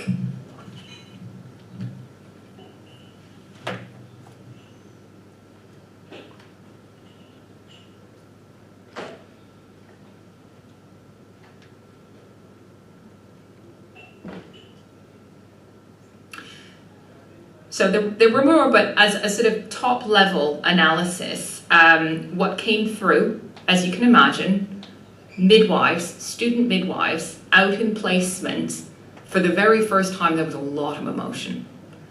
But the emotion at a quantitative level was far more positive with the self model. That emotion, the pride, the sort of feelings of enjoyment or fulfillment were expressed far more when they engaged with the self model. Comparatively, Kolb, lots more negative emotion, worry, concern, overwhelm.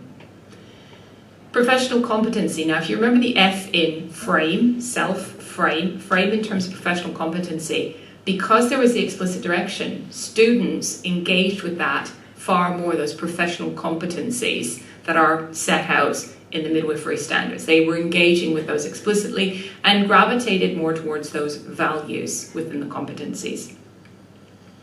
And finally, there was learning. There was lots of learning through experience. Kolb was sort of identifying areas for continued improvement, however, and Self was the emphasis on successful application of knowledge and skills and competencies. So that was really interesting for us. So as I said, can assessment be good for well-being? We don't know.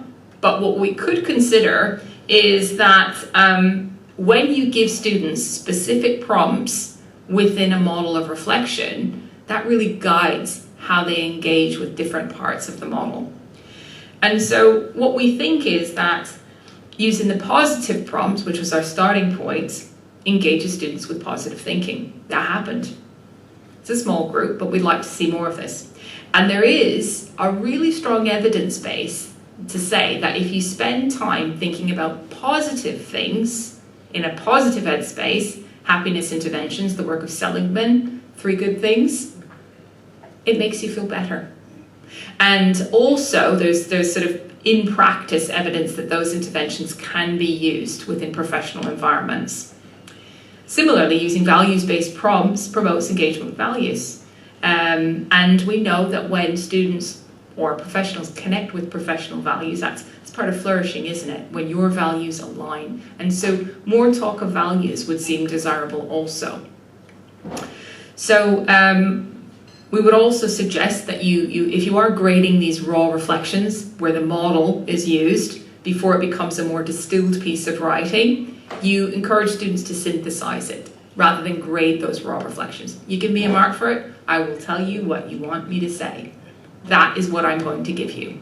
So consider not grading raw reflections. Move towards the distilled model. We would love to do more research, and our details are there.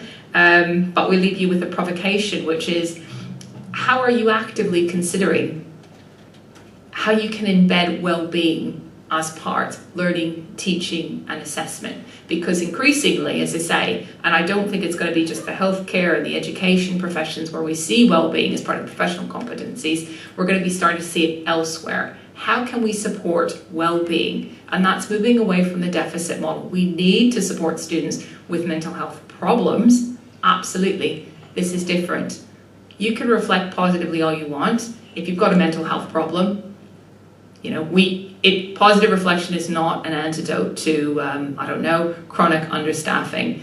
But we are taking this from a positive psychology angle. So think about how you can embed well-being into your own learning and teaching. This is the takeaway, and happy to move to any questions.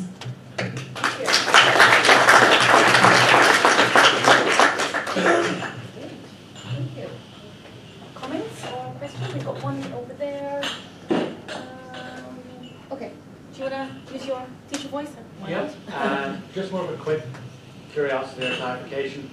You mentioned that whenever you're using the self model, they sort of address the emotionality more positively, and the Kolb kind of brought out the more negative.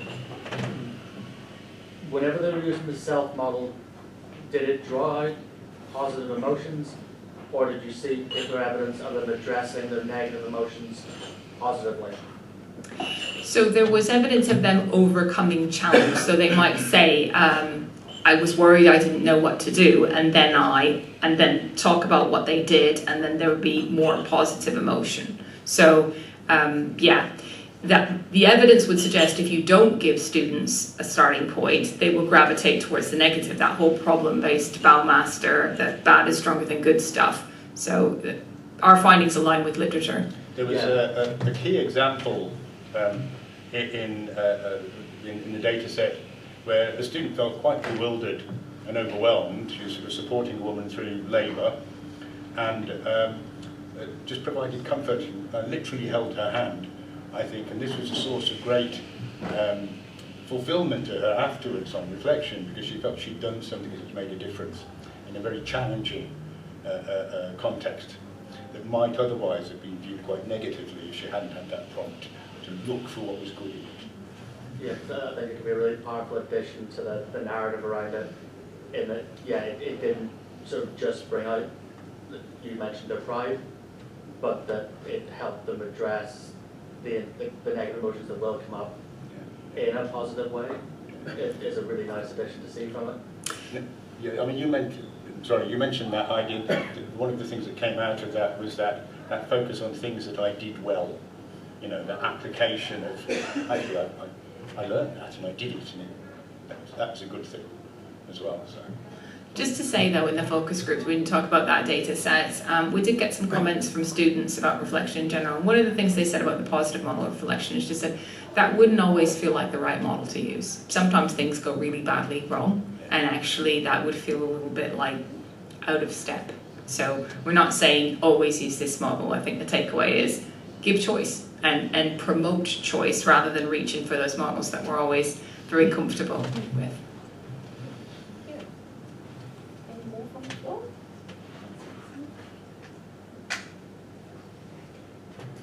One for me, just interesting in terms of the study. You seen it a few years ago, and as they've been sort of further extensions. So we continue to use the self model. It's being used at colleagues at a couple of other universities now. We have the Reflect Project website, so anyone can download and use the resource that's available.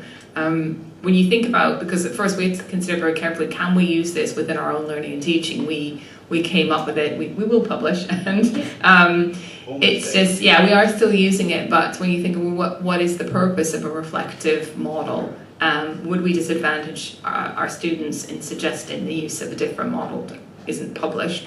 But actually, it is still doing that job of encouraging students to retrieve and do the elaborative questioning. As an example, before I left, I did some work on developing the observation of learning policy at BNU, and for staff peer observation activities, we embedded the self-reflection as an aspect that they could choose to engage with at the end of that process. Ask one more, since we like hopping here for questions. So, just in terms of your colleagues' engagement with this, because we found that with our work that we've done on reflective practice as well, that students kind of bought into it, but to really kind of ingrain and develop those habits, we needed other modules to also, in their own way, kind of focus on reflection. So what's the uptake, because I don't know the structure of kind of your course or anything like that? Yeah, it's been mixed. Not every student is using it, and you know, in the modules I teach or in the modules that others teach, I often go and do like a guest lecture on it. We don't insist on it in any way, but we just let the students, because they're not graded on the model that they use. As I said, we're moving away from grading those raw reflections anyway. They usually include a selection of raw reflections as appendices, and there's just a mix.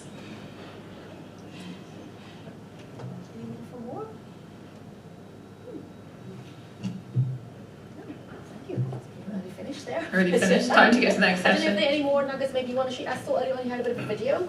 Did you want to show that to us? We'll leave that because, I'm sure it will just take ages to get loaded up and stuff. But we do actually have some resources on the website that's there. If you wanted to see just like a snapshot video of what the self model is, we've got that, and we've got some other things.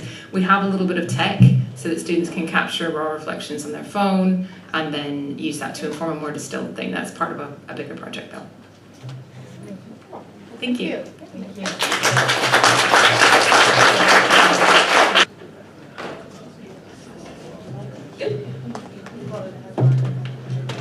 Okay, hi folks, and welcome to this session. It's with great pleasure we have Kelly Webb-Davies from University of Oxford, who's going to be talking about lowering linguistic barriers, generative AI for inclusive assessment practices. Thank you very much. Thank you. We'll start my timer. So I'm a business technologist in Oxford's new AI and Machine Learning Competency Centre. We've been around for about a year. Basically that kind of just means I'm an AI consultant, but my previous experience was teaching academic English and my academic background is linguistics. So we'll dive straight into the problem. Linguistic barriers in academia. It's a big and very overlooked problem in higher education because there are many people who face unequal access to knowledge due to systematic biases that favour standard English. And a lot of the reasons for that are historic. The language that we decide to make the standard one is the one that people who are privileged, who are rich, positions. So who is most affected by this? It is people who speak English as an additional language. Originally these slides said students, but I was like, no, it's people, it's everyone. Speakers of stigmatised, unstandardised English varieties as well. So if you are born to a white, wealthy family in southern England, your English is probably a lot more like academic English to begin with, as opposed to if you were born in to an African American family in America or in India and you speak Indian English.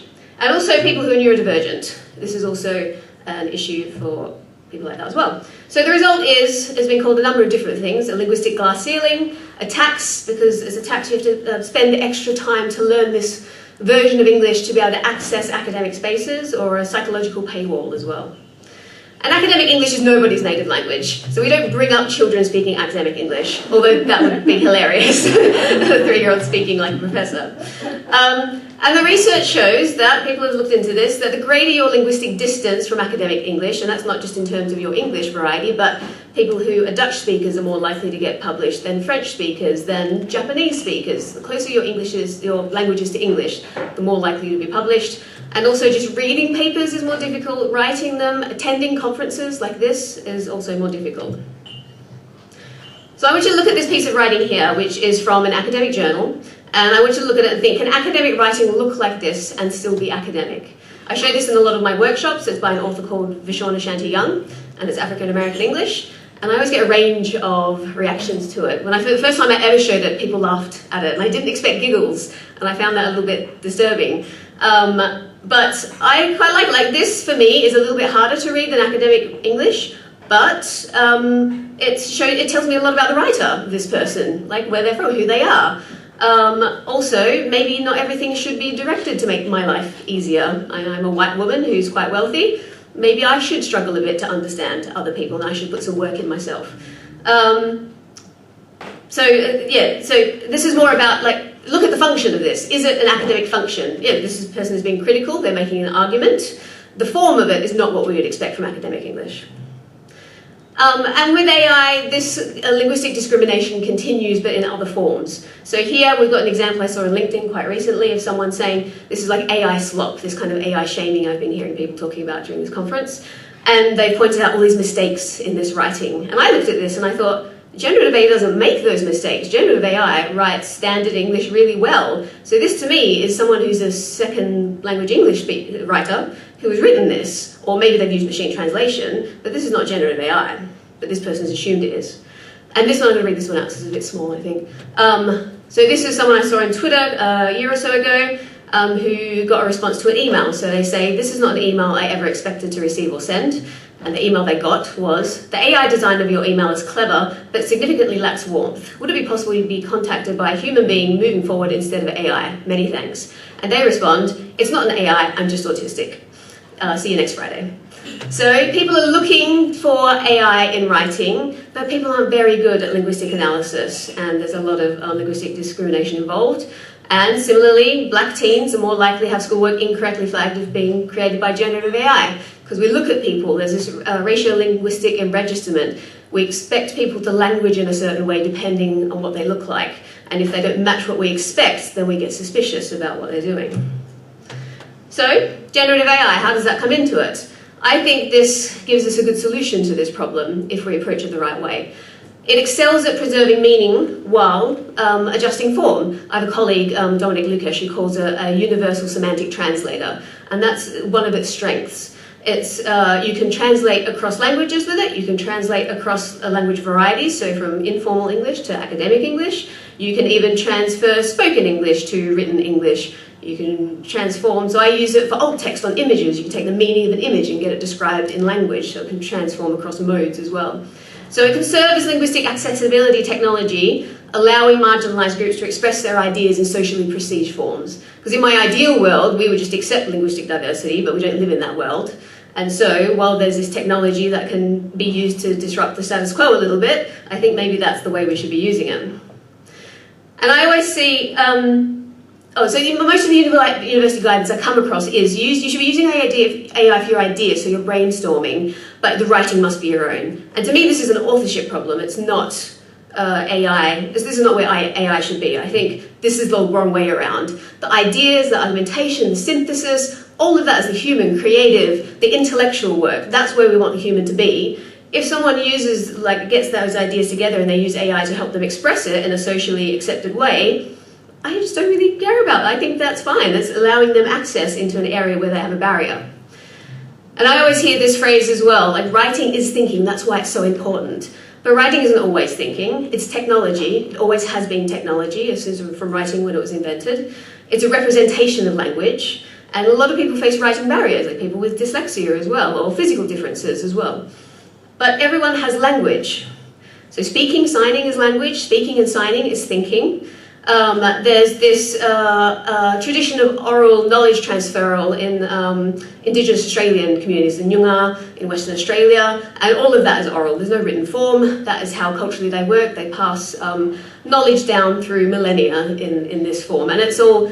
So I think we perceive spoken language as more informal and therefore not as worthy for ideas, but it's just information. If you come from a linguistics background, this is Linguistics 101. All language is legitimate. And so I want to say thinking is thinking. That's what we should be aiming for. So I'm going to give you a practical example of this. So this is a writer, had some great ideas, but struggles with academic English expression. It's a little bit small, but I've got the QR code up there if you want to open it up. But basically what this is someone who has an idea, wants to apply to give a webinar, but writing an abstract would take them so long, they've got the ideas. So using voice to text, they just said to ChatGPT, all right, I want to do this webinar, and this is what I want it to be about, blah, blah, blah, blah, blah, blah, blah. Word vomit, these are all my ideas. Write that into an abstract. ChatGPT did that. And then some post-editing to make it match what the person was intending to express, and there was a final result. And full disclosure, this was me for a webinar I did a couple of years ago. I didn't tell the organisers that I did this, and when they went through the reviewing process, they said, oh, this is the first time we've ever had an abstract that didn't need any corrections. Wow. I did tell them when I did the webinar that this is what I'd done, and so I still had to follow up doing this with the webinar, so I couldn't make it up, and it had to be things that I knew about. But it's an example for me because I'm someone who's ADHD. 10 years ago, I flunked out of a PhD. I didn't know at the time, it was because of executive dysfunction. Now I'm in a PhD grade level job, but if you look me up, I don't have a single written publication to my name. All my work has been through webinars and speaking. All of my thinking happens in my internal monologue, and if I try to write academically, I get blocked. I can't get those ideas out, it's really hard for me. Eventually I came to accept that's just how I work. I'm just different. Maybe I don't have to do this through writing. Maybe I can do this through. So my writing process has changed, and it's more like that these days. And I think of this as a kind of digital translanguaging. So translanguaging is a concept that was developed in Wales and is inherent in sort of Welsh bilingual education, that multilingual individuals don't have a language here and a language there and they're separate. They use all of their linguistic repertoire to make meaning. And I think digital tools are part of that. Writing processes are changing. So and the benefits are it can lower the barrier to expression. You can preserve these diverse voices, this linguistic diversity that we should be valuing. We can focus more on content of ideas rather than this conformity to this certain expression of the way that we're supposed to show things, which is a social convention. It's not inherent to the language that those are better ideas. So I approach AI as a language adjustment tool. I think that's a good way to approach it, rather than information generation, which then you risk hallucinations and things being wrong. If the ideas and the information are already yours or someone's, and you're using it to adjust that some way to make it more understandable for people or more accepted socially, That's a great way to use it. So it's more like assistive technology, not cheating. So in terms of rethinking assessment design, the traditional approach really focuses on academic language ability being a proxy for academic competence. And if someone hands in something that has grammatical mistakes or something wrong with it, we think that it looks uneducated, therefore it's not worthy, it's not correct. But it's a lousy measurement of actual knowledge and skills. And cheating is really easy with generative AI if we focus too much on this, because they're large language models. They do language, they're really good at language, and they're especially good at standard language because they've been fed millions and billions of examples of standard language. That's most of their training data. So they're great at that. They're not so good at non-standard language because then that's not represented so much online and what they're trained on. So focusing on validity instead. But and we've got this from Sam Appleton yesterday. What matters most? What matters? Is it the language that matters, that they're expressing things in this way, or that they're doing the thinking? I think for me it's that they're doing the thinking, and you can do the thinking and the idea and the generation in whatever language or form of thinking comes most easily to you. So in terms of assessment design, how can this be implemented? I have an example, a couple of examples. So one is presentations, debates and discussions, and using AI to turn that transcription into academic text. So consider your spoken language information. We have a workflow in our team at the moment, which we use quite commonly. There's 3 of us at least who have ADHD, so there seems to be a theme of us being into generative AI and helping us. But if we have something that's quite complex to do, there's a lot of information that we know, and we're trying to structure it somehow and work something out, instead of writing all this down and comparing documents, we will turn on Teams or turn on transcription, and we'll just sit there and discuss it in a meeting. Have a big long meeting, what do you think, bounce off each other, and then that whole transcription of the meeting is all information. It's unstructured information, but then you can take it, LLMs are really good at putting that in, getting it to create something structured out of it. And then because they're our ideas and we know what we were saying, the risk of hallucination is not so high because we'll recognize it straight away. Hallucinations are a big problem when you then have to go, you get the AI to generate information, you then have to go find a primary source to check it. But if you're the primary source, you can check it really easily. And when I was teaching English for academic purposes, I redesigned one of my assessments for this because I found that my students were focusing so much on this final, beautiful looking, in linguistic terms, essay, that they were completely neglecting all the structuring and the brainstorming and the outlining that happens before that, because they never see it, it's messy, it doesn't look like good work.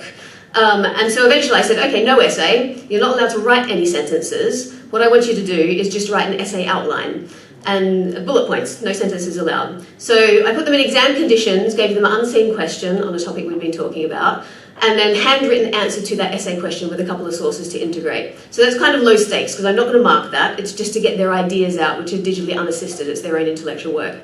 I took copies of that, then they took that home, and they were unrestricted AI use, because I know I couldn't restrict it anyway.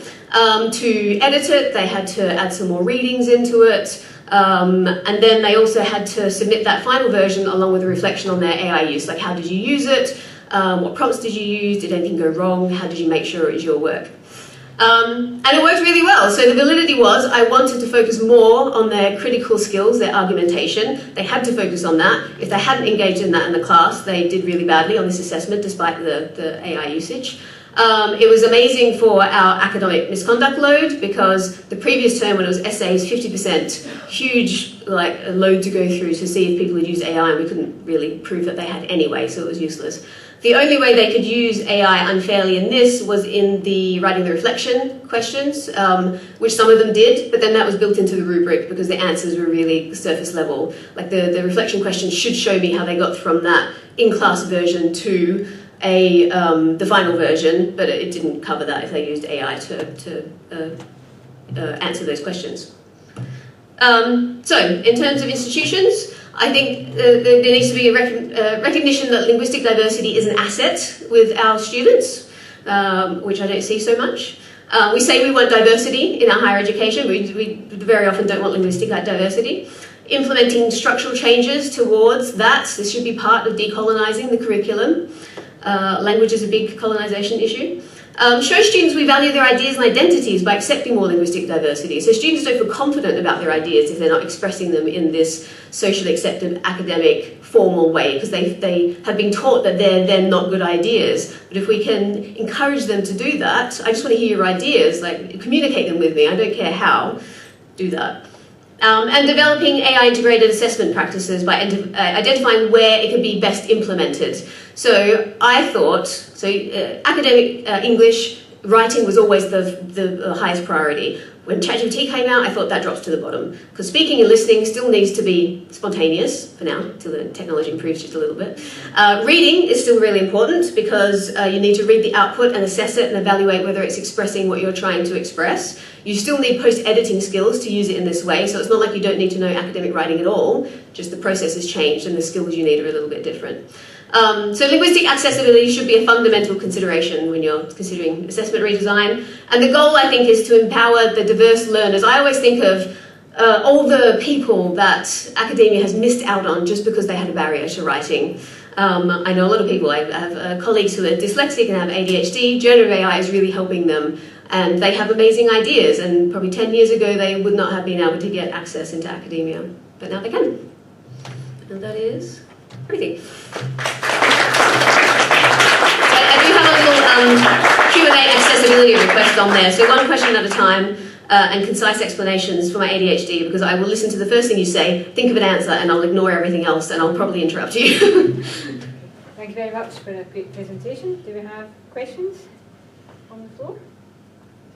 So I'm really interested by this. I co-published with somebody from the Gypsy community a couple of years ago, and when we submitted it, there were sections in her voice, and we were told by the editors, you need to correct that. Yeah. And we were like, no, that's the purpose of the article, is to include this person's voice.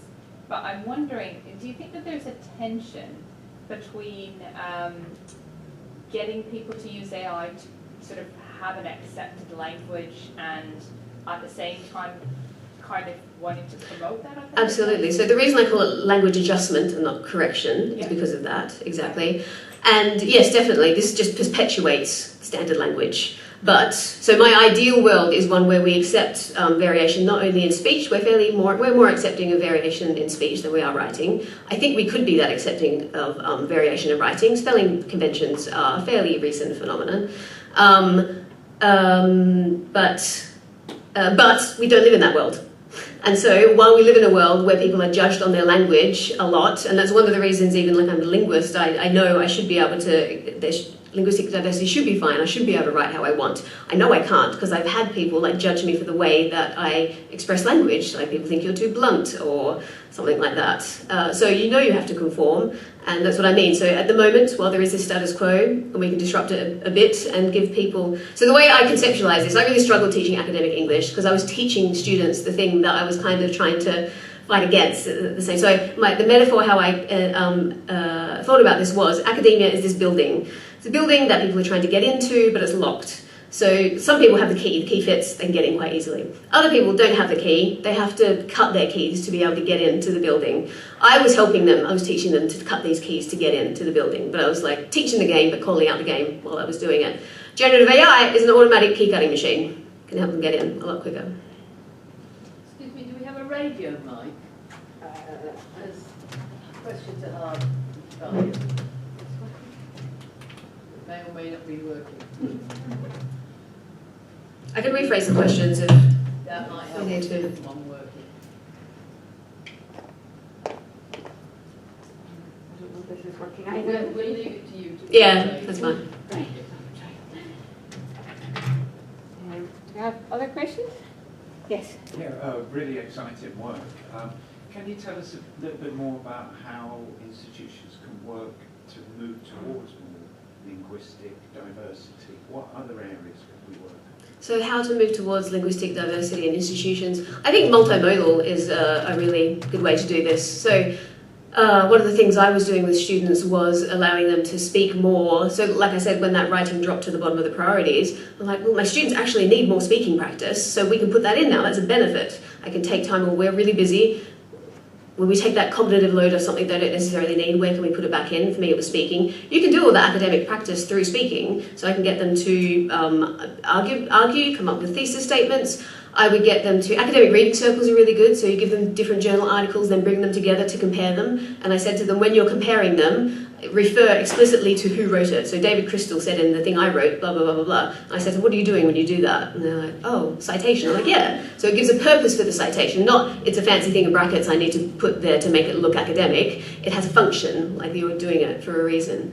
So that's one thing, but being able to accept even written work that is like this, that is not standard necessarily. Stop thinking about mistakes. There is work going on in secondary and primary education. Ian Cushing and Julia Snell do really good work on this. They had a recent article about the racist terminology of Ofsted. So all these rules that Ofsted had, like the students aren't speaking full sentences, they're not doing this, and they were all based on this kind of standard language. So accepting more linguistic variety that kind of benefits a lot of people. Other questions? Yeah, great talk. I really enjoyed it. I just love your opinion on quite England-centric question. The Office for Students sort of recommendation, requirement, not quite sure which, that we assess all students on their English. Yeah. my last university was in Wales, so we didn't have to bother with that. I'm in England now. Yeah, they shouldn't be. Like I said, this is Linguistics 101, like of course. It's something that you could come to your first lecture to in linguistics and they say, all language is great and legitimate and equal, and then you go through, your whole linguistics degree knowing this while the rest of society is out there going, no, this is good English and this is bad English. Yeah, so they need to ask some linguists. I'd love to really challenge. Is our obsession with writing introducing sort of construct irrelevant variance, which is like we say we're assessing this, but really we're assessing that. Mm-hmm. To what extent do we want to just ditch the assessment of English? That's not, this is not English-centric. The rest of the world's not as obsessed. Is this a way to let people produce in the style that's required so we can say, yes, you can do the style that's required? Or is this a way for us to say, the style doesn't matter, we just want to understand what you can do? I think it probably depends on the field and what you're doing. So obviously, like English teaching or language teaching, that would be part of what you're testing. Yeah. But I find people in STEM are much more like fine with this because they just want the information to be there. I gave a workshop last week at Oxford, and one person had a big problem with it. Was from philosophy.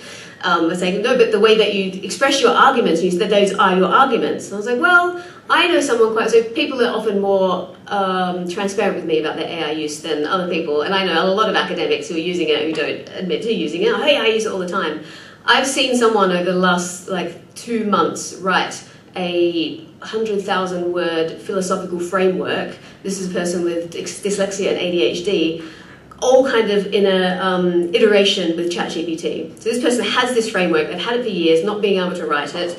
It's all in their head, and now they're just going backwards and forwards with ChatGPT to get it out in this kind of, I've seen this close versus distant writing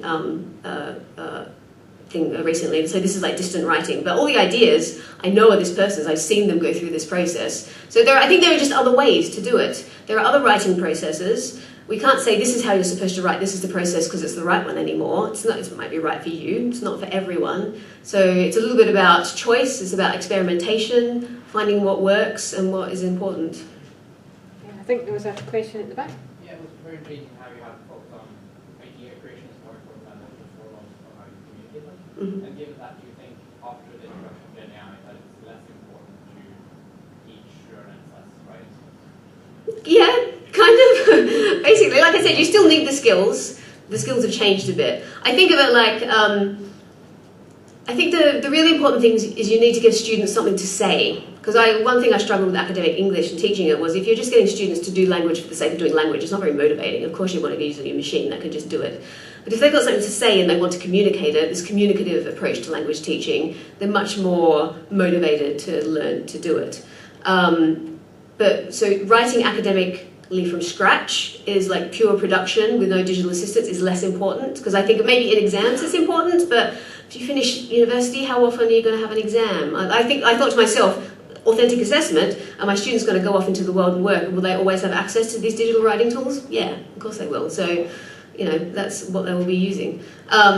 So it's still important. So there are still things about academic writing that are important. The structure, you need to be able to recognise it. So I think of people who are editors, like book editors, if they don't need to be creative writers themselves, but they can recognise when something's not quite working and they can give feedback on that. Same thing with working with ChatGPT, you can recognise when it's doing something wrong, but you can instruct it to change that if you've got those skills. So there are still skills to learn. And I think about it with my second language as well. My second language is Welsh. I'm conversational, but I don't read enough. I'm not really literate in it, and formal Welsh is a bit different. If I took something in English and got generative AI to write it in formal Welsh, I wouldn't really know if it was doing it well enough or not. So I wouldn't have that skill to be able to do that. So there are still things that are important, but we really need to break down what they are and what we're teaching, what we're assessing. Any final question? Yep, thank you. So that's really interesting, because it kind of tells me that, I guess, we teach that skill, that evaluative skill, by getting people to do it, maybe? Yeah. So then that's really interesting in that, how do you then... You can still do that. Value? I'm not saying you can't, Yeah. do it, but we don't focus on that. Yeah, no. Yeah. Okay, I think we've come to the end of time now. So thank you so much. That was Thanks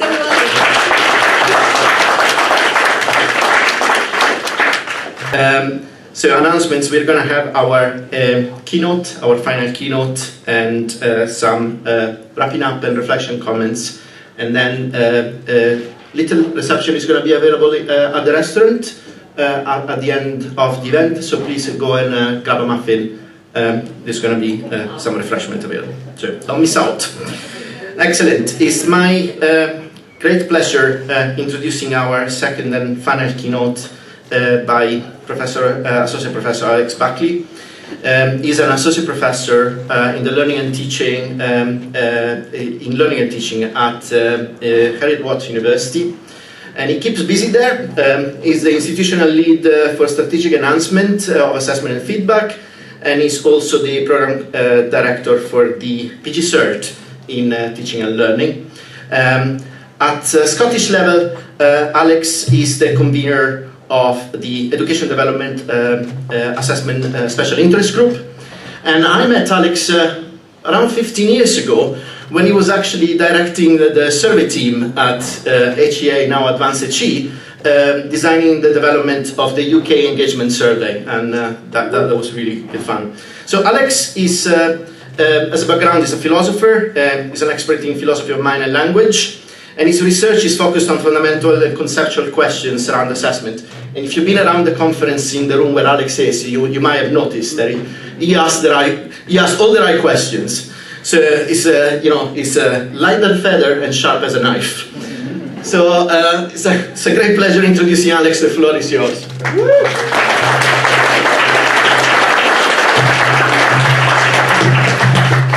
Right. Hi everybody. How are you all doing? Yeah, you're doing all right. So it is a great pleasure to be here. Yeah, I've been coming to this conference I checked, since 2018 at least. It's a brilliant conference. We all come back year after year because it's so friendly and we learn so much. And the keynotes are always excellent. So no pressure there. We've had 2 days of really brilliant sessions. So it's my job, I guess, to give you some sort of uplifting, inspirational message to take away, to give you some enthusiasm to do your brilliant work. I'm not going to promise that that's going to happen. It'll be up to you to judge. I'm going to really try to give you something to think about as you go home on the train. I guess a last bit of expectations management. I'm going to be talking about something quite abstract, quite meta. I'm not really going to be saying anything at all about what good assessment and feedback look like. I'm going to be talking about how do we work out what good assessment and feedback looks like, and then how do we implement those ideas. So the title is about the foundations of what we do. Did anyone spot the pun? It's a very gentle pun. Tests testing. No? Okay. No, failure. No. But it's about the foundations, and so it's really about what we do. The kind of people who come to this conference, how we do research and assessment feedback, and how we do enhancement. I'm going to be talking about a few things, some things that I've done a fair amount of work on and that I've published on, and then some things, I don't think this is dangerous, some things that I've been thinking about recently. That will be more speculative, and I guess I'm hoping to enlist your help in thinking about those things in a kind of live kind of way. So, oops, right, the plan. What we're going to do. So I'm going to describe a problem. Hopefully it will seem like an interesting, real problem to you, something that's worth thinking about. I'm going to describe a diagnosis of that problem that hopefully will be persuasive in some way. They're going to offer a couple of solutions to that problem under that diagnosis, and then some implications of what we should do differently if those solutions seem helpful to that problem under that diagnosis. Right, okay. So what's the problem? So much conventional assessment continues unchallenged while pioneers push at the frontiers of practice, developing assessment for learning and student engagement. Sadly, assessment has proved surprisingly difficult to change, bound up as it is with traditions and concerns about standards and fairness. So that's from the aims of the conference, for this conference. I did have a kind of usual quote from the literature, but I thought, this is more apt, right? So hopefully this problem resonates. You're all here at this conference, that's what this conference is for. So presumably you think it's an interesting problem. How can we have more impact of our work researching and enhancing assessment and feedback?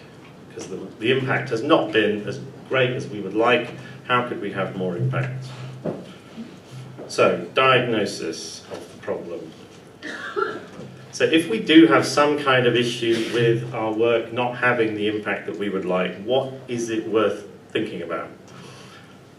There's obviously all sorts of things that are going to be getting in the way of the improvement of assessment and feedback. The thing I want to talk about is how we do what we do. How do we do our enhancement work? How do we do our research on assessment and feedback? How do we do those things? And in particular, how well do we engage with the choices and the decisions that academic staff make about assessment and feedback? So this is a diagnosis that other people have offered. So Phil and colleagues, for example. It is ultimately everyday educators who enact new assessment designs, and more attention needs to be given to the somewhat fraught context of actual assessment design work. Okay, so the idea here is academics' choices about assessment and feedback matter. They have a lot of freedom. I know it's stating the obvious, but they have a lot of freedom about how to assess students, how to present those assessments to students, how to do feedback. Their choices matter.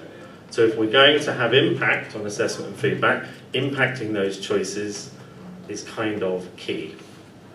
And if we are worried about the lack of impact, are we confident that we are sufficiently engaging with those choices and decisions? So that's the problem. That's a diagnosis that I hope is persuasive. Now I'm going to talk about a couple of things we could do to try and do this stuff a bit better. One of which I've done some work on and published on, one of which I haven't. I'm going to sketch the ideas pretty briefly and then move on to the implications. So the first solution, problem-based methodology. So this is something that was developed by Vivian Robinson in the 1990s and 2000s in the school sector, and she was interested in the gap between research and practice in the school sector. And she was motivated by a punchy diagnosis that the issue there was that researchers were basically exploring their own problems. The problems and the challenges and the priorities that they saw, not the problems and the challenges and the priorities of teachers. So researchers have little to offer by way of alternative solutions when the problems they have been studying are not those of the practitioner.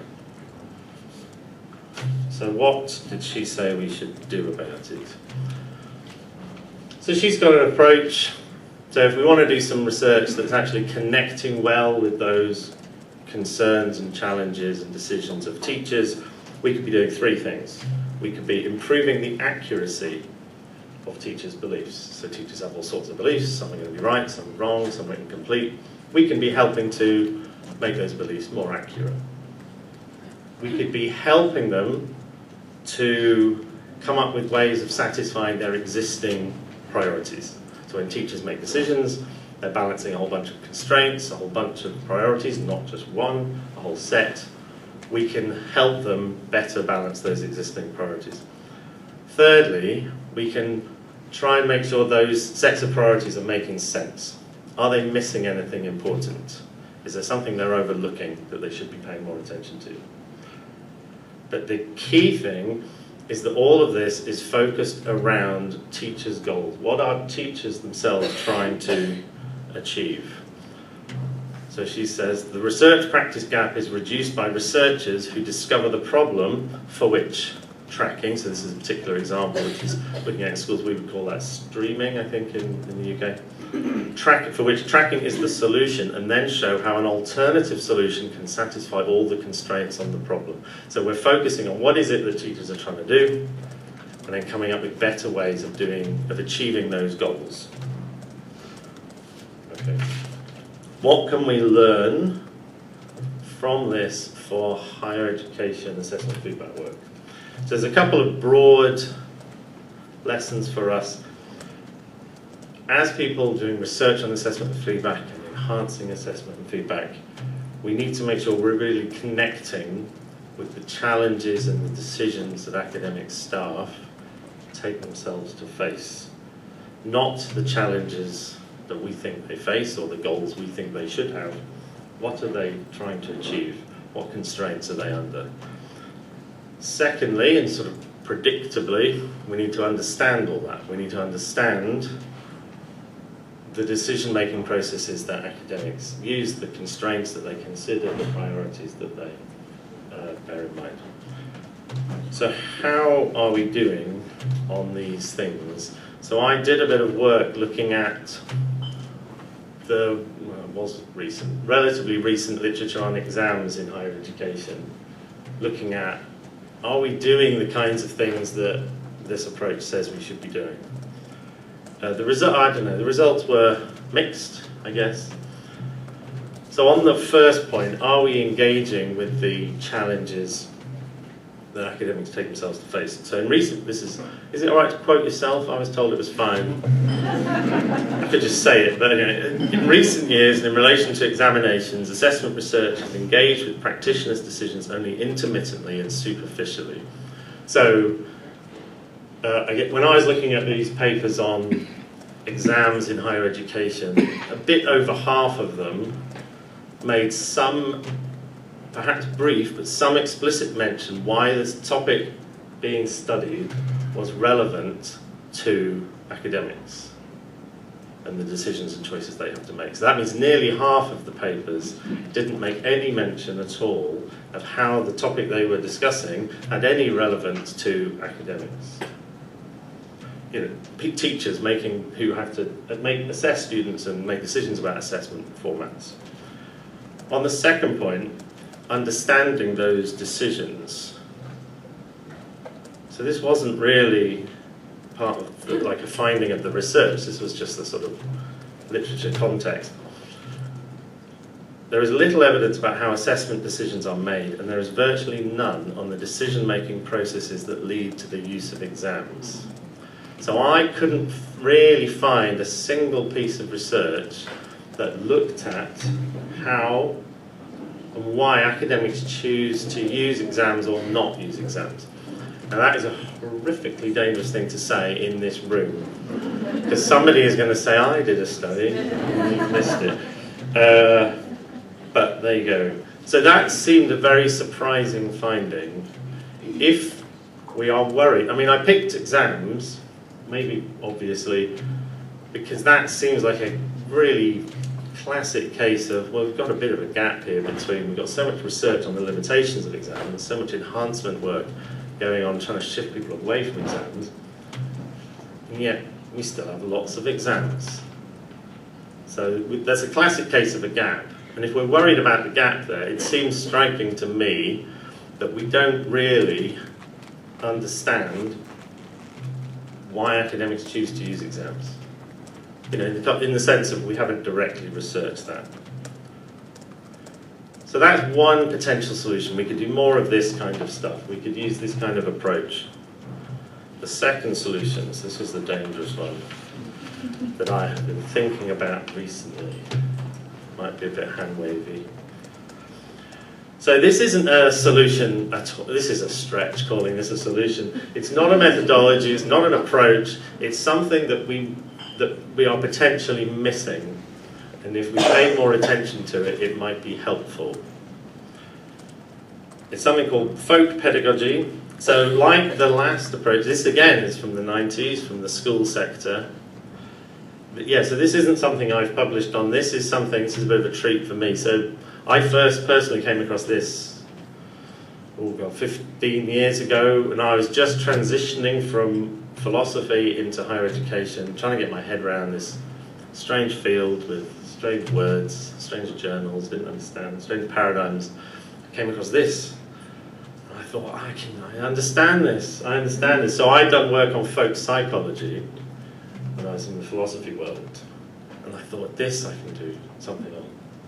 But there was no conversation then, and there still isn't now really, in higher education about folk pedagogy, and particularly not in assessment and feedback. So it's just been in the back of my mind since then. I've never done anything really on it. It was my treat for this conference. I'll spend a bit of time reading about it. Finally, I'll try and write something up about it. So folk pedagogy is the idea that, and apologies if you are familiar with this, but I'm just going to kind of explain it. It's the idea that we all have beliefs about how learning works. All of it, people, us, teachers, non-students, non-teachers, non-students. Everybody has beliefs about how learning works. So this comes from a guy called Jerome Bruno in the 90s. So watch any mother, any teacher, even any babysitter with a child, and you'll be struck by how much of what they do is steered by notions of what children's minds are like and how to help them learn, even though they may not be able to verbalise their pedagogical principles. So these are sort of beliefs, but they're not specific beliefs about specific things that might change a lot. They're sort of deep, very tacit, intuitive beliefs about how learning works. It's an extension of maybe the more familiar idea of folk psychology, which is the idea that we have intuitive ways of understanding people. So the classic, I can explain why somebody reached out their arm because they wanted a cup of tea and they believed there was a cup of tea on the table. That kind of belief, desire stuff, really basic. This is like that, but for learning.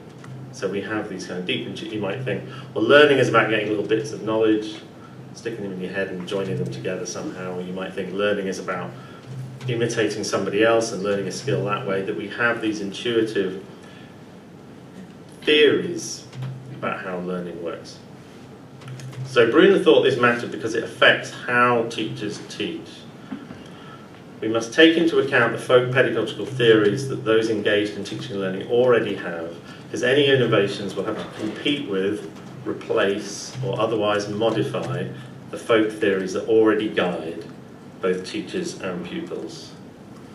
So there's been quite a lot of work in the schools literature about the implications of this idea, but there hasn't really been any in higher education, particularly not higher education assessment and feedback. But this might be helpful because the new ideas we're trying to promote around assessment and feedback might be bumping up against these deep intuitive theories about assessment and feedback. So these folk pedagogical beliefs are really stubborn. So this is from the schools literature, despite formal education, teacher professional development programs and teaching experience, teachers' folk pedagogies tend to remain unchanged. So at this point, I'd like you to quietly introspect. Do you have any shameful, intuitive beliefs about assessment and feedback that you just can't shake? Right, so I've got one, and I'm going to share. So this is a safe space. So I've been doing marking on my PG, so I teach on a PG cert. The students doing some assessments, I was marking it last week. And I realised I was I was sweating blood over the specific wording I was doing on the written feedback. The tone, the amount of detail, exactly what I was saying, how I was starting it, how I was ending it. All very old paradigm stuff. Now I know if you were to ask me that feedback is a process and it's about literacy and the stuff you might write on the work matters, but everything else matters as well, and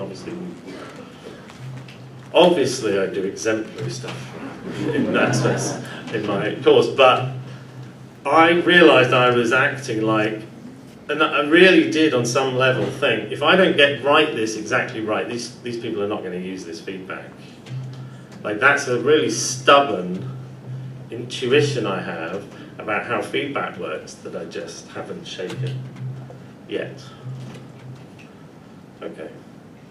So maybe this is a useful idea. Maybe these intuitive ideas being hard to shift is part of what's limiting change in assessment and feedback in higher education. So, how am I doing? Okay. So, some implications. Well, if the problem seems interesting, which it should do, this is the point of this conference, if the diagnosis seems plausible, that what we need, one of the things we could be doing better is engaging with the choices and decisions of academic staff around assessment and feedback, and if those solutions seem helpful, what should we be doing differently? So I've got 3 very broad implications. So firstly, I guess this is straightforward, that we need to keep trying to learn more about what's going on with academic staff and assessment and feedback. So there is obviously loads of brilliant work going on. I've been at several sessions just in this conference directly addressing that. But I guess, do we need to do more? And there's a couple of areas that I want to pick out where we need to be. I think it's worth giving a bit more attention. Firstly, it would be good to do more research on how academic staff make decisions about assessment and feedback. I'm not going to labour this one, because this is one other people have said. Bill, David, and colleagues. We believe that describing how academics enact assessment design within their local environments is critical to understanding and improving assessment in higher education. So this is a plea that others have made. Can we find out more about how academic staff make decisions about assessment and feedback? The second bit is can we do something to get at these stubborn, intuitive theories about assessment and feedback? Whether we call it folk pedagogy or not, whether we want to build directly on the stuff that's been going on in the school sector or call it something else, these stubborn intuitions, do we know what they are? Do we know how they change? Do we know why they don't change when it comes to assessment and feedback in higher education? And we might need new research methods to do that. Now, I am not, by any stretch, an expert on social science research methods. I'm a philosopher by background, so I'm not going to pontificate about how we could do things differently. I'm just going to share one thing I'd quite like to try is something called experimental philosophy, which you may not have come across. So this is a relatively recent, XFI to give it its cool short name. This is a sort of recent innovation in assessment. Experimental philosophy focuses on many of the same types of intuitions that have long been at the centre of philosophical study, but it examines those intuitions using the methods associated with contemporary cognitive science, systematic experimentation and statistical analysis. When I say recent, I realise that's from 2007. Recent in philosophy means maybe something a bit different. But the idea here is philosophy traditionally trades on intuitions, prompted by, we use a lot of hypothetical scenarios, right? What is it like to be a brain in a vat? If a train is going to run some people over and you can pull a lever and direct it, and what would you do? These kind of intuition pumps, these thought experiments. And then somebody noticed, we're just using our own intuitions, and I'm getting shocked to learn that philosophers are not the most representative bunch of people. So then people thought, why are we only asking ourselves? Why don't we ask other people as well? And use those intuitions to try and say something interesting about philosophical concepts. I think it might be interesting to use this kind of approach to get at intuitions about assessment and feedback. Hypothetical scenarios. So Yuso is talking a bit about that sort of thing. So can we do something like that to get at these deep intuitions that are really, really tacit? Second implication. So how do we take this stuff into account in terms of our enhancement work? How do we enhance these choices and decisions? So that list, these are things that we already know are important, and there's maybe just a bit more, okay, but can we emphasize these? Can we give these more weight? So co-designing stuff with staff to really make sure that the interventions and the policies and stuff are really addressing the challenges that academic staff take themselves to face. Explicitly framing support in terms of helping academic staff solve the challenges that they take themselves to face. Broadening the range of people who get involved in research on assessment and feedback. Encouraging academic staff to reflect on and to sort of surface and then critique these deep beliefs about how assessment and feedback work. So can we do more of these things? But the main implication, not so much uplifting, pessimistic instead. Let's go for that. So this is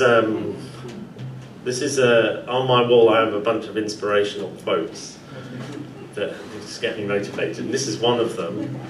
And some people have questioned some of these quotes as being inspirational. I find them comforting.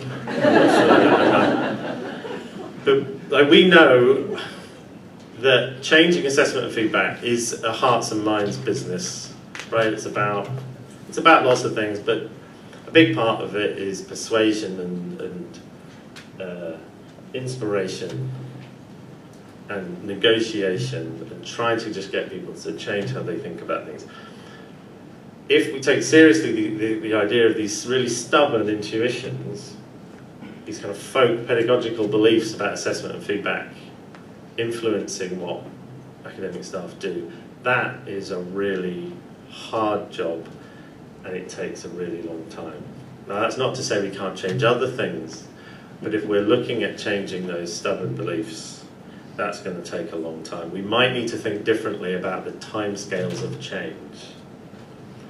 So, 2 years doing a PG cert where you can do a lot of reflection on what do you think about assessment and feedback, how do you think about students' role in that, really trying to unearth your fundamental beliefs and then critiquing them.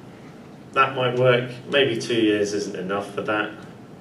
We know what's definitely not enough, which is every year after the NSS results come out, for those of us in the UK, we come up with a new set of interventions around assessment and feedback. That's not going to work. We're going to need more of a focus on gradual change, sustainable change, kind of longer term change, but all pushing in the same direction to try and get at some of these really stubborn beliefs that people have. The last implication, I think I'm ahead of time, that's good. Right, so I'm pretty much done, nearly. There's a couple of things you might be thinking. You're probably thinking, do you need to leave to go and get your train? We should have had the departure board on the screen, I realise. But the couple of things, you might be thinking, if you're eagle-eyed, the title of the talk had something about assumptions. When is he going to talk about that? And the second thing is, he's been talking about academic staff like they're some separate group of people. Aren't we academic staff? So, a lot of us will be academic staff. A lot of us will have dual roles where we do research and or enhancement of assessment feedback, but we also teach students and make decisions about assessment and feedback. That's true. But the danger is that we take ourselves to be somehow representative, that we take our priorities and concerns and challenges as representative of the broader academic community. So this was my worry about when I was looking at the exams literature. For assessment researchers rooted in the day-to-day reality of assessment choices, because they are teachers making assessment choices, it may seem superfluous to justify how their research relates to that reality, whilst understandable, that is nevertheless problematic. So why bother to, if you're doing a study on, I don't know, how open book exams can be more inclusive, why would you, and you're a teacher and you make decisions about assessment, it might not occur to you to explain why inclusivity matters to decisions to academic staff. It's obvious. But we aren't really necessarily representative. The assessment concerns of the people who do research and enhancement of assessment feedback aren't probably going to map onto the concerns and the goals and the priorities of the broader community. The obvious one is learning, right? I guess most of us here are fully signed up members of the Assessment for Learning Club. Is that true of the broader academic community? If it was, maybe we wouldn't need to keep coming together every year and talking about this stuff. So it seems unlikely. So an implication of this idea that we need to be engaging with the concerns of academic staff is that we need to be careful that we're not in an overt way, but we're not sort of unconsciously bringing in our own assumptions about what matters when we're thinking about academic staff decisions. Okay, so final thoughts. So the problem that I've been talking about is how could we have more impact of our work doing research on assessment and feedback and enhancing assessment and feedback. And the particular angle I've been looking at is can we engage better with the choices and decisions that academic staff make? Can we understand those decisions better? Can we take those things more into account when we do our enhancement work? And can we be careful about importing our own assumptions into our work about what academic staff care about? So my very last thoughts is another one of my inspirational quotes on my wall. So if we're going to help academic staff make better choices, if we're going to give them practical help, we need to be thinking about how do they think, what and how do they think about how assessment and feedback work. It's not a luxury to think about that conceptual sort of belief level if we want to provide practical help. And I'll stop there.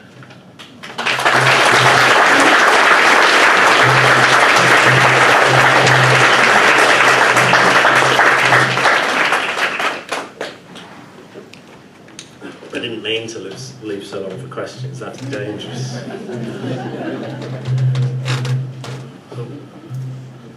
So we're ready for questions for Alex.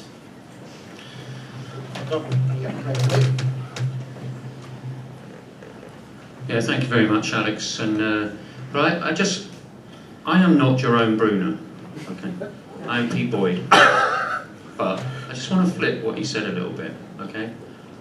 Because I think this is really important. I disagree with the use of the theory-practice gap metaphor. Watch any expert teacher and you'll be struck by how much of what they do is steered by tacit situated knowledge learned through experience, their practical wisdom. But that can be viewed as being an interplay of power struggle with mediated understanding and application of public published theory and research. What I'm suggesting is that researchers in education, and those of us who do both teaching and research, might be confused about the field. The field is teaching, isn't it? And the educational research can inform that. So my view is that it's maybe not folk pedagogy, it's practical wisdom.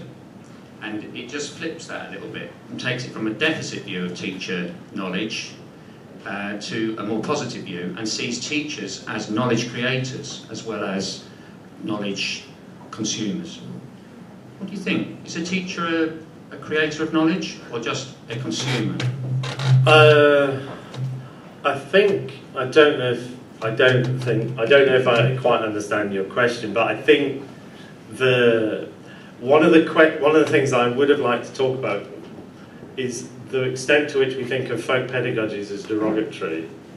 So there's a sort of range of how that's used in the schools literature. On one level, it's like folk, what idiots, right, with their folk sort of intuitions about how learning works. But I think that's completely wrong. Why would it be, like, folk pedagogy just means the things that the sort of pre-formal theory understanding of how learning and teaching, how learning works. There's no, I mean, it seems bonkers to talk about there's any sort of shame in having it. Because we all have folk theories, this is the argument, about all sorts of things. Why wouldn't you? Like, if you don't, you can't navigate the world. So it's not a criticism of anybody to talk about them having these kind of folk theories. That's just what you have. And if it's sort of the fault lies with us. If we really want to say, well, hang on, some of that's not quite right, well, we need to sort of, the onus is on us to sort of make the case to change that, not the other way around. So I wouldn't see it as a deficit model, but there is that tendency in the use of that phrase to be very judgmental, but that seems very weird to me. Does that answer that to some extent? 3 questions at the centre of the room. Thank you, Alex. That was absolutely fantastic. And as usual with your work, you've just made me question a lot of things that I thought to be the case. So thank you. I actually really like this application of philosophy of mind to the challenges that we face in not only practice but policy as well, leadership, management in education. And what you really made me think about, going back to folk psychology, which is explained in terms of this like natural drive for explanatory power that we have, like we want to make sense of things, and so we infer beliefs and desires from actions, as you talked about.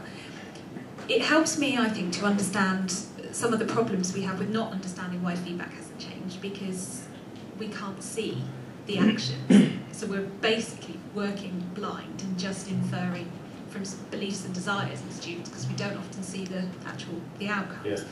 And then I thought about all of these assumptions that I think teachers make quite understandably, that students want more feedback, that they want feedback quicker, that they want feedback that directs them to the future. We know this isn't the case. There's lots of evidence that suggests it's not there. So how do you think your two solutions fit together? The idea of engaging with folk pedagogy, folk psychology, folk feedback, whatever we want to call it, and engaging with practitioners' constraints. How well do you think in feedback practitioners are aware of those constraints? Yeah, thank you. I don't know. The question about how those two fit together is something I've been trying to figure out and haven't yet, because it seems obvious they fit together somehow. The kind of most basic, boring one is that first thing that Vivian Robinson's talking about, the accuracy of teachers' beliefs, but instead of a kind of surface belief, it's actually a really deep, lying, intuitive, sort of theory about how something works, and that's what we need to correct. I think one thought that prompted by what you're saying is we're obviously, having said how hard it is to change these stubborn, intuitive beliefs, they're obviously changing all the time. Like, people don't just stick with, based on experience and stuff. They're changing all the time. The issue is, when we want to change them in a particular direction, that's hard. But I can't think, but there might be examples in assessment and feedback where the way things are set up, where certain things are hidden to academic staff, like the use of feedback, there isn't the right mechanism for them to improve and develop their beliefs. And if we actually made some hidden things visible, that's not us changing the beliefs, that's just allowing their experience to change their beliefs. So all we're doing is going, hey, see what happens? See how this isn't really working how you thought it was? I'm not telling you how it is working or how you should do it, just watch. So, yeah. Thanks very much again. I was thinking about coming back, going with the folk pedagogy. Of course, those folk pedagogies are in this room as well. They're not out there, they're in here. Yeah. So I was thinking, what if part of that folk pedagogy is that we all leave here filled with inspiration, with ideas, then we go back to our institutions. And part of that folk pedagogy is, I've got all these ideas, but I can't change anything because it doesn't change. It's what Paul Trowler calls engrooved practices. They're so deeply engrooved. Even though we know it's crazy, we still can't feel where it changes. Yeah, that's a what-if question. This is where, I haven't thought enough about this, so I should start talking about it. But I think, so for there you'd say, I've been talking about these folk theories of assessment and feedback, but we have folk theories about everything. So folk theories about how organisations change, how bunches of people working in the same group, how you can change that. There will be folk theories about that. We will have sort of intuitive understandings of how do you... So for the purposes of this, I've kind of carved out assessment and feedback.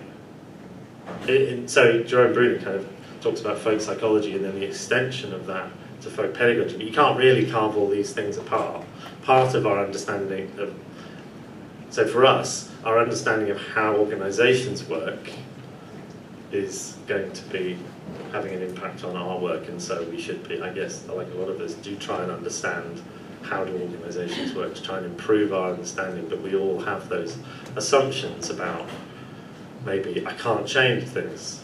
The organisations, once the organisation gets to a certain size, maybe we start to get very pessimistic about the possibilities for change, and maybe that's not an accurate set of assumptions to have. So. Thanks so much, Alex. Really engaging and challenging in a really good way. I want to bring the challenge even a little closer to home. I reckon a good chunk of the higher ed assessment feedback literature is folk pedagogy. I will own it. I will say there's some people in the room that do this thing where they come up with some concept and write an article about it. It gets published in assessment, evaluation, higher education, and people go, yeah, good job. You pull the threads, and where's the line between, where's the line? That's the title of a paper that's arguing in folk pedagogy that I'm an author on. Where's the line between your folk pedagogy and something that's robust? Yeah. I'll say, in response to that, I'll say something that it's not necessary. So folk pedagogical beliefs are not necessarily false. So part of what we could be doing usefully is surfacing, maybe not consciously, but sort of surfacing these intuitive understandings that we have and people have about assessment and feedback. That could be useful, not to change them, but just so that we understand them better. Now, a lot of what we do, it feels like, is attempts to go, like, old paradigm feedback, that's how people tend to think. That's wrong. You need to have a new paradigm. Like, change how you think about feedback. But that's not the only useful thing you could do.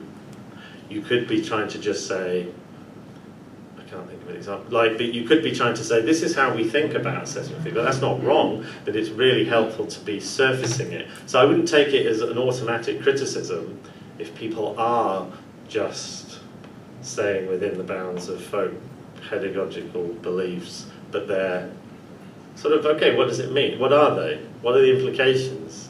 Okay, maybe that makes sense. Maybe that's a useful thing to do. They're not automatically bad. It's just we have a tendency to focus on the ones we want to change.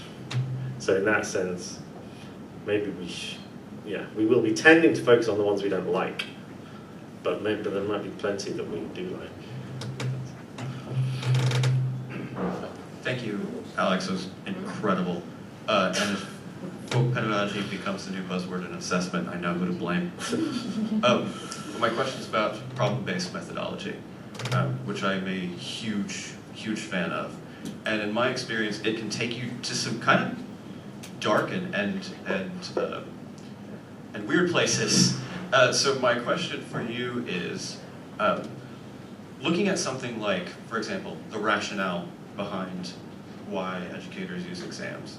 What if we put together the best method we can for exploring that, and that we find that trying to answer that question is sort of like trying to disprove a negative? Like that rationale isn't fully there in the way that our frameworks are prepared to understand. What do you mean? You mean like when we're trying to work out why do people choose to use exams? Yeah. But there isn't a sort of sensible rationale there in the first place. Yeah. What do we do? What's the question we ask ourselves? If I'm not saying that would happen, yeah. But what would be the question we'd ask ourselves if we come to that cul-de-sac? I guess that's a good question. The starting point, as far as Vivian Robinson's concerned, is that the starting point is that it's a kind of respect that if people make choices, they have good reasons for those choices, that there is a rationale, that people aren't idiots, right? They don't just do things for no reason. If academics choose to use an exam, there will be reasons for that. There will be good reasons for that. There will be constraints they're under, there'll be priorities they have that make that make sense. And so we're not saying, you moron, why are you doing that? We're saying, okay, you're trying to solve this problem. And then we're saying, here's a better way of solving that problem that doesn't incur these costs and gets these benefits. Or you're thinking about your problem a bit wrong. You've forgotten this bit. You've forgotten this, which you do actually care about. So on this model, you're not allowed to say you've forgotten this bit, which I care about, but you don't. But you can say you care about this. You just had you hadn't quite realised the connection it had. So then you need to frame your problem differently. But it starts with that position of respect, that there will be a rationale there. So that respect could actually lead you to discover new theory. Yeah, I guess so. I mean, it could help you sort of think through why people do what they do, and then come up with sort of ideas about what the problems should be and how the problems connect together. This is all sort of partial, right? Vivian Robinson wasn't saying all research should look like this. The only way research we should be doing is the stuff about how teachers make decisions based on. There's all sorts of reasons for doing research. There's all sorts of ways you can improve things. You can change structures, you can change policies, you can do. What she's talking about is non-coercive change, as she calls it, where it's like it's a particular type of research we're doing here, which is we're trying to engage with teachers' decisions. And if we're trying to do that, we should be doing this sort of thing. So it's a sort of, if you think that you're engaged, if you think that you're engaging with the choices and decisions of teachers, or you're worried that you're not having an impact on those choices, then you should be doing this. If you're not worried about that, or you're trying to do something else, that's fine. Yeah, I very much like the direction of your analysis and the focus of looking at teachers' beliefs, looking at folk pedagogies. But there seems to be a whole other set of considerations we need to take into place. It's not as if we as developers or researchers are dealing with individual people that have their own beliefs. Those beliefs are held in place. They're cemented by policies, practices, culture, social relations. So if we're actually going to engage with that, surely we need to focus on what's holding those things into place, because they're not going to change just because we run a persuasive argument. No. They're going to change because we can act upon the glue that holds them all together. So the thing that's going through my mind is, what's the nature of acting upon the glue, and how do we actually loosen it up? Yeah, I totally agree. I mean, I started off this thinking about, well, wouldn't it be great to have a sort of taxonomy of folk pedagogies of assessment, and we could really sort of work out what are they. But that's not actually the interesting bit, because we probably could guess what they are in a sense. What matters is how, under what conditions do they change? What holds them in place? What makes them stubborn? How do they work in organisations?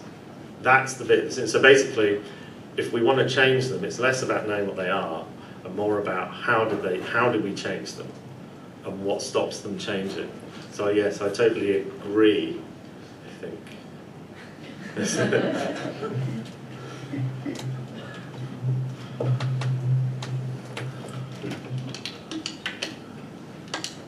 Well, I'm asking you to say thank you very much, but I'll do it. Thank you very much. I'm going to risk the dais, but Lucas will walk across and see me up there. Thank you. That was brilliant. You are welcome. It gave us all lots of